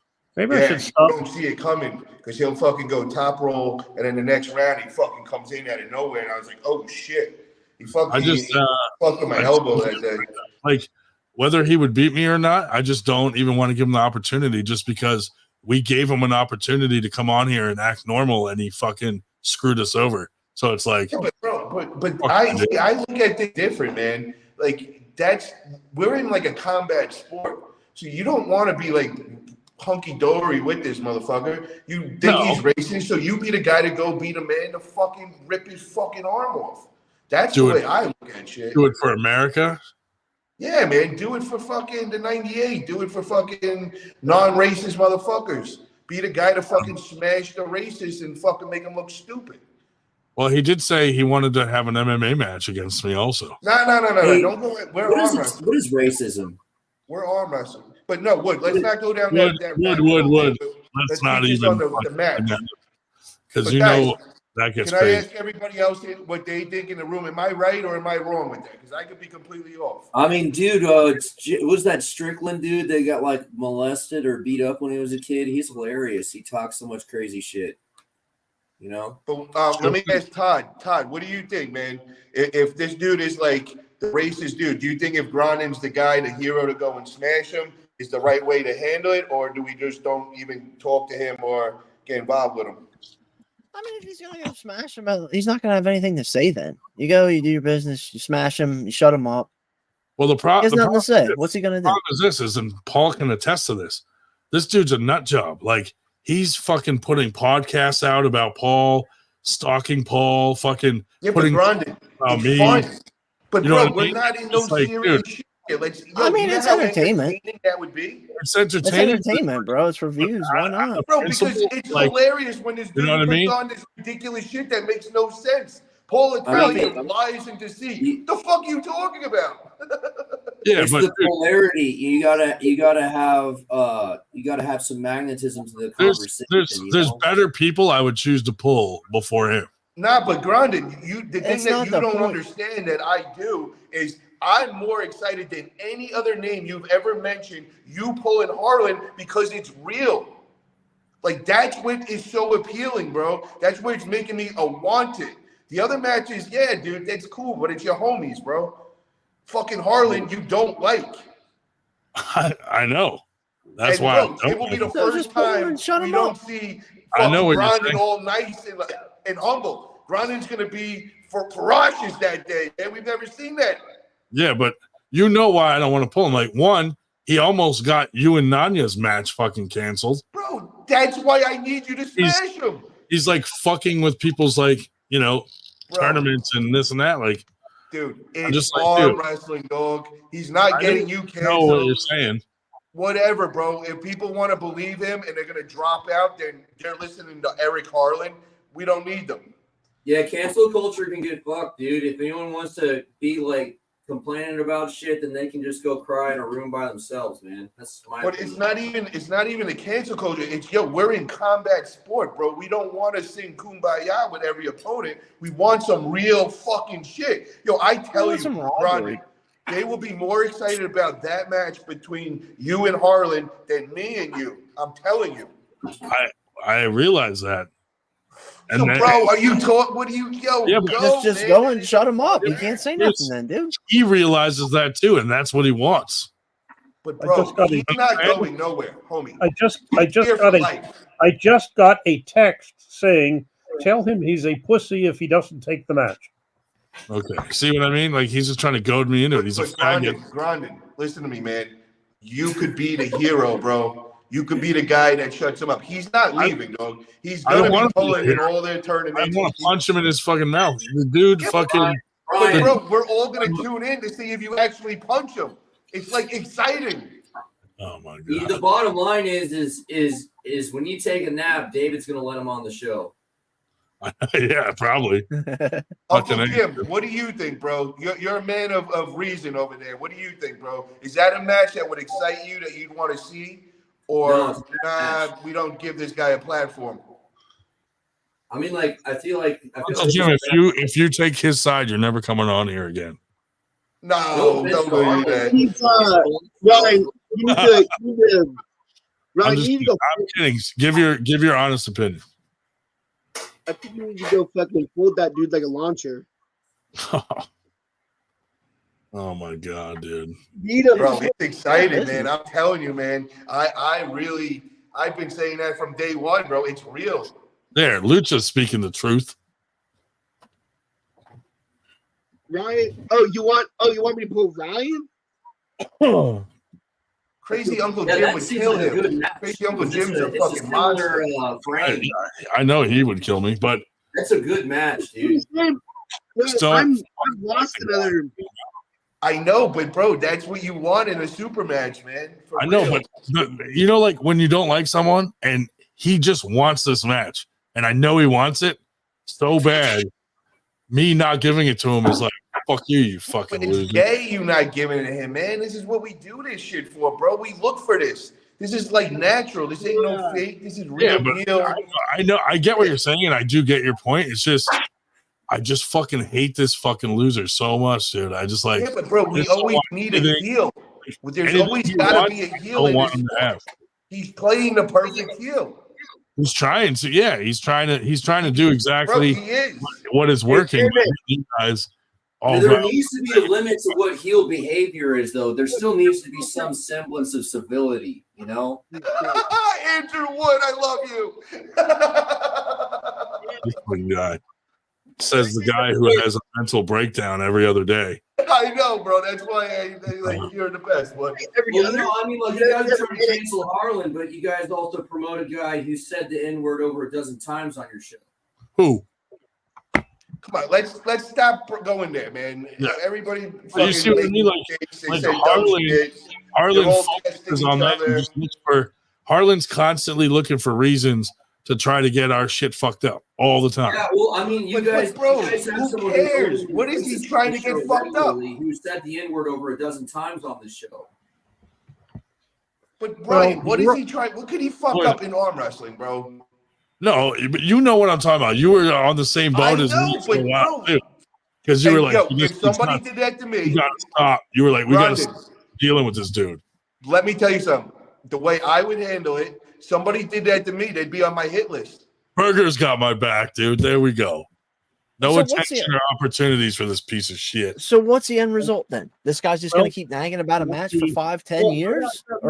Exactly. Todd understands. Bro, you go, you shut him up. He has nothing to say. What's he going to do? Nag you for a rematch? He gets beat again. He got beat by the #1 world's worst arm wrestler. Good well, for the him. world champion psychologist just did a 180 to see if that would work and texted me, tell him I withdraw my offer, never mind, and also tell him thanks for not taking the match. See what I mean? Now, he says that, and next week he's going to challenge me again. It's just always back and forth with this fucking weirdo. I have a solution. What did you say before, bro? You're the worst arm wrestler title. Exactly. If you beat this dude, you literally just ended his career, bro. Nobody would take him seriously. Then I would lose my title. Ryan, I have a solution. He deserves it. Yeah. Well, I have a solution. David, you tell your buddy that I'm the same size as Ryan. If he wants to pull a 300-pound man, pull me. No, that's not fair. No, Grondin and him are at the same time. Grondin's got an easy win. 2 years on him.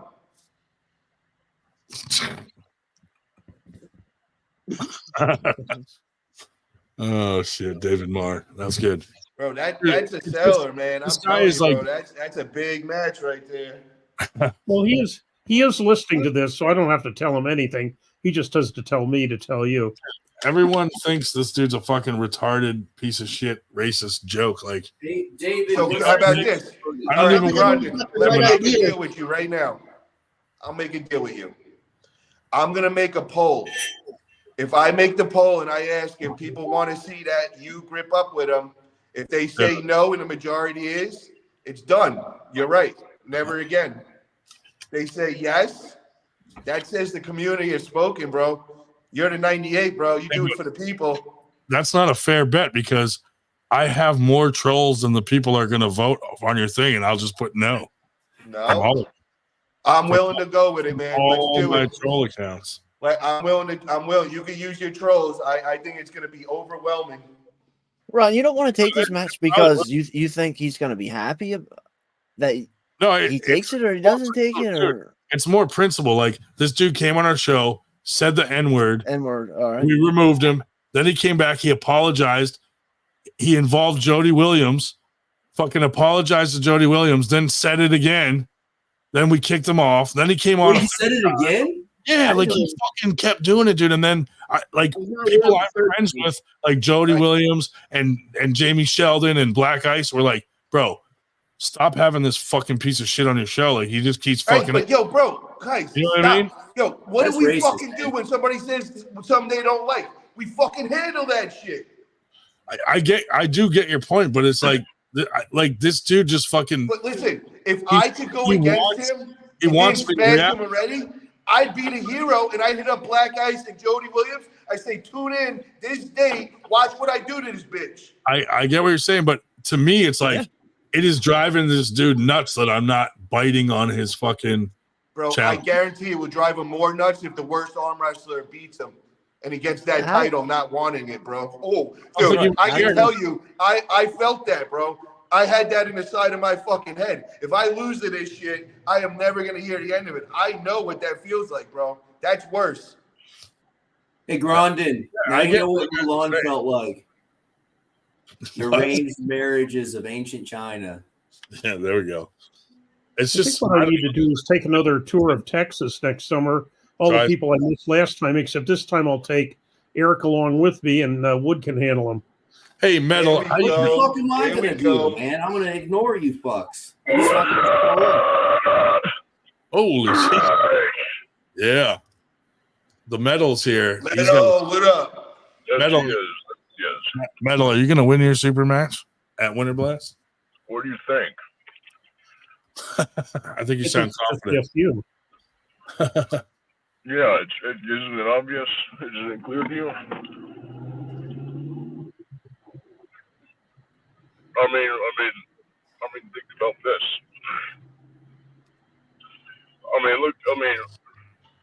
There's the guy named the Metal, and he's going up against a guy named Baby Arms. Who do you put your money on? Yeah. Dude, Nicky Poo used to be one of the top ranked pullers in Texas. Who's that? The guy's nickname was Nicky Poo, and he was one of the top pullers in Texas there for a few years. You said Nicky Poo? He's talking about Robbie Paulson. nuts. No, I'm talking about Nick Pitara, the comic book artist. I'm talking about what Metal's talking about. He's got a match with Robbie Paulson. That's right. Well, his point is that nicknames do not necessarily meet the actuality. This person may be ironic. His nickname, Tiny Arms, may be ironic, kind of much the same way that Nanya, really doesn't have twig arms. Yo, Well, Robbie's really never strong. know, but you never know. I bet you never know, but you just it's kind of You have small arms? You got like I wouldn't small? want to put my money on the guy named Baby Arms. Yo, Metal. That day at Knuckles Up 1, I pulled you right before I pulled Robbie. I don't know if you remember, but that was Robbie. That was right after I pulled you. No, I didn't know. Yeah, you guys were standing right next to each other, and the second me and you got off the table, he went and pulled me left hand. All right. Yep. I was his left. I didn't pull him left. He's a beast left, but I also pulled like a bunch of people right before it. So, but I do remember it was strong. Nice. Oh. Yeah, you probably smoked me left. My left is a pile of garbage. Gotcha. I'm thinking about giving it a try. If it's feeling okay, I might give it a try at amateurs at Winter Blast. Give my left a try, see how it does. Nice. I haven't competed on lifts. I haven't competed on lifts since like 2021 or something. Nice. It's just my left has been riddled with injuries for a long time. Gotcha. That'd be cool to see. Are you a singer? Right. What's that? Do you sing for any bands? Not really. I do it as a hobby occasionally, but I don't consider myself a singer by trade. He looks like the leader of a band. When you see him in person, you would think that he was like the leader for sure. It sounds like he's a singer. Well, You guys glad see you him in don't do it as person, a career, he looks man. I'd like hate you. for you to lose your voice. First time I saw him, I thought he was like an executioner. The Undertaker is real. With that hood, dude. Jesus. I was like, this dude's going to cut someone's head off. Well, the other night when he was on that podcast, I said we were seeing more of him. He was driving home from the gym, and he didn't have his hood on. And we could see, I said, we can see more of him tonight than we've seen with his Obi-Wan Kenobi robe on. I told him I think that robe is a mistake. He looks a lot bigger. He's a lot bigger arms that if you can actually see them, as opposed to hiding them under that Obi-Wan Kenobi effect. Well, there's no sleeves on it. There's nothing to hide the arms here. I remember Metal's right is for real. He's strong as fuck. I remember that. That's my money maker, the right arm. Yeah, since we've got everybody else's opinion, who wants to know what's Metal's opinion on Eric versus Grondin? Of course he does. Dave, what's your opinion? Let's hear Metal's first because Metal's an outsider. So Metal, have you been listening? It's gonna be in the square, Ryan. Did I hear Eric versus Ryan? Yeah. Yeah, so Eric Harlan we're talking about. Eric has promised to get out of arm wrestling for good if Ryan beats him in the super match. Ryan does not want to pull him at all because he's a, racist piece of shit. And so there's two questions. I guess the main question is whether you think Ryan should pull him, which Paul thinks he should, and Ryan is saying no. We're not asking you who you think will win.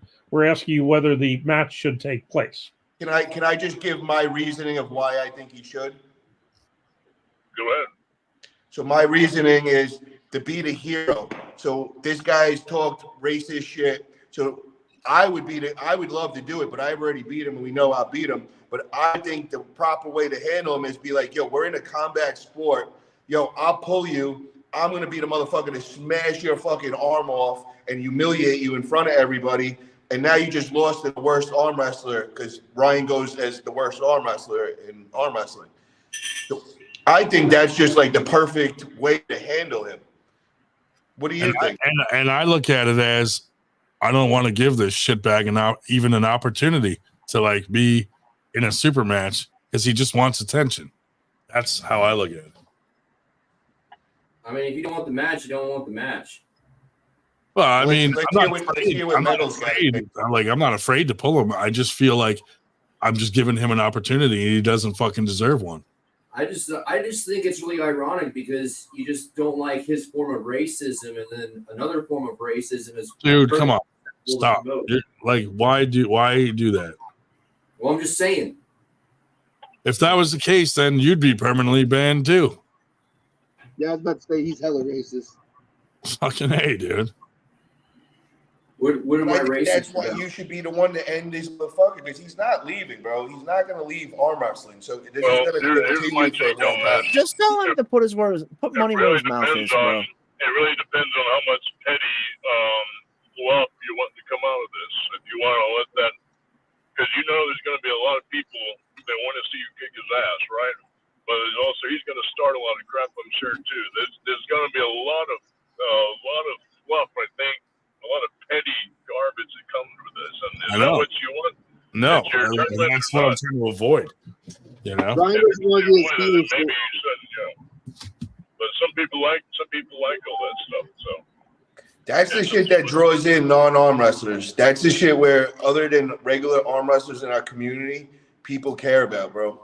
That's the honest truth, man. I know what you're saying, but to me, there's other opportunities. Like, he's not the only person that can do that. Right, but everybody else that you mentioned, bro, it's your boys. Like, yeah, dude, it's cool because you both say that, and we're gonna act like, yeah, we're all supportive. But honestly, I really don't give a fuck. This match is real. I give a fuck. Bro, he disrespected you. I mean, I get what you guys are saying. It's just his personality. Like, he just, Bro, like, it's a combat sport, bro. That's like being a fighter and saying, just, like, "Oh no, wants you talk dirty to me. My feelings are hurt. I'm not fighting you, I mean, motherfucker. no, I'm gonna go punch you in the face. I don't like you, listen, bitch." I totally understand you guys' point of view completely. If we're doing a combat sport, I'm not disagreeing with it. Just personally, badminton, bro, I'd be on your side. don't even want to give this guy dude. a fucking opportunity. Bro, just put money on the line, set a date, set a time. He doesn't show, then he's a bitch. And Yeah, and I'm not saying Winter Blast, man. You gotta focus on what you gotta do at Winter Blast. But I'm saying at another event, it doesn't even have to be yours. We could have a promoter pick that shit up because that would sell, bro. I'm sure like Greg Brown would love to have that at one of his events. What did he say, Dave? He said it would not have to be at Winter Blast either, and I said it would not be in any event because you're too busy. Ryan, I'm on Greg's team, so if you go with Greg, you're going to see me. On Greg's team? I'm on Greg's team, so if you did one of Greg's events, that would be there. And I'm really confident that Greg would love that match, bro. I'm sure he fucking would. I mean, anybody And then would, we man. can get fucked up, Ryan. That's the problem. You weren't fucked up enough for Paul, man. Just a few more shots, you would have had it, man. Fuck yeah. Bro, be the hero, man. Be our fucking hero for the people. Yo, I shut fucking Harlan down, and now he's got the title of the worst arm wrestler on this planet. And we will remind him about that every time he shows up anywhere or, makes any podcast. No, he's not. I completely, I'm not disagreeing with you guys. I just dislike the guy, and I know he just wants this opportunity. And it's like, all right, good. Get money from him. Just dangling it in front of him, going, "You're not going to get it. You're not going to get it." I mean, personally, if he was putting my channel in jeopardy, and if he was doing that, I wouldn't want to give him an opportunity either. I would Dude, he did shut him out for my productions and stuff. Dude, it's like the way he did it, it wasn't like he was trying to get attention. He fucking just said it like you just say the word like, dude, hello, dude, what's up? Like the dude is just straight racist. It wasn't like he said a word over and over to try to like just fucking get attention and act like he's crazy. Like this dude fucking, like it wasn't an act. Like he just fucking kept saying it accidentally because that's how he fucking talks normally. And he apologized so many times for it. And then he fucking released all these fucking videos about all of us. And I'm just like, dude, this dude he craves attention so much. Like that's the one thing he wants. And I feel like I don't even want to fucking give him any attention. All right, Ryan, and if that's why the don't you case, just take one for the team and take a match with Jim? But I totally understand. I was always the guy in the neighborhood when I see somebody getting bullied, I'd go and fucking start bullying the bully, man. I would go take action, bro. It's just you gotta go take some action right now. Smack this bitch up for Jody Williams, Black Ice, for all of us that he disrespected on here, made us feel awkward. That's Yo, Grondin, But we all all those behind guys you, bro. all those guys feel the same way I do. That don't give him attention. Like, but you know what? You're giving him attention right now, bro. You're talking about him. He's on the talking podcast. He's about not him even 2 on the hours podcast. now. Don't even want to be. Well, that's the He thing. was on last week. Yeah, He was on last week. Not while I was on. Grondin, why don't you just pull a match with Jim, dude? Take one for the team.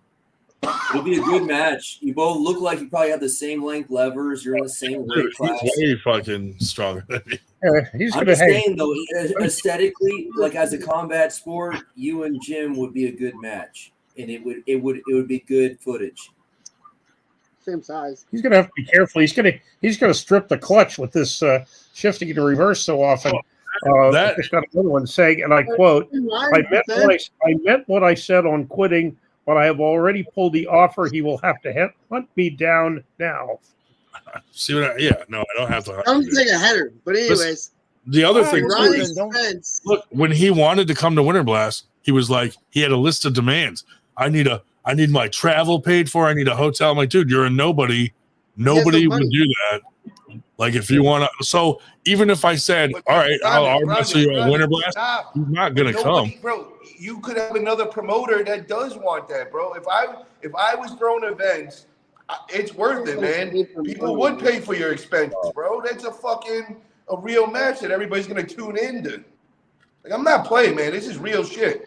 I'm a promoter, man. This is I what we believe want. what you're saying. If you're not the wrong guy, if you don't want to do it, and you're not the guy, then fine. But let's get somebody that will do it. Who else wants to pull this dude that has some kind of beef with him that we can fucking make it happen and be the hero?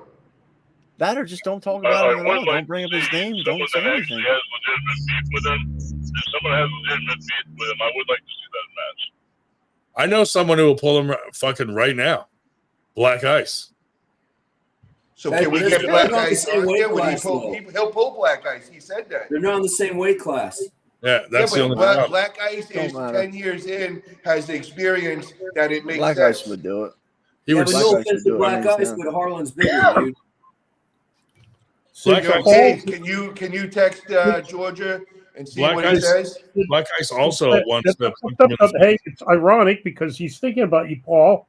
He said, since Paul is a promoter, obviously tell him to foot the bill with a laughing face.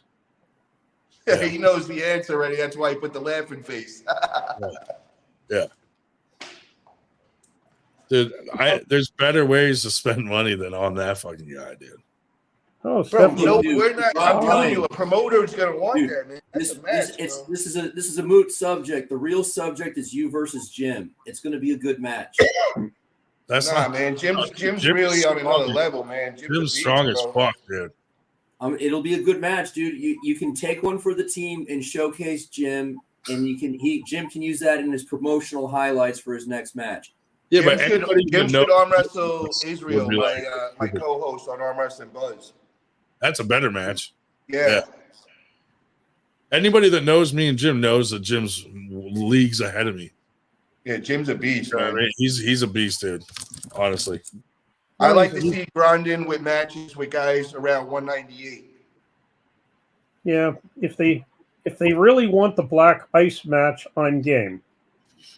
Yeah, you know. Now, will he quit arm wrestling? Is it the same? Well, Ice also loves the shit out of him, let alone just arm wrestling. Like, he's likely to fucking punch him in the face too. Yeah, but we don't care. We want that. That's fun. That's cool. Yeah. I mean, I don't see why someone should get punched over words, man. You guys are really fucking up. You guys are going down the wrong path. It'll get interesting there. Yeah. Yo, you're right. Oh my God, you just said it. This is the perfect Arm Gods match. Dude, Marcus brought up to me again about me and you doing a rematch at their event in Ireland. Bro, let's do in Ireland. I'm gonna have a match, and then you get a match against Harlan, bro. I'll be in your corner. Bro, I For wouldn't real, even bro. listen. I wouldn't even participate in an event where they're fucking flying Harlan out to beautiful Ireland. He doesn't Bro, deserve. come on. He doesn't Stop with your deserve. fucking shit, Bro, man. he doesn't deserve Come to on, me and you see. will go there. If We'll I both pull get a Eric, match. if I pull Eric, it's gonna be in fucking Kensington, Pennsylvania, in the fucking heroin district of the fucking world. It's probably going We'll to be set in up the driveway. we'll set up a table in fucking Kensington and pull there, and we'll use fucking passed out heroin addicts as a riser. That would actually be really You cool. and Iron arm guys is so perfect of a match. Like intentionally just run out the most rundown, like rickety place. Yeah. Right, like a fucking abandoned the drug. worst show you can possibly make. The worst venue, the worst camera quality, the worst freaking Wi-Fi. Just do it on the sidewalk outside the homeless shelter. And he has to walk there. Yeah. Get You know what? like You know some what? random guy off the streets Hey, and be the ref. Not only if I win, he has to quit arm wrestling, and he has to quit working at Freddy's as a burger flipper. both is in the fucking works. Wow. Because you know he'll never find Employee of it. the month there. He did admit to having some gay tendencies with his fucking roommates, which is weird. Weird thing to admit to. Yeah, he was looking for roommates and he found them on Grindr. Who looks Seriously? for what straight? That was person- funny that day when he told us What that. straight person looks for fucking roommates? on Live? Grindr? He's Huh? talking about Yeah, Grindr. he's I been, don't know. Who hey, did he's been this? giving his roommates the Harlan. old Harlan shake, right? And then Harlan got so mad that he flipped out and he's like, "It doesn't matter because I'm the top." And we were like, "Whoa, okay, whoa." Anyway, what's up, guys? Anyway, yeah, yeah, I'm gonna Todd, pop off, guys. You guys Yeah. have any questions for me before I pop Yeah, off? yeah, Todd, thanks for coming on. And I'm going to thanks for reach having out me, to you. brother. Me and Paul are going to try to schedule a time to have you and Julie on the same time on Paul's channel. And we're going to pick some dates. He's usually on Wednesdays, Yo, but if Todd, we get you we're guys gonna off, see maybe if we could do this week. Maybe tomorrow. What's today, man? I'm all mixed up with fucking. It's Friday, Saturday. Oh, I'm all fucked Saturday. up. Saturday. Yeah, Wednesday, Wednesday. 10:30 p.m. Eastern time. Would you be able to make that? Yeah, that should be fine. Perfect, And we'll bro. We're try gonna to- have you on the Arm Wrestling Buzz. Lachlan Adair's gonna be on there. It's gonna be a fun one. Yeah, for sure. All right, All right, thanks. perfect. It was very nice meeting you, brother. You guys, thanks for having me. Thanks, bud. See you, brother. Later. Well, much as I'm enjoying being the translator here, and the latest is he will happily crush Black Ice's low hand top roll ass. Whatever. I have to help run a hearing for the fraternity at 8 o'clock Eastern, which is 7 hours or a little bit less from now. So I'm going to let you fun people continue, but I'm going to leave. Hey, So tell I'll give Eric- you say tell fuck Eric- that guy. Just text and, Eric. and Eric's going to have to find somebody else to translate for him or to Can send we them out. can we let him come on right now so I could talk with him? You and Gron can debate that, but I'm leaving. So right, how but about- you unbanned him, so right? I don't even. I got to look how to unban. You have to restart the whole. You have to restart the whole thing. I think you do have to log out and go to like the main page settings. Oh man! You have to make a new one. Let me look because there might be a way. Let me. Because I have a super match this weekend. Hold on. Sections. I have 2 super matches this I don't weekend. know. Ass whooping's gonna be pretty fun, man. I remember after school, fucking people get their ass whooped. Everyone shows up with the drainage ditch to watch it all go down. The promotional side of me completely understands where Paul's coming from. It's like a dream match. Everybody would be vested in it because of the drama and stuff like that. But the logical side of me is just like, I know that's what this piece of shit wants. Yeah, but bro, you're growing the sport, and that's the overall what we're all trying to do, and should be the most important thing. That's rule number 1. Yeah, but once again, we come back to there needs to be parameters, and like you need to grow the sport the right direction. Wood. This is it, bro. Nobody cares about East versus West matches that is non-arm wrestlers. Nobody cares. That's not bringing nobody in. You know what's bringing people in? Matches like me and Nanya. I have all my people on Facebook, MMA fighters, UFC fighters, people in reality shows hitting me up. No Nanya, no everything. I was in awe that a UFC fighter is watching play-by-play of what's going on between me and Nanya. My family, all my friends know Nanya. Bro, this is what we want. This makes people say, when somebody brings up arm wrestling, yo, that shit's pretty cool. My friend's into that, and it's so crazy the shit that they do. It's fun.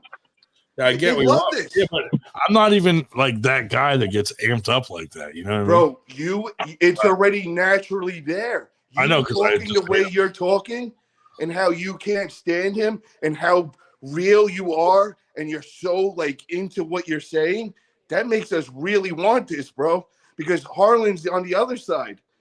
You guys really don't like each other, bro. This is gonna really I'll say this. be fireworks. I'll think about it. Okay. Thank you. I'll consider it, but I need time to think about it. And there's a few people I would want to run it by in my life that I trust to see what they think. Well, if you can, man, these guys are gonna try talking you out of it, man. It should be for the fucking good of arm wrestling, man. I'll super chat you $20 if you take the match, Grondin. Yeah, I want to ask somebody that's an outsider and that's very Harley, he reasonable. needs some money, dude. He's a voice of reason. Hold on, she hasn't heard nothing yet. Nothing. All right, yo, babe. I'm too busy training. So Eric Harlan is he's hitting us all up and he's challenging Grondin. And he's saying if he loses to Grondin, he will leave arm wrestling and never be in it. Grondin's feeling about it is that he shouldn't give him a platform. He's so against it because he said some racist shit. My look at it is that, yo, you could be the hero, the guy that goes and smashes this dude. We're in a combat sport. It should be handled on the table. You should humiliate this dude, and now he's got to leave arm wrestling. And Grondin's title is the worst arm wrestler on the planet. Yeah, but tell her some of the shit he did too. Like he almost got your match canceled. She knows. She's here. She knows. He's a shit. I was going nuts, bro, and I should be the guy telling you it's not so to do hard it. for me because I know how bad he wants the spotlight. It's like the last thing I want to give him. But does he not have a spotlight already?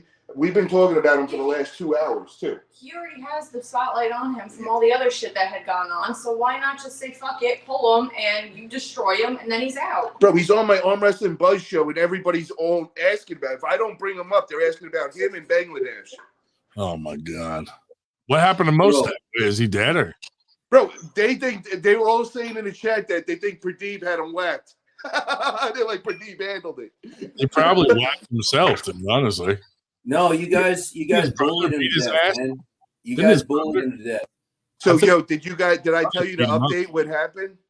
His brother beat him up, right? Well, dude, the guy Aman, the famous arm wrestler out there, he only lived an hour away.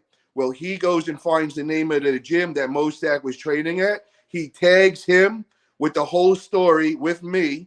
So now all those guys from his gym start hitting me up, and they're like, yo, we know him. He goes to our gym.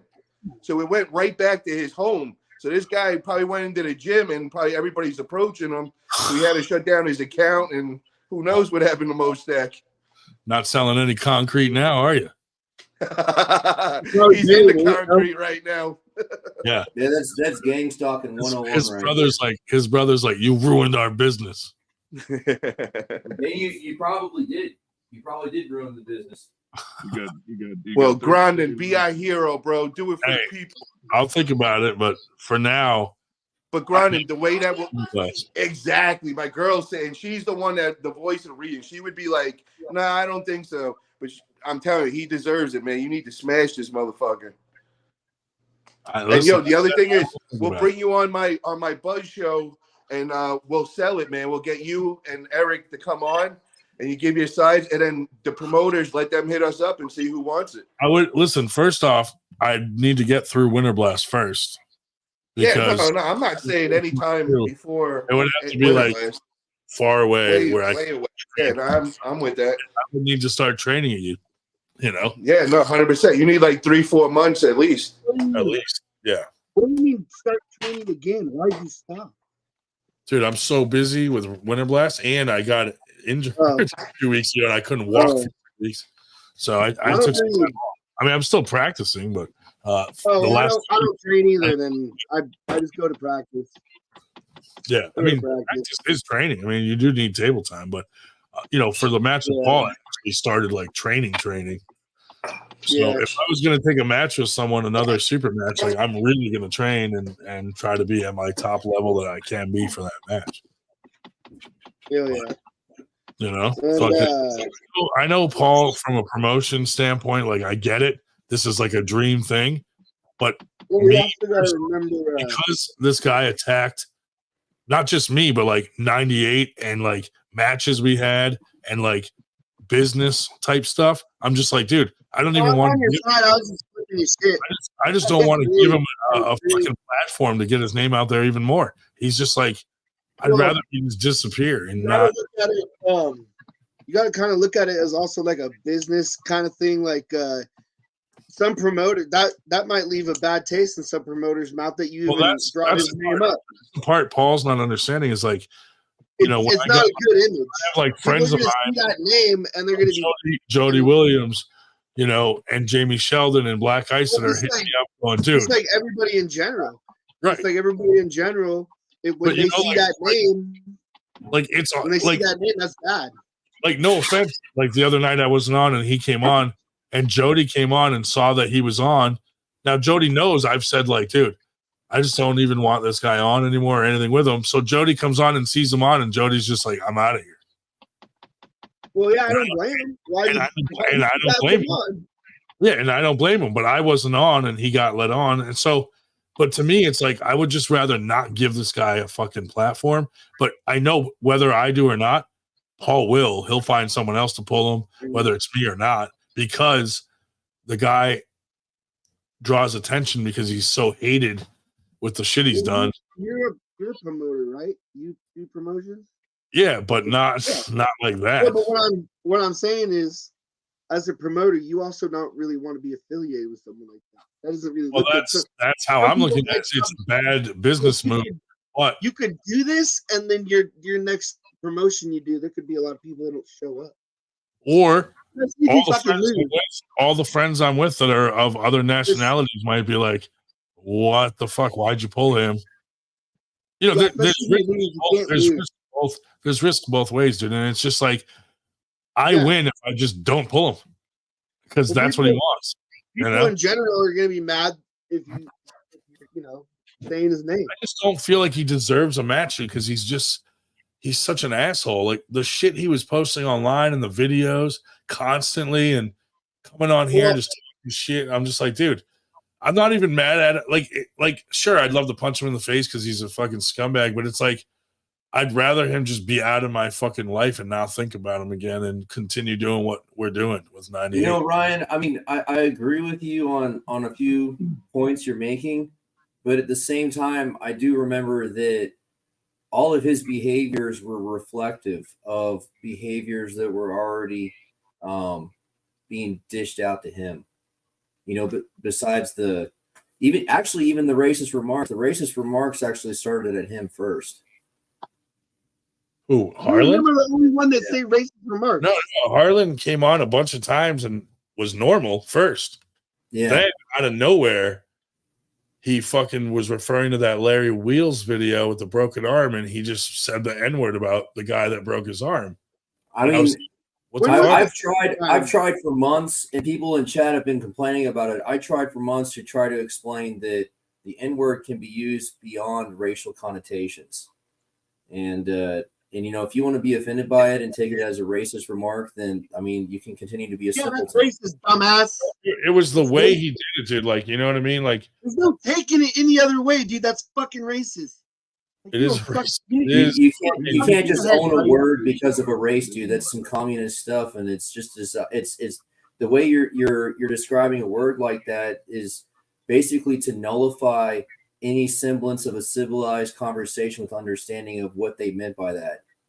It's the most autistic thing I've ever fucking heard you say. There's a lot of context in the way he said it that just was like, it wasn't like someone trying to say it for attention or like just trying to prove that they can say it because they have because dude, first off, he said it in such a nonchalant way where it was like, this dude means that. Like he just says that all the time. Then I mean, So look, when was dude, the it's second it's time? an intrinsic word. I mean, I have a apologized for saying it to Jody Williams. Then he said, "Well, I can say it because I have mixed children." And I'm just like, "Oh my god, dude, that's more of a yeah, reason." That's I more of mean, a reason not to. it's indefensible. I mean, I'm trying to play devil's advocate, but it's I know you indefensible. are. I know you are, but the way that's the thing is the way he did it. There's no way to get out of like the context of the way he went about it. Yeah. But then on another point you're talking about is the cancel culture, and you guys have been. I mean, this cancel culture is also a reciprocating. Also bad. What's that, man? You've also said and done some great shit on this show It too. really sounded like he was trying to be offensive. Yeah, well, the second time he did say it on purpose. The second time he said it on purpose. Tell me about the second time because I don't really. What happened the second time?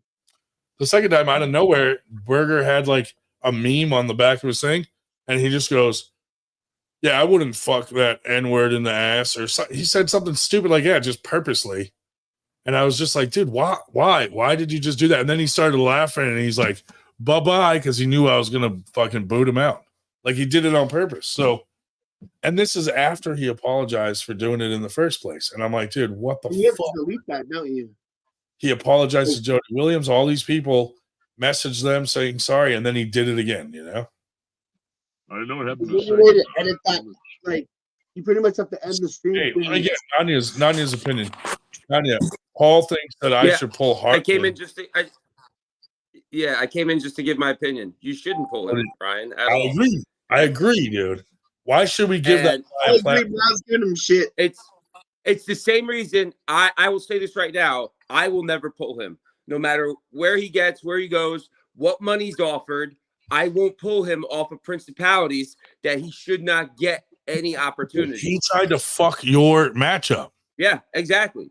And so he's playing. See what these people are forgetting, and people that aren't directly attached to what he has tried to do, they don't understand that he looks for everything and any opportunity to try to fuck us over. So just giving him an opportunity for the match, him coming to the event, dude, he could come to the event and plan to totally like fuck up the event, like something on fire. Yeah. Who knows? Make a crazy outburst. Like that's what they don't feed the trolls. I know. I get what Paul's saying. Like, hey, this is a combat sport and all that, but you know what? I don't like. It's arm wrestling.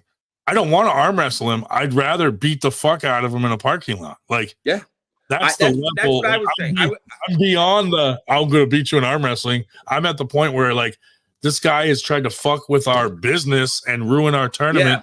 I just want to kick the shit out of him. 100%. And that's what Paul doesn't understand. Like, yo, like it makes me question his gangster because, yo, what up, Jamie? When someone attacks your house and directly comes at you like this, dude, I am not getting up against a table and arm wrestling you. I couldn't. I'll fucking grab his hand, headbutt him in the fucking face. He's already went beyond that. Arm wrestling, this is sporting competition. Like, no, at this point, either he gets no limelight at all or beat his fucking ass. It's as simple as that. Yeah, he just doesn't deserve more attention. And I know he's gonna get it. Someone like Paul will pull it and put it out there. And I don't blame Paul because he's gonna get a lot of views, just like the WWE. But personally, the things he did to me have pushed me beyond wanting to arm wrestle this guy. Like, I don't want to give him a platform. I'd rather just like sneak up on him and fucking stab him. Careful, it's I'm pretty sure it's like a hate crime to like hurt the mentally ill.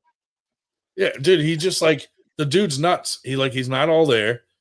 I mean, he watches our show and he tries to take. Listen, if Paul thinks this guy is gold, and Paul, first of all, Ryan, like this is your show, it's your 98, it's your event. Paul, you need to tell Paul to fucking fall the fuck back home. Oh, well, dude, I mean, at the end of the day, I'm not going to do something I don't want. I know, but I'm just saying, like because Paul thinks he's got his claws dug in here a bit and can manipulate.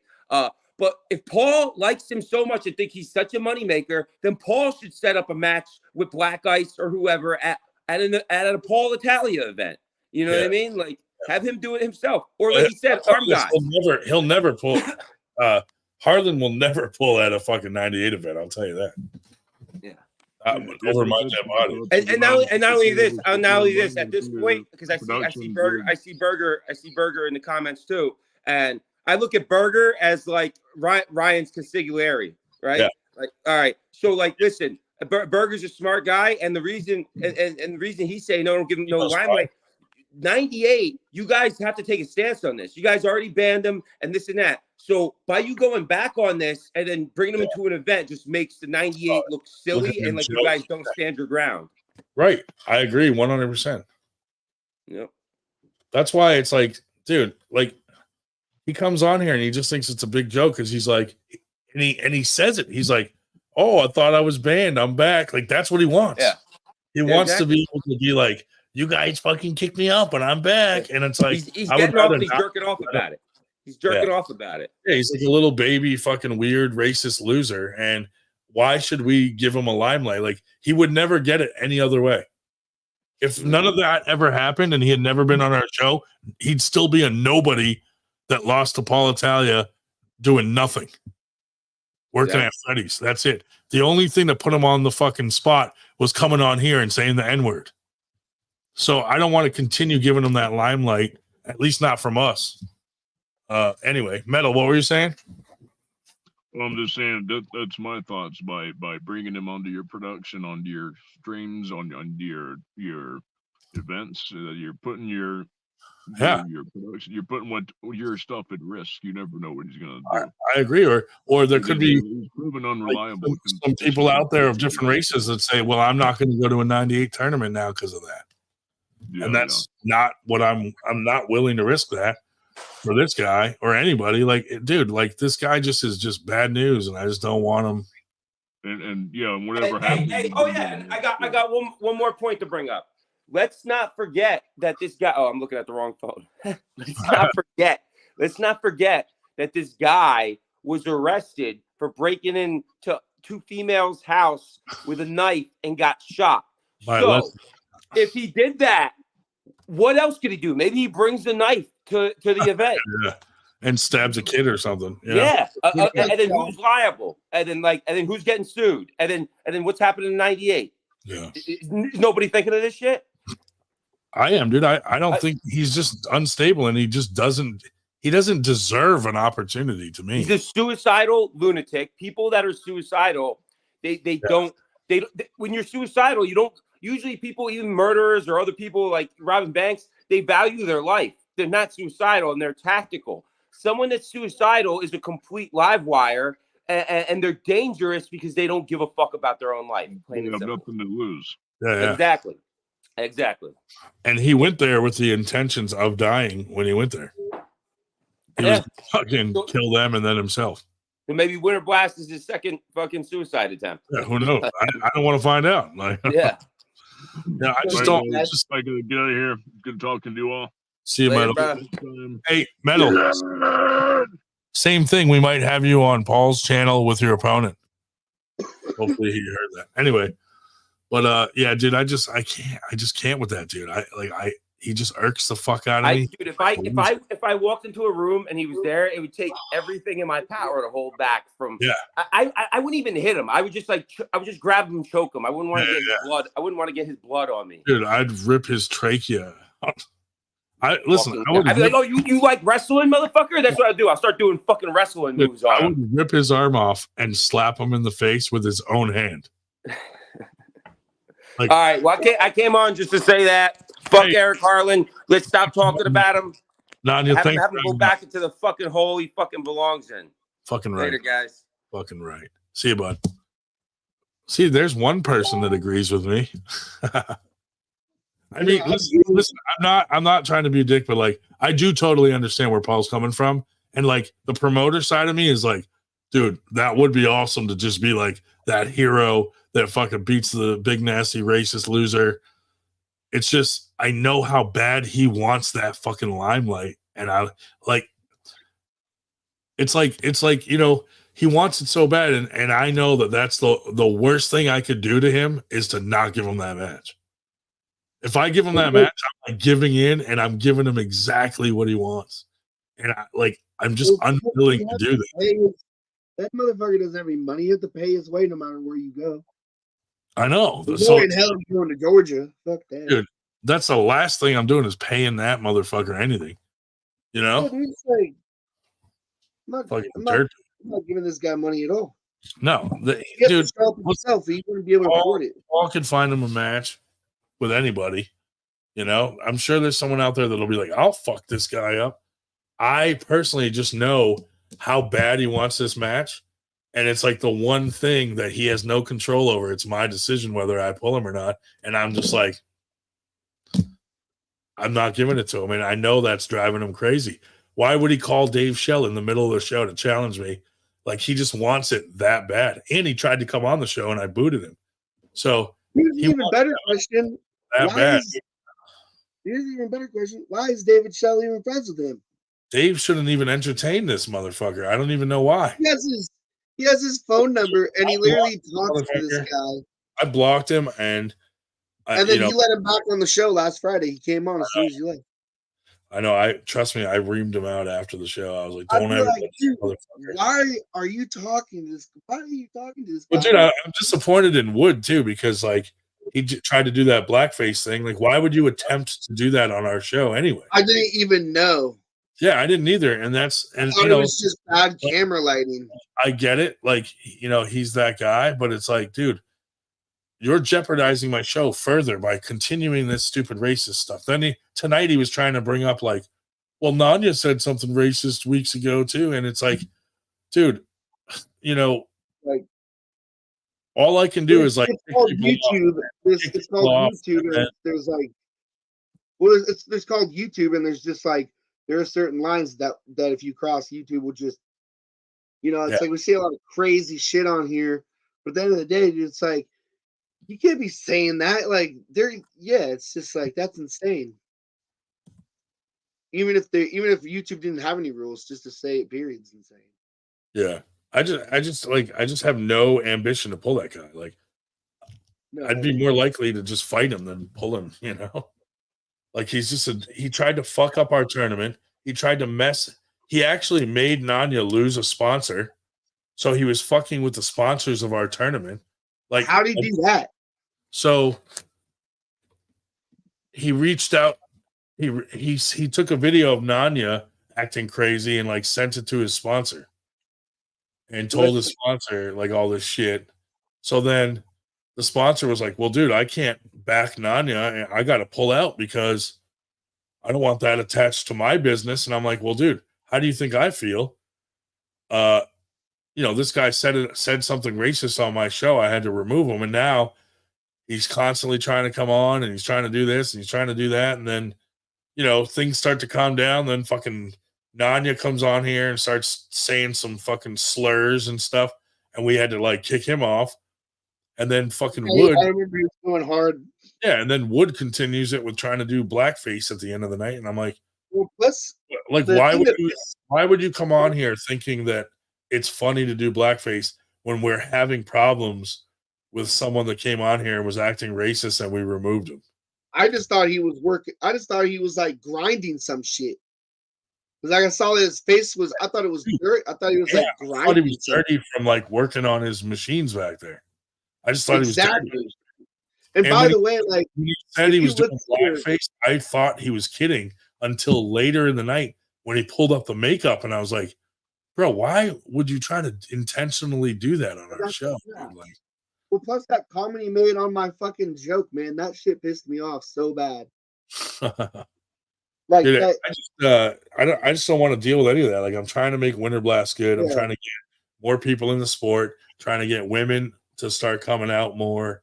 I'm trying to like get sponsors, raise money. Like, I don't even have time for this shit or this podcast sometimes, but I try to come on and be consistent. But like, there's still so much to do for Winter Blast. Like, I'm still going to order like banners and some different trophies. What's that? When is it? It's like March something. March 23rd. Yeah. It's March 23rd. It's in Philadelphia. Our main trophy for Winter Blast is a dragon trophy. And then in Philadelphia? Yeah, Philadelphia, area. Hey, Greg Brown and Freddie Sanchez may be coming. They're trying to That'd be come. cool. Maybe you can come with them. Yeah. I have a super match this weekend, and then I have two of them actually. Oh, nice. Um, Who are you pulling? yeah, I just my teammates. So I'm not like on the ranked list yet, so I wanted to get on the list, but Yeah. they're like, you're too strong, like you should. So I was basically like, I thought you had to start at the bottom of the list, but they're like, no, don't start at the bottom of the list. So the Sean, who I believe is like number 7 on left arm, I'm pulling him this weekend. Yep. And then I'm pulling another guy right after that. I'm gonna pull another guy on the right arm, and I believe he's also like number 7. But I'm pulling number 3, so I'm pulling this guy named Matt, and he's number 3 on. He's ranked number 3 on our like 30-man fucking list. Yeah. Even though only like 10 people ever come to practice, but anyways, he's like ranked number 3. He's like really, really strong. And I basically called him out for an arm wrestling match because he's like, who wants to pull in April? And I was like, I'll fucking pull you. So, but that's for Cool. number 3. Yeah. But I don't know. I will pull him in April, and no matter where I am at on the list, I'll pull him. Yeah. But I just figured for now, I just get the number 7 spots, and then get the 6th spot, and then get the 5th Yeah. spot. Absolutely, dude. This is the first place pro dragon that we always do. Nice. Different colors every year. We do a different color so that like people, But dude, it's like it's like fucking 16 inches tall and it's heavy as fuck. Like it's huge. And then semi-pro first this year, we were gonna do these skull kettlebells. That's sick. Something like that. I don't know. And then we haven't decided what for amateur yet. But I mean, it's hard because if you go expensive with like the dragons and that for a class, like you run out of money quick, and then someone always complains like about the medals or the trophy. You know what I mean? So it's like we're trying to like average everything out, but it is what it is. What's funny? I just thought of Whatever we can afford is what we do. So it's not it's not like we don't want a certain class to have a cool trophy. It's that we can't afford it. So the guy that I'm pulling right-handed, I'd have to look at the list again, but I'm like 100% sure. Yeah, I'm like 100% sure. But so if I beat the right hand match on Sunday, yeah, the guy above him I believe is Greg. So actually, but Greg's number 5 now. So actually, I'm pulling for the number 6 spot on Sunday for the right arm. And then I told Greg that I told Greg that he'd be next because I think he is next. Yeah. Yeah. Well, that's funny though. Yeah. Dude, that'd be the thing cool. about it is like I hope the he thing can about come. it is I said I hope he can come out to Winter Blast or him and Freddie or whatever if it's possible, Yeah, that'd be cool. Fun over there with all you guys, and I met made friends with everybody that was there, so that's kind of cool. Yeah. I got a whole bunch of friends out in the Arizona area, which is cool. Yeah, I got fucked up. I arm wrestled a little bit. I don't remember arm wrestling. I don't remember arm wrestling, but my little brother showed me the videos. I don't think me and you gripped up at all, but I really don't think I don't have anything for you. I don't think. I didn't fucking stay long either. Yeah. But yeah, I got to arm wrestle this. Well, I got to arm wrestle the guy that provided the tables and makes arm combat tables. His name's Ben. He's like, I think he's like 6'3" or something, and like he's like 280. He's pretty strong. I think well with him. But I arm wrestled. There's this at that event. I arm wrestled Kelso, who's on our team, and I believe he is. Actually, I think he's in like the number 2 spot for left-handed, and he felt he felt my left arm, and he said we didn't like. I was already kind of hurting. It was the end of the night, so we were just like pulling back and forth. But he told me I felt strong and I have a really good sticking point. Yeah, that's cool. Which dude. I do. I don't know why, but like from here to here is like not that difficult to like open me up. but then it just kind of stops right there. Yeah, yeah. It's just like I think that's Yeah, the a same lot for of people are like, yeah, a lot lot of people have that one yeah, sticky yeah, spot where yeah, like you can hold someone there for a while. But yeah, dude, like aside from Harlan, if I was gonna have a super match, I would train up for it. I wouldn't just be like, yeah. yeah, I'll do it and just go pull on a Wednesday and not be ready. You know what I mean? Hmm. I would have to train up for it and take it serious. Like, Yeah. I've already had a couple matches that were just like for fun and a joke, like with Gary Yeah. Roberts. Like I don't want more matches like that. I already did it. Like I want to move forward and take serious matches. But again, to be competitive, I would need to lose some weight and get into a weight class where I actually belong, Yeah, so I got all the way when I'm like 6 months clean off the drinking. Yeah. Although I did drink December 9th at that event, and like I'll like drink if I go to the bar, but like 6 months ago, for like the last 5 years, I was heavy alcoholic and eating like bad food, but I got an ankle injury and I stopped working. And my job was very physically demanding. So in like about a year worth of time, I went from like a pretty lean 245, 250 to 340 pounds. And then when you saw me on December 9th, I was like 325-ish, like 320. And dude, I'm currently weighing like 308, 309.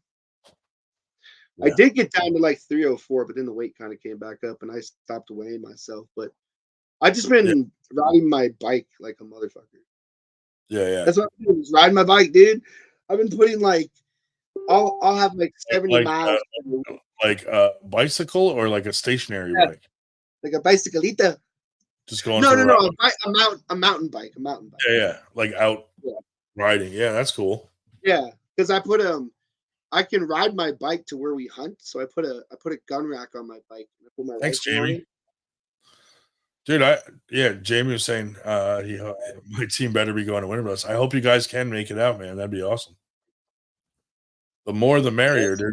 Like to me, it's more fun when like tons of people come and there's like stout competition, and you're seeing guys that you don't see on a regular basis, but like them because you interact with them in like comments or Facebook or this or that. Like a lot of my friends, some of my really good friends, I've never actually met in person, but I talk to them every day on Facebook or on the phone, which is kind of funny. But yeah, it just works out that way. Yeah, but on that weight comment, yeah, dude. So, I know if I could get back down to 240, especially now that I'm going back to work and I'm not an alcoholic anymore, so I'm not like eating a bunch of food. I even like basically quit weed. So, like now that I'm going back to work, I believe I can get back down to 230, which is what I was when I was doing commercial framing. But when I was 230, I was like, I had a six pack, dude. I was so fucking lean. Yeah. Well, I didn't have a six pack when my stomach was flat. I was pretty lean at 230. But it makes a difference, man. I'm sick and tired of getting like I don't want to arm wrestle someone that's like 6'4", 5 or 3 or like those super tall guys, I hear you, I dude. If I get into super heavies, if I got into a super heavy pro match, I'd be pulling people like fucking Mike Aiello and shit. Yeah, dude, that's insane. But I don't even pull pro. I've like yet to do a competition. When I first started doing it, when I was on Jacob Abbott's team for like 8 months. But when I was on his team, I was also doing commercial framing. So I'm like lifting beams all day and slinging a sledgehammer. And so I never really had any rest. I was just like always had fucked up tendons, and that lasted for like 8 months straight. And all my other friends, I saw them like getting better and better, but I was like, I just never had any time to like rest or sleep or get better. Plus, I was a raging alcoholic, so on the weekends I was getting fucked up and pulling. Anyways, I was getting fucked up and just pulling like 2, 3, 4 times a day sometimes. And then I moved, and then I didn't arm wrestle again for like 2 more years. And That was like 3 years ago, and I didn't start arm wrestling again really until I moved down here and started pulling with the team I'm with now. Yeah, that's cool though. You got a good team Yeah. there. You got a good group of guys there. That's good. See, I'm fortunate because like most states, the teams or the tournaments are so spread out where you have to drive like hours to a practice. Like I have so many practices right around me, like so many options. It's ridiculous. I'm very so where I live, you know. So I'm going to Sean's house for the super match, and that's about an hour and 20 minutes from where I live. But I live in like desert in San Manuel. But Aaron's like out of everybody, he lives the closest, but he's still 45 minutes away from me. Yeah. When I used to I get off my commercial job doing framing in like Puyallup or some shit, and then drive all the way to you probably don't know. Basically, I drive like an hour and a half, sometimes 2 hours to get to like the practices when I lived in Washington. Yeah. But I was doing all of it so bad, dude. So like I'd go there and get fucked up, but I'd get ripped open, and then like I never quit. I always would pull to absolute failure. And I was always fucked up, and I really did not I didn't really gain much from that. And now I have like carpal tunnel from like bad positions. Yeah. But yeah, after that went horribly bad, and then I didn't arm wrestle for like 2 years. I'm not doing any of that stupid shit really anymore. I'm like, if I'm hurting too much, I'll just let go. Yeah, I'm more careful now, like with certain things. Yeah. Like, dude, like a few weeks ago, just for the hell of it, I was walking by my cable machine and I wasn't warmed up or anything, and I hadn't worked out in a little while because it was right after my match with Paul. And I just grabbed the pulley and just like did a quick fucking like wrist curl and pin. And the next day, dude, my wrist hurt so fucking bad. And I was like, why did I even do that? Like, I wasn't there to work out. I was just walking by to be an idiot. And I was like, I just injured myself for no fucking reason. And I'm like, I just got to stop doing stupid things again. I'm not getting any younger, Like I'm at the point where like not warming up properly, like you can fucking pull something or hurt yourself So now I'm starting to think more like that. Like, okay, I don't want to get injured. So I got to work out the right way and like warm up a little first, stretch a little, not just fucking try to fucking move 100 pounds real quick for no reason, No, yeah. Yeah, it's something I think about now. Even at practice, dude, like I've had guys where, they grab your fingers and they're cranking. I'll just let them pin me because I'm like, hey, relax. I don't want to fight that and like fuck up my wrist at practice. A lot of times in practice, I'm just working center to just get people to like where I want to get them. I'm not going full force to like pin people, Just trying to like see if you can move the guy off center or I'll practice ready goes or like I usually am practicing something specific so that I'm getting something out of it and so is the other guy or whatever. Yeah, I need to I got a table now, and I don't know, I've just like recently just started working again. Plus for whatever reason just haven't been motivated much. So I haven't been doing like my band work on my table. But even my band's just like a light band. And then like if I go to the gym, it's just to like go to the pool and kind of like move my hands and wrists around the water and kind of just like do like rehab kind of stuff. Yeah. But when I do go to practice, or if sometimes I have a dumbbell here, so if I'm like just bored, I'll like lift this dumbbell. Yeah. But like everybody always says not to go to failure if you want to get stronger. They always say like leave 30% in the tank. Like I always go to failure, and it kind of works for me. It's like I'll go to failure on stuff, and I know it's making me stronger. But then I don't know. I've been doing construction my whole life, and I've been to Alaska and shit and worked in fisheries. I mean, I've done like 16, 18-hour days in Alaska, and then done 12-hour days doing commercial framing. So it's like just landscaping, just like my whole entire life. So I think my body's just like better conditioned for it because it had to be. Because that's why I like cardio more than lifting weights. Like I don't even like to lift weights. It's just kind of boring to me. The only time I lift weights is like when I'm smoking weed, but I'm not going to lose weight if I'm smoking weed. So right now I'm just riding my bike trying to get as skinny as I can get. I'm still like arms are still. I'm still like big and everything, but I'm I don't lift weights, man. And that's probably something maybe I should do, but I also hate gyms. I want to try and get a bench press and get some weights over here, and then I don't know.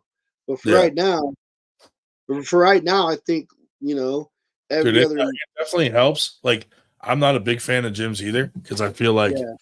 they're always so full of people, and like you got to wait, or like you're on a treadmill and there's two people right next to you. It's just weird.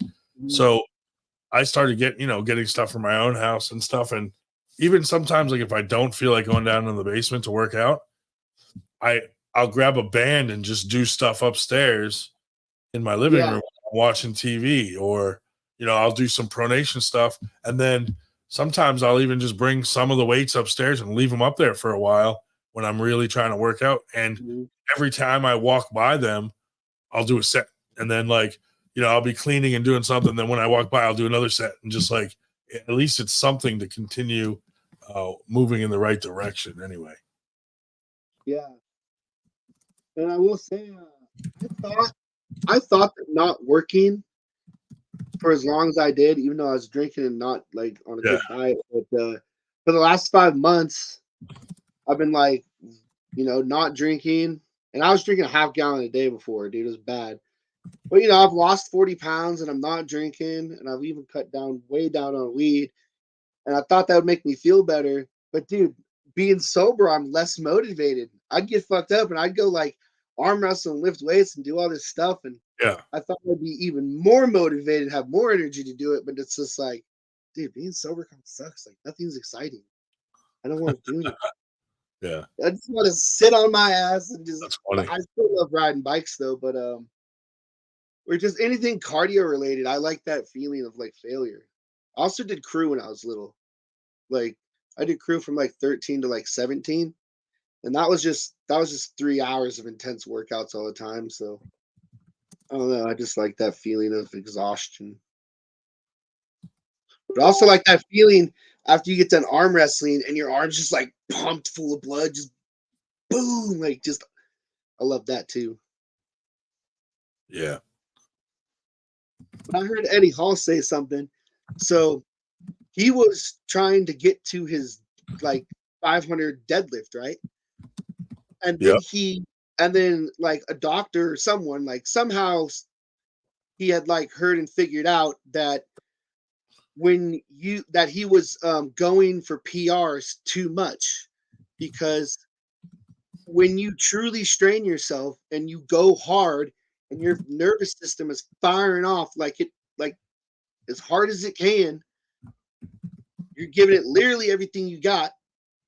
It can take up to 14 days for that to fully come back. And I'm not talking about your muscles or your joints or anything. I'm talking about your actual nervous system. So like, yeah, when I go to practice, I fucking pull as hard as I can. Dude. I don't leave until I'm like on the ground. Unless my tendons or something's hurting, but I try to pull until I just. Dude, you know what's funny is old Dave Shell has like crazy stamina. So, when you're at the end of the practice and you feel like spent, he does it. That happens fast. So like before practice, I mean, at the end of practice, I'll just pull with him and hold him till failure to just like completely burn out so that I have nothing left. Like whatever I have left at the end of practice from pulling everybody else, I let Dave Shell just drain the rest out of me before I leave, because he could just sit there forever and just hold you. You know what I mean? And not gas out. And I mean, you can. He's not strong. What I also wanted to say is, so when I say I go as hard as I can at practice, I'll literally pull everybody, but at different levels. I'm not fucking pulling people. I'm not pulling someone that's clearly weaker or even the same strength, like as hard as I possibly could. Because I'll pull everybody, but when I pull someone like Aaron or like Matt, like someone in the top 3 or even 4, then I'll pull as hard as I possibly can. I'm not pulling on people weak. I'm not pulling like that on weak people. Yeah. Not people, but people smaller than me. There's certain people on the team where I'm like, just getting in the work.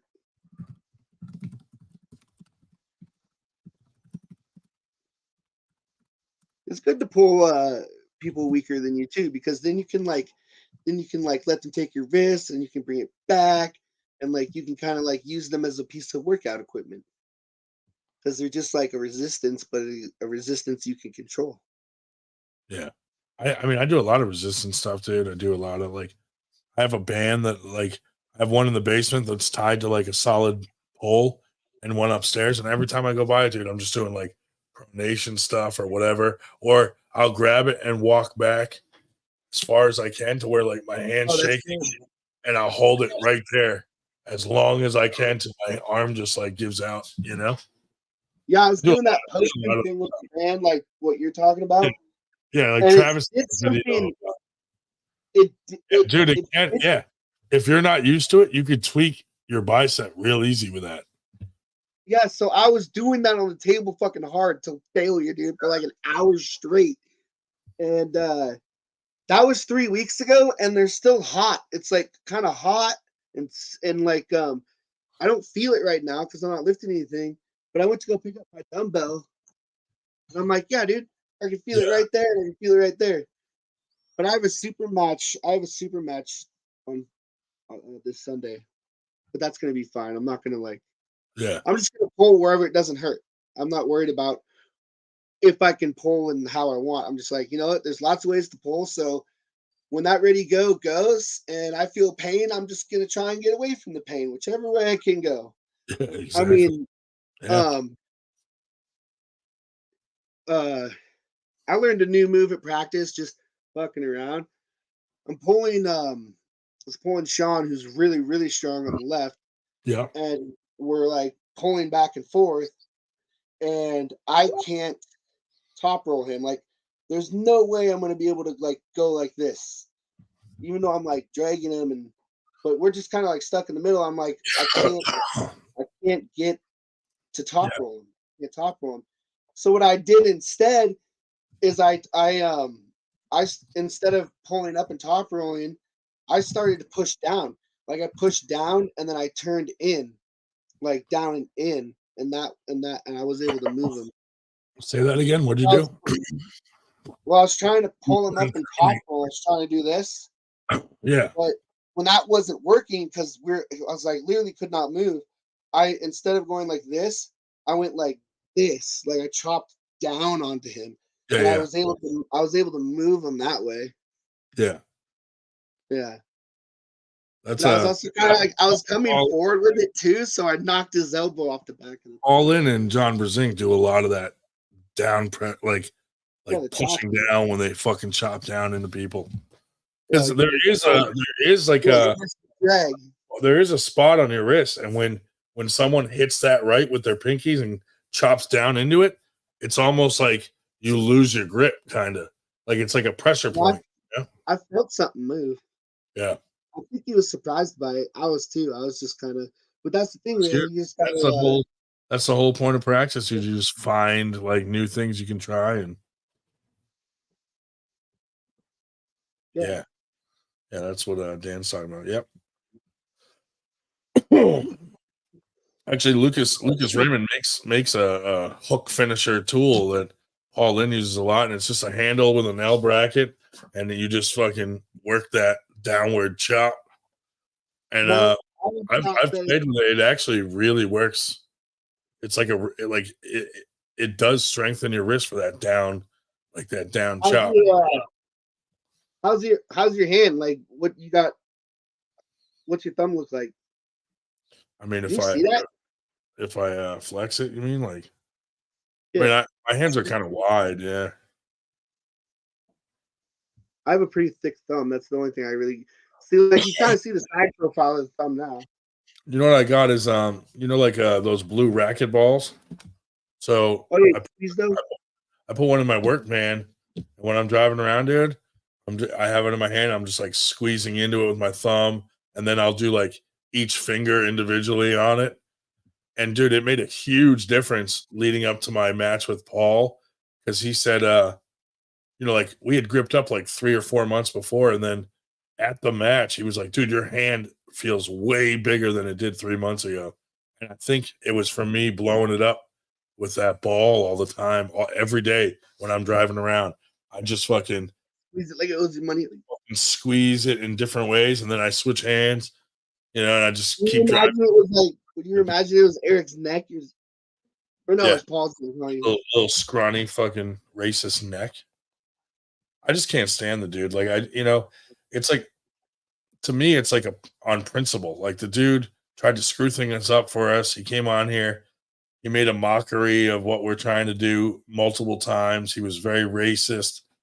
And I feel like me pulling him is just giving him more spotlight, more like it's what he wants. So he wants that match so bad that I feel like not giving it to him is doing more than if I gave it to him, So you're obviously crushing him, but his delusional ass probably thinks he has some kind of chance. He's probably I could say, I would say, anybody has a chance, but like it all depends. Like maybe he'll train harder for me for that match. I don't know. I doubt it, but seeing him pull Paul went right through him like fucking butter. Oh, yeah, you're good. Yeah. I mean, I lost to Paul too, but it was mostly on fouls.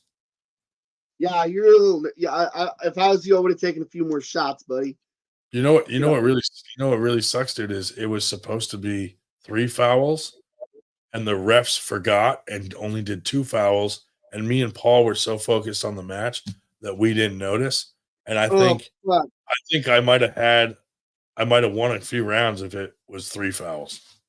Because lack of experience, when I had him over here on his side and he went to like pull back and surge, it pushed me off the fucking pad, and that was lack of experience because I should have been defending that angle and I wasn't. I was more defending. I was like trying to keep him there and not thinking I could be pushed off the pad.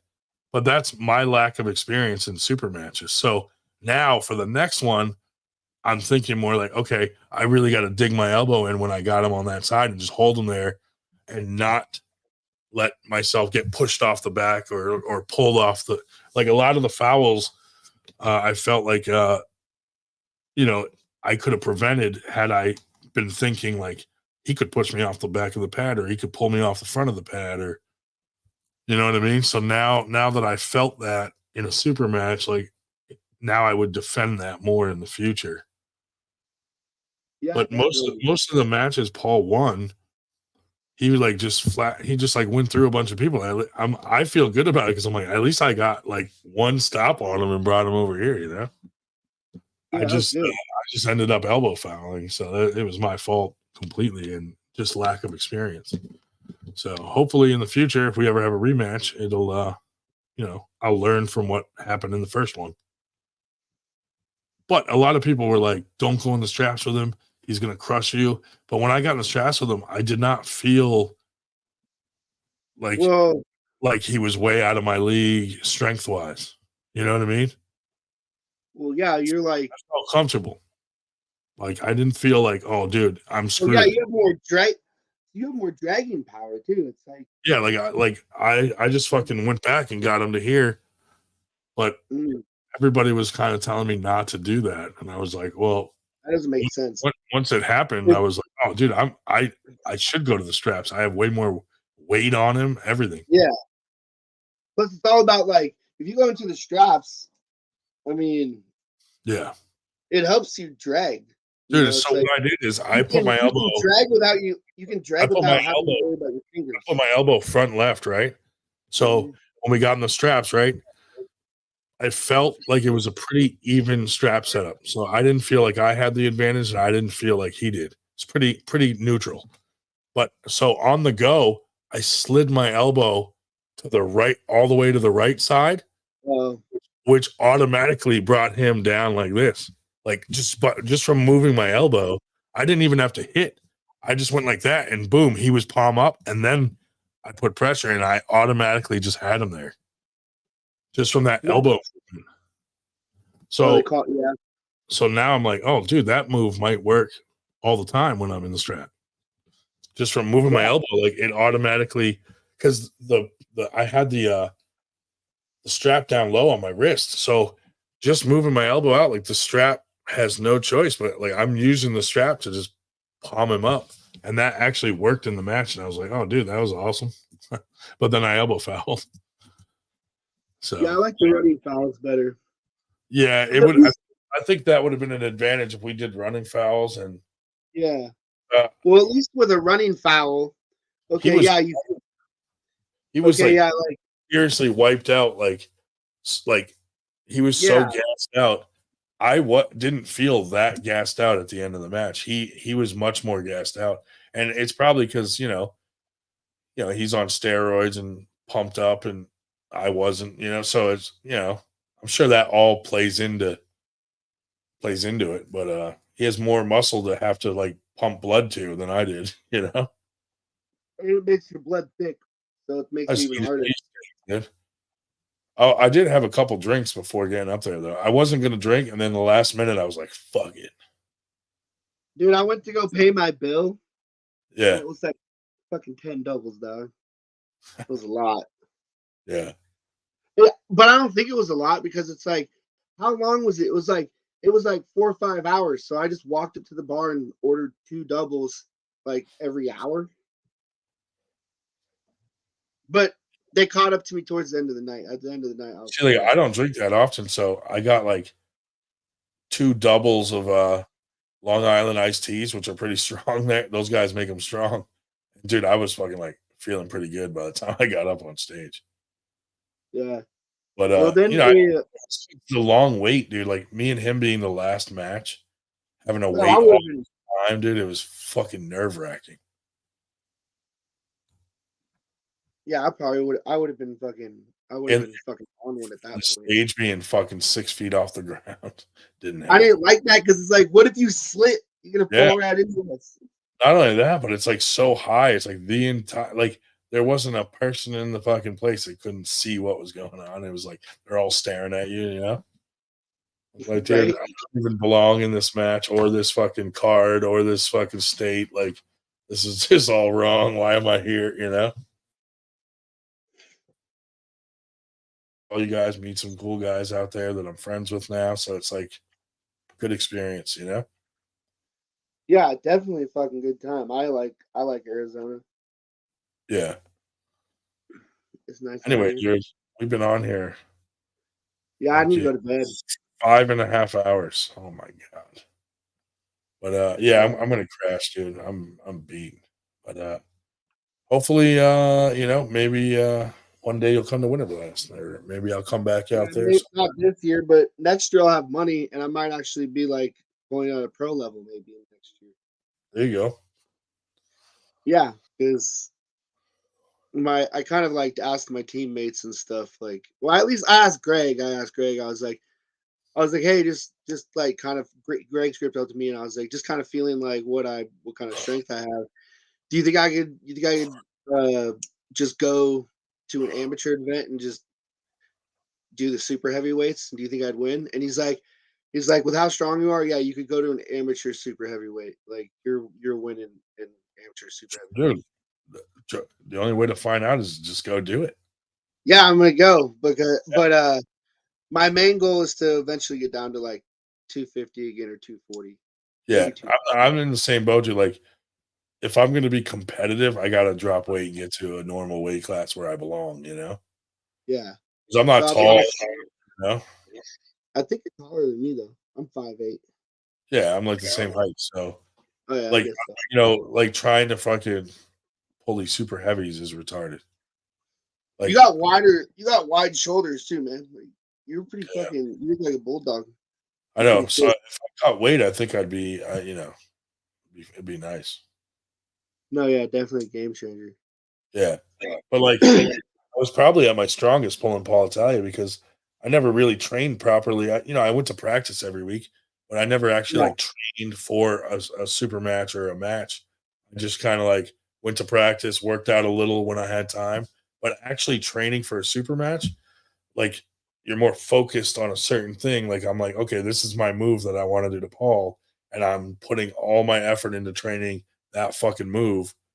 So it was more focusing to me, and I enjoyed training that way more than just general training, Yeah. So, yeah, it was pretty fun, and I would do another super match, just not against this racist Eric Harlan fucking character. I just don't want to give him any limelight. Right. My right-handed opponent that I have for this Sunday, he asked me if I was gonna dad move him, and I said stepdad move. It's just like the dad move, but you get beat. That's pretty funny. Definitely not a double meaning there. Right? Yeah, that's good. Well, dude, Yeah, I'm man, gonna call it a night, and yeah.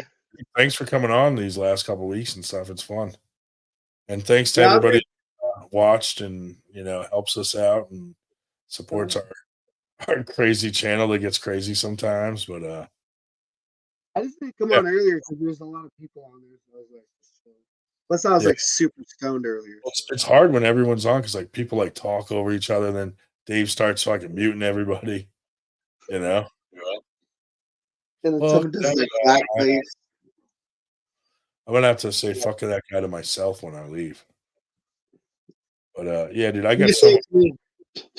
What's that? You say it to me. There you go. Fuck that guy. Fuck that guy. All right, see you, buddy. All right, see you later, man. Peace. Peace. Let's go. I'm just gonna stay on here and talk to myself. Actually, I'm just gonna fall asleep, and you guys can watch me sleep. That'll be great. Oh, Dan, with a $2.79 super chat. Good night. Take her easy. Thanks, buddy. Appreciate it. Yeah, dude, it's fun to see different people come on here and watch our show and interact and stuff and get different perspectives on things and training and stuff. Like I know this podcast gets crazy sometimes when like Paul's on here and Nanya and fucking Wood and other characters, but for the most part, it's just fun to be like this has always been just not really a podcast, but more like a hangout. Like back when like Google Hangouts was a thing, like people just come on here and talk about anything, not just arm wrestling. So we're gonna leave this Friday night FTG the way it is, just like an open forum for anybody. But we're gonna start doing some more serious stuff, like the arm wrestling science episodes that we've been doing. We're gonna do more of that, and we're gonna do more interviews and things like that on other nights where we'll probably record it and just release it as a like recorded video. But we're gonna keep the live because the live to me is fun to just like talk with different people, and sometimes it gets out of hand, sometimes so but yeah, it's I'm glad some people like this open forum concept, and we were like the first ones to do it, so it's cool because we've been seeing like other channels starting to do the same thing where they just start like a Zoom or like StreamYard and just let it be a free for all. But yeah, it's cool because like we were like the first ones to do that because at first we weren't even going live. We just had like 20 people on talking on Zoom without it being live or recorded. And now it's funny doing it live because some people watch what they say and some people don't. But yeah, I agree. The live is a good way to start doing our recorded stuff. Like we were doing arm wrestling science with Paul Lynn, and then we'd invite like a professional in a specific, like whether it be dieting or bone density, like an expert or a doctor or something like that in a field, and we would just ask them questions, but in a way that relates to arm wrestling, so we could get down to the truth of certain topics, like cutting weight or can tendons do this or that, or can you fucking whatever. But we're gonna bring that back and have different guests on to come with us. So anyone out there that wants to jump on our podcast and like be a part of the interview with an expert and ask questions, just reach out and we'll plan it, because it's fun to have different people on because different people ask different questions. And so yeah, anyway, that's our plan for the future. And then this year we're going to throw a lot more tournaments so that we can raise money to make Winter Blast bigger and better every year. So, because sometimes the budget is really tight, and without sponsors or throwing other tournaments to raise money for it, a couple of us just come out of pocket, and it'd be nice to not always come out of pocket. So, but yeah, we're also going to be doing some seminars to teach local people, like the Corey Miller software for brackets, and we got Sean Hancock coming out to Winter Blast to do some referee seminars where you can level up and get different level certificates and learn, all of the strict rules of reffing. But yeah, Dan, dude, we'd love to have you at Winter Blast sometime if you can make it. That'd be great, dude. Last year we had 501 entries, which I believe made us the largest tournament in the Northeast area of the United States, around where we live anyway, which is cool because we had people coming from all over the country and even other countries. And so I'm hoping this year will be bigger. We'll see. But either way, it will be better because we're putting a lot more into it. And, we're starting to build up our process and equipment. So it's pretty cool. It's pretty cool to see like our 98 thing that started out with just like 5 of us at a tournament yelling out 98 every time one of us was pulling, to building like a community of, there's like 8,000 people. Dude, last year, some of the amateur classes had 27 people in the classes. So that was crazy, dude. Bart Wood was like, dude, I've never seen this many amateurs at a tournament. He's like, whatever you guys are doing to build the sport, it's working because you're making new people and amateurs feel comfortable coming out to a tournament with the pros, where in the past amateurs felt kind of like, oh, it's, there's a lot of pros there, I'm not going to go. So us being predominantly amateur people has helped amateurs feel more comfortable coming out to some of these big tournaments. So it's kind of cool. But yeah, big deep pool for up and comers, dude. It's crazy.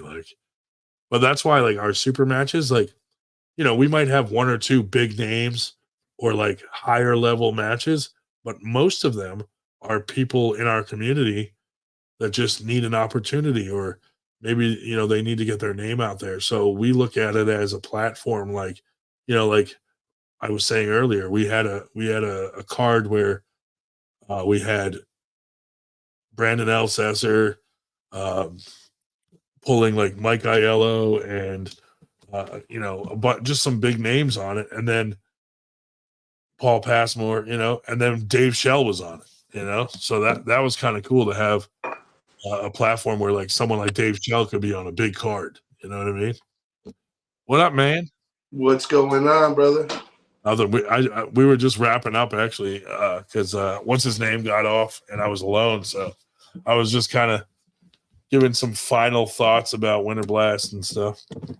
I just want to update everybody real quick before we go. So I just was on the phone with Eric Harlan for the last like 15 minutes and everything. Fuck you there, dude. Come on. Asshole. You probably already have you probably already got him to sign a contract. And he just now, said the contract. Bro, we were just talking about a contract. Now you're gonna make it seem like I'm the one who won't sign the contract and I'm a bitch. I know what's coming. So we were just talking with arm gods. No, I'm kidding. I'm kidding. Paul's like, the match is already set for this date. You better be there. He wanted to text you right now to see if you could if there was a way to unban him real quick to pop on. He wanted to apologize for everything and just make everything. I bet he does. I think he's going to text you or so. Oh, dude, I just got a text from my wife. Can you lower your voice? Whoops. Oh, what's up, Dan? How you doing, brother?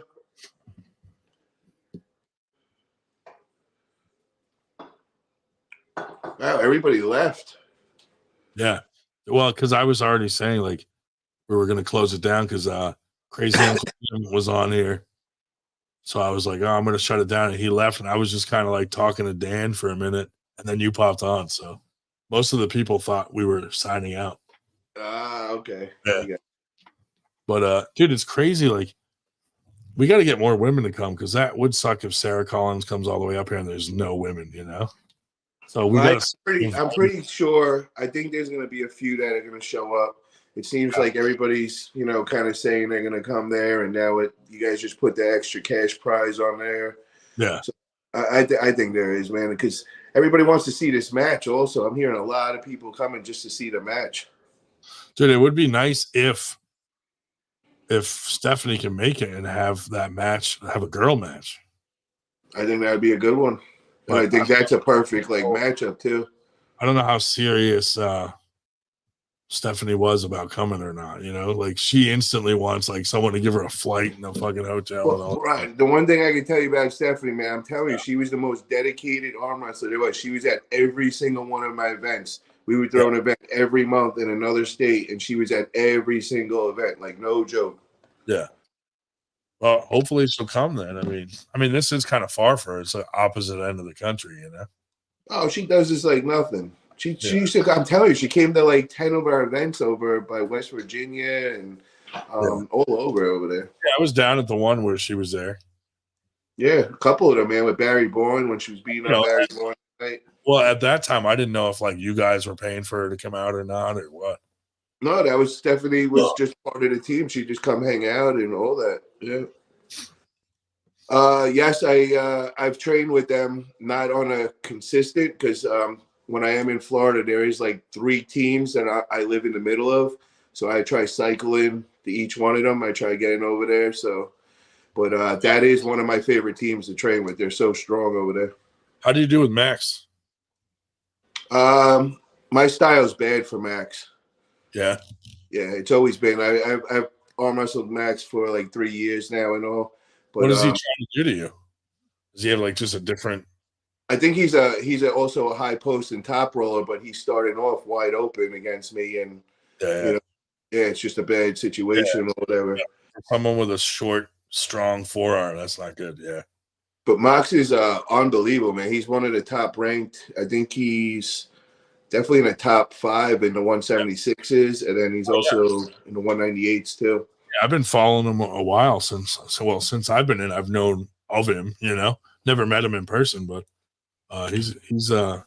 Oh, hold on. He's saying you're not responding right now. He's texting. I didn't even know he was texting me. Hold on.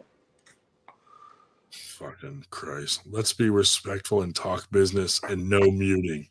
See, man, come on, man. He's being respectful. He's got an apology and all that. I mean, when I heard him on there, he sold me over on it. I was like, holy shit, bro. You turn over a new leaf and everything. And he's all business, man. He's, as you're talking to him, he's on the table training. He's got his pulley system and all. That's nice. He's changed. And, bro, he's hanging out he's on the team with Justin Bishop and all them. Everybody's accepting him back in the community and all. So, I mean, you're not, like, crossing any lines right now. I mean, he's already back. He's part of their team. He'll be there Sunday. He's training with them.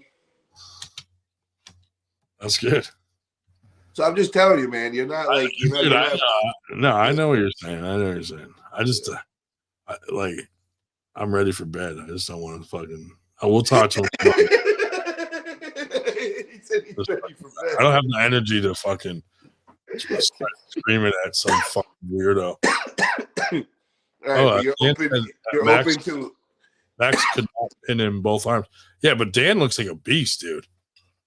Yeah, I've seen some videos of Dan pulling. I'm like, damn, dude, he's fucking. He looks real tricky to deal with. Yeah. He's got some serious sticky points. Yeah, for sure. Dan, what's your weight at?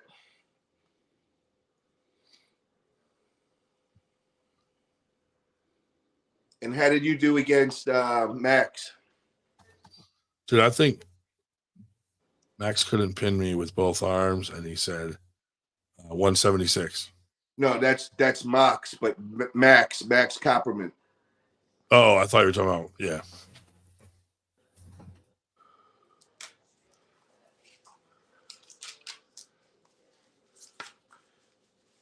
But dude, we have so much stuff going on at Winter Blast. Like, it's gonna be crazy. I can't wait, man. Every year gets crazier and crazier at Winter Blast. I like that we're able to do it right before the pro class because that was the only thing, man. I hate that morning shit, and now I can get like 2-3 meals in me, and I can fucking sleep late. Well, dude, I mean, all you had to do was ask. We could have done it anytime. I didn't even think that was a thing, but then when you started saying with the crunching, I'm like, yo, that's perfect, bro. If you guys didn't mind, I would love that. Oh, that's perfect, dude. I want everybody to feel comfortable when they're doing their shit, you know? Yeah, so 10 o'clock at night works perfect for me. We'll start it at 10. Yeah, perfect. You guys are Friday night. Harlan just said, he goes, man, it's a shame. I really wanted to apologize to him in the public. Wait, what did he say? Yeah, he can, dude. With all those dumb videos that he posts about me and you all the time, like, make a fucking apology video. What did Copperman? What did he do with Copperman? Couldn't pin me either. Wow, yo, bro, that's crazy. But then maybe he did it after we struggled for a while. Bro, that's crazy, man. Then I don't think I'd have anything for you. I never pulled him, but I was just assuming he was another level. Yeah. Dude, it's crazy. Like there's some guys I see and I'm like, he's probably not strong. And then they're fucking strong as shit. And then there's guys that you see and you're like, I bet you that guy's strong as fuck. And then you're just toying with him. It's like, yeah, it's such a weird sport. Yeah, those tendons are real, man. Yeah, I like that. It's funny. Like, there's just levels, and then you got to factor in time in and how much work everyone's doing and what they're taking for supplements. Like, it all plays a factor. It's crazy. Yeah, but then the crazy thing is you think you jump levels and you think you're at a level, and then you get humbled and you realize, like, holy shit, you're like really far away, and that's kind of crazy too. Back to the drawing board, you know? Yeah. That's cool, dude. Definitely is. But when do you think you're gonna take a match, man? Like right after Winter Blast? Yeah, I just want to get through Winter Blast so then I can focus on training again. But like this year, we are gonna try to throw a lot of tournaments. We're having a big tournament here in PA on the same day as Keystones.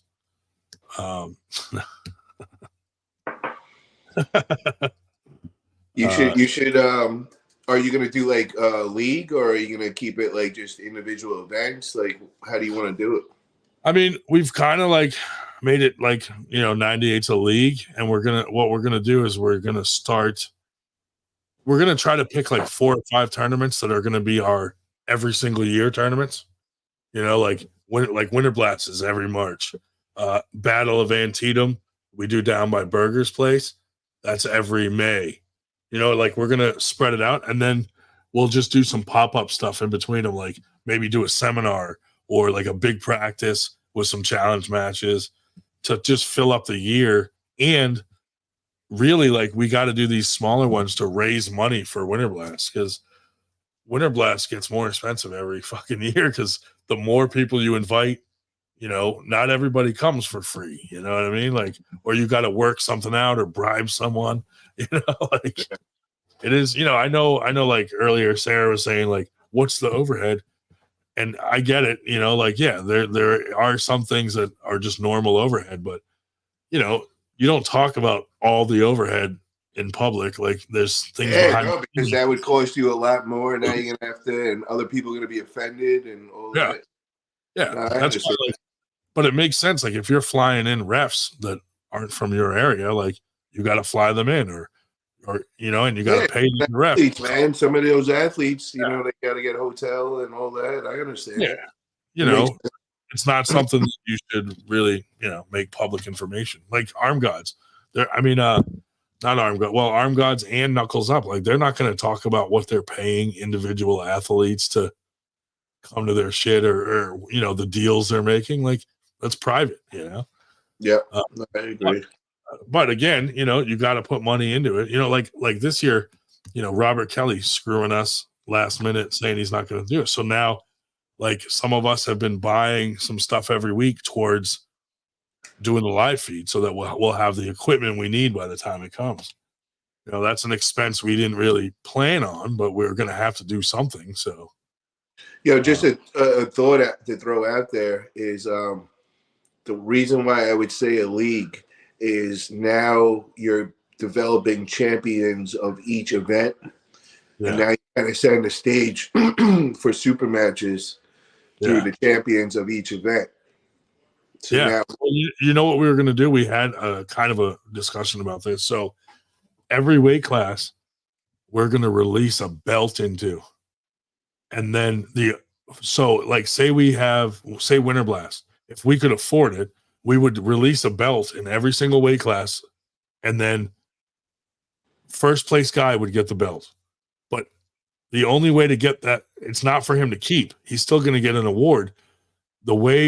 So from that point forward, when every first place guy wins a belt, now people have to challenge him for that belt. And we were going to make like some rules like, okay, you can turn down one challenge, but if you do that, the next guy that challenges you, no matter who the fuck it is, you have to accept. So you got to kind of play a game there because you might turn down a matchup against someone and then someone you really don't want to pull fucking challenges you and you got to take it. and the guy that got turned down from the original super match, he now gets put into a pool with another guy, and now they got a super match. Yeah. So now you're forming your own super match. Yeah. So we were going to make a cool rule book like that, but then all the super matches for future events are going to be made from those challenges, you know?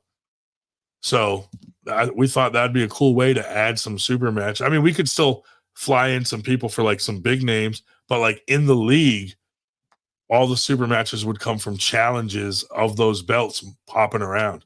So the belts would like keep changing hands after the first place guy wins it at the tournament. Exactly. And that can also do qualifiers in the rest of the country. Yeah. You know, 98.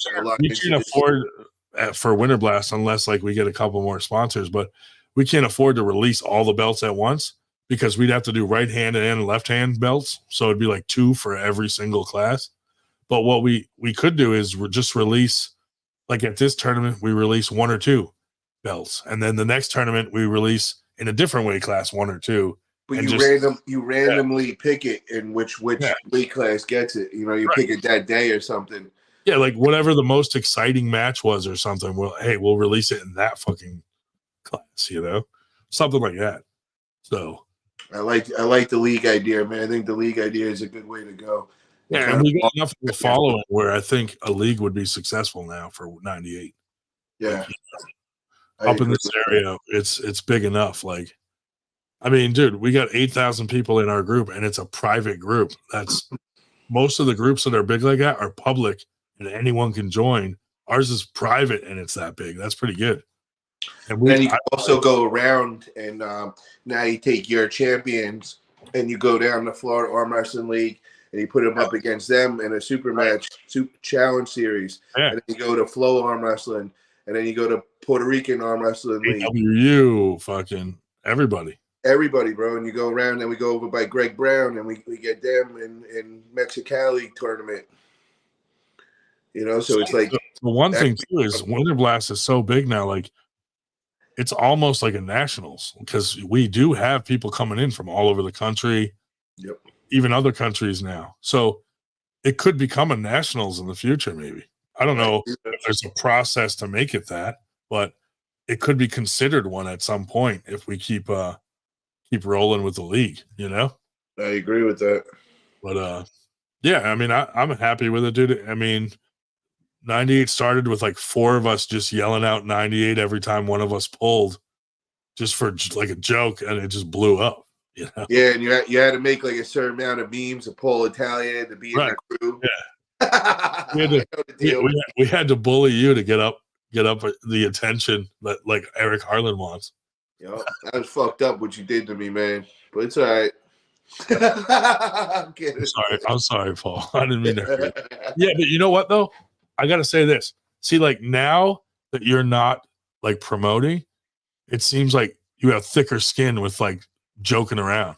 Yeah, because I can play back. Promoting, you were like, fuck, dude, these dudes are fucking up my promotion. You know what I mean? Where now you're like, oh, I can joke around and bust balls, and it's not as like serious.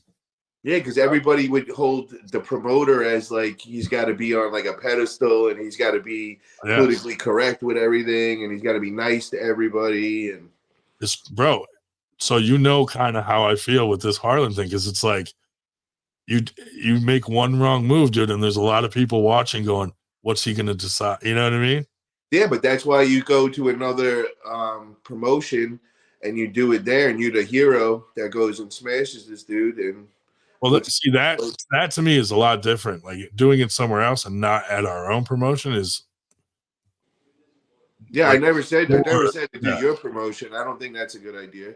Yeah, no. I think it's mutual territory, you know. And I think, to be honest, when they said Arm Gods, I think I was originally thinking Greg Brown, but I think Arm Gods is the perfect fit. And I know that they want me to get a match there, and I'd be your corner man. We go over there together, and it'd be fun, bro. He might not leave Ireland. Yeah, bro. Guess what, man? I won't let him pick on you, though. I got you back, man. So you good. Who, Eric? Yeah, you good. Oh man, I feel like he might make me cry before the match, dude. He's so witty with his words, bro. By the time he insults me, I'm gonna have fucking 2 birthdays. Like, come on. He fucking talks so slow. It's crazy. Well, I explained to him today. He got all mad. He was like, "You always misquote me," and I said, "Bro, I'm never gonna get you right." I'm like, "You talk like a hillbilly. I don't even know the words you're fucking saying, but what I will do is I'm gonna give the cliff notes like in a New York guy, bro. That's it. I talk like I do, and I say whatever it means the New York way. So that's it. I'll never say it right." Yeah. Holding Andre and pinned him a couple times, but it was fresh, and he was. That's insane, bro. That is, Dan. You're on another level, man, bro. Yeah, that is crazy. I got nothing for Dan, dude. That's for sure. Yeah, I'm in shock, man. I wouldn't think so. I think I would have something for you, but what you're telling me right now, no way. I'd like to see you and Alec have another go at it when you guys are both fresh. Yeah, I That's know, fun. but he don't want to bet. He don't want to bet no money. He don't want to, and it's like it costs me money to get over there. Or you and like Ed DeCruz would probably be a good match. There's gonna be, if I get this way, man. There's some fun matches coming up, man. Yeah. We don't gotta make a match. They're already. I just gotta win. I'm sure everyone and their mother is challenging you, dude. Like, I don't. No, not really, man. But I got a couple that I know that I think are gonna. The second I win, I think they're gonna be proposed. I'm guessing. I have no idea though. it's not even worth you going after like some of your list, like Chuck Bardo. You already know you'd smash him. No, I actually got one that a lot of people might not know over here, but it's on the West Coast. Oh, really? It's in my home state, and it's another promoter. Was it someone trolling or like just a dickhead? We had some beef, man. We had some serious beef, and they made some videos about me, and and kind of was just talking a lot of shit. So I got to settle that. So you never pulled Klemba, dude. Klemba's a beast, dude. Who's that? I don't know that. Ron Klemba. No, I don't know. Dude, you'll meet him. He's reffing at Winter Blast. Oh, cool, man. Hell yeah. Old school, dude. Like fucking killer. Dude, he fucking is still a fucking monster. Hell yeah, man. He trained with like Tim Bresnan and them up in like Connecticut, or when Tim was up this way, he trained he's got like the dungeon and all that shit up there. How long has Dan been pulling for? He got to be an OG in the sport. Yeah, Dan, how long you been pulling, buddy? Looks like he's got like a world title or something in that picture, right? Something, dude. That's impressive. If you're holding up a flag, usually that's on like a world stage or something. Oh, he said Klemba would be a good match for you. And how big is Dan? Dan, what's your? Oh, I think he said he's 176. Wow. I want to see you have a super match with Nitro, and he shows you it just takes 6 pounds of pressure. Yo, it was so funny when I see Nitro. All these years, he always would tell me, "Oh, when you could crack my wrist, then you're good." So I'm like, "Yo, bro, I could crack your wrist. Let's go." Oh, I retired, bro. I'm done. When'd you retire? Last week. Like straight up. He was like dead ass serious. He wouldn't pull me.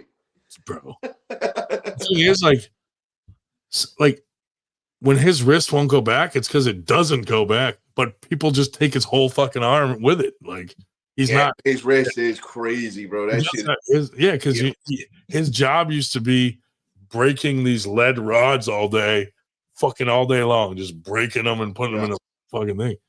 But he does have a crazy wrist. I'll give him that. Yeah. I don't see too many people take his wrist, but because his wrist is so strong, they take his whole arm before his wrist. So that's funny. Yeah, dude, I keep getting messages from like different people saying they're coming from like different states, which is great. Oh yeah, we'll get all the usuals that come, and now more people from different states and stuff. Yo, Tim Lewis, he sent me a message the other day, and he's like, "Thank you for everything you're doing." I'm like, "What are you talking about, bro?" And he's like, "Yo, do you understand? I got like dozens of people coming that are non-arm wrestlers just to watch your match." He's like, "You're really getting a lot of eyes on this shit." I was like, "Oh wow, bro, that is great. Thank you, man." So there's like a bunch of people that normally like they're not arm wrestlers or anything. I know, and people give Tim Lewis shit, but he's an OG, dude. He's been around a long time, and who does more super matches than Tim Lewis, dude? No one. Bro, he's like every week. It's Every like week, every Saturday, he's at a fucking super match, and there's always money on the line too. And during the week, he's always benching like 500 pounds, making videos. Oh, he's crazy strong. It's like, how does he recover? Like this dude's never like has to recover. He's just made out of steel. He's like you, dude. Like, us having shorter arms like are perfect for benching because like in a competition. T-Rex, baby, T-Rex. Yeah, it's like 4-inch bench and it counts. Like that's fucking badass, dude. But he is strong. I mean, not many people can just flat out bench what he does with no fucking vest on or any kind of fucking shirt or anything. That's why that side pressure must be insane on the table, bro. Yeah, I've only pulled with him like just joking around, so I don't know. Like I've never tried to like slam into a hook with him, and I know how that would go. But he has a lot of stamina, so I even if I was able to give him something for a second, he would just hold me there till I just gave up. Like he has a lot of stamina. I never pulled him, but I did see Matt pull him that day. But Matt was at the craziest level I've ever seen Matt at. That was the day he beat Quinlan Mendez. Yeah. And then Matt went through him left hand with the hook, but it was in after pull and whatever. But yeah, I was like shocked by that. But Matt also looked like a mutant that day. Matt was like 220 or 230 that day. Nice. Dude, Julian that was on here earlier, he had a war with Tim, dude. That shit was like long, like fucking matches that went on like 2-3 minutes, and you're like, what the fuck? Yeah, I'm a little concerned. Like after hearing both of them, I mean, I've never seen either one of them arm wrestling, but after hearing both of them, and don't get me wrong, I like both of them equally. Yeah. But just hearing from what I heard, I think Julian's going to be the favorite. Yeah, I would say that because Todd just didn't seem like he was just like, I'm back, whatever. I think Todd's still pretty new, and when I was at that point when you're stuck with that bodybuilding and you're just supplementing with the arm wrestling, you're not going to get strong enough quick enough, and all these other guys been doing this for years. Yeah, Julian seems like he has a lot more years on him. So dude, and like his wife Jessie, her dad is like a world champ, and that's the practice he is coming from. Like, so they're at family Sunday dinner, and they're all arm wrestling each other for turkey. Yeah, that's the practice at Team Predator where Dave Shell goes. Yeah, that's Mike Ondervik's practice, and he's been arm wrestling 40 fucking years, and he's like a world champ. Like, dude, the dude still crushes people, and he's fucking 70. He's like that kind of guy. Yeah, Julian, he sounds like he's going to be a killer on there. But, I hope Todd, man, I hope this lights a fire. If it does go that way, I hope Todd lights a fire on him, and then, he makes the transfer over to all arm wrestling. Yeah, we'll touch base, dude, this weekend and try to make a schedule of, like, who's going to be on when, which Wednesday and stuff. Well, if you could get, so Todd said he's down for this Wednesday, as long as you get Julie on also 10:30 Wednesday, we could have them two this Wednesday would be perfect because we got Lachlan on and there's going to be a lot of people tuning in. I'll ask him, dude. All right, perfect. Plus, All like, right, bro. if you have a night that's slow and you need filler, just text me. I can jump on if you want to hype up your match or Winter Blast or whatever. Yeah, so I mean, I would love to have you come on with them Wednesday. Then come on at 10:30 with them, and because it's always nice to have you start it off and just explain the details and all that, and then let them go into their match. Yeah, as long as you don't bring up Eric Harlan. Oh, he might be my special guest along with Lachlan. You're gonna trick me on there. I'm gonna be like, You're like, oh shit, who just popped in here? Look who it is. Oh, Mr. Harlan. oh, dude, my daughter's awake. She's calling for me. I gotta go. All right, brother. Yeah, we'll talk this weekend. Sounds good. Have a good night. Have a good night, everybody. See you, buddy.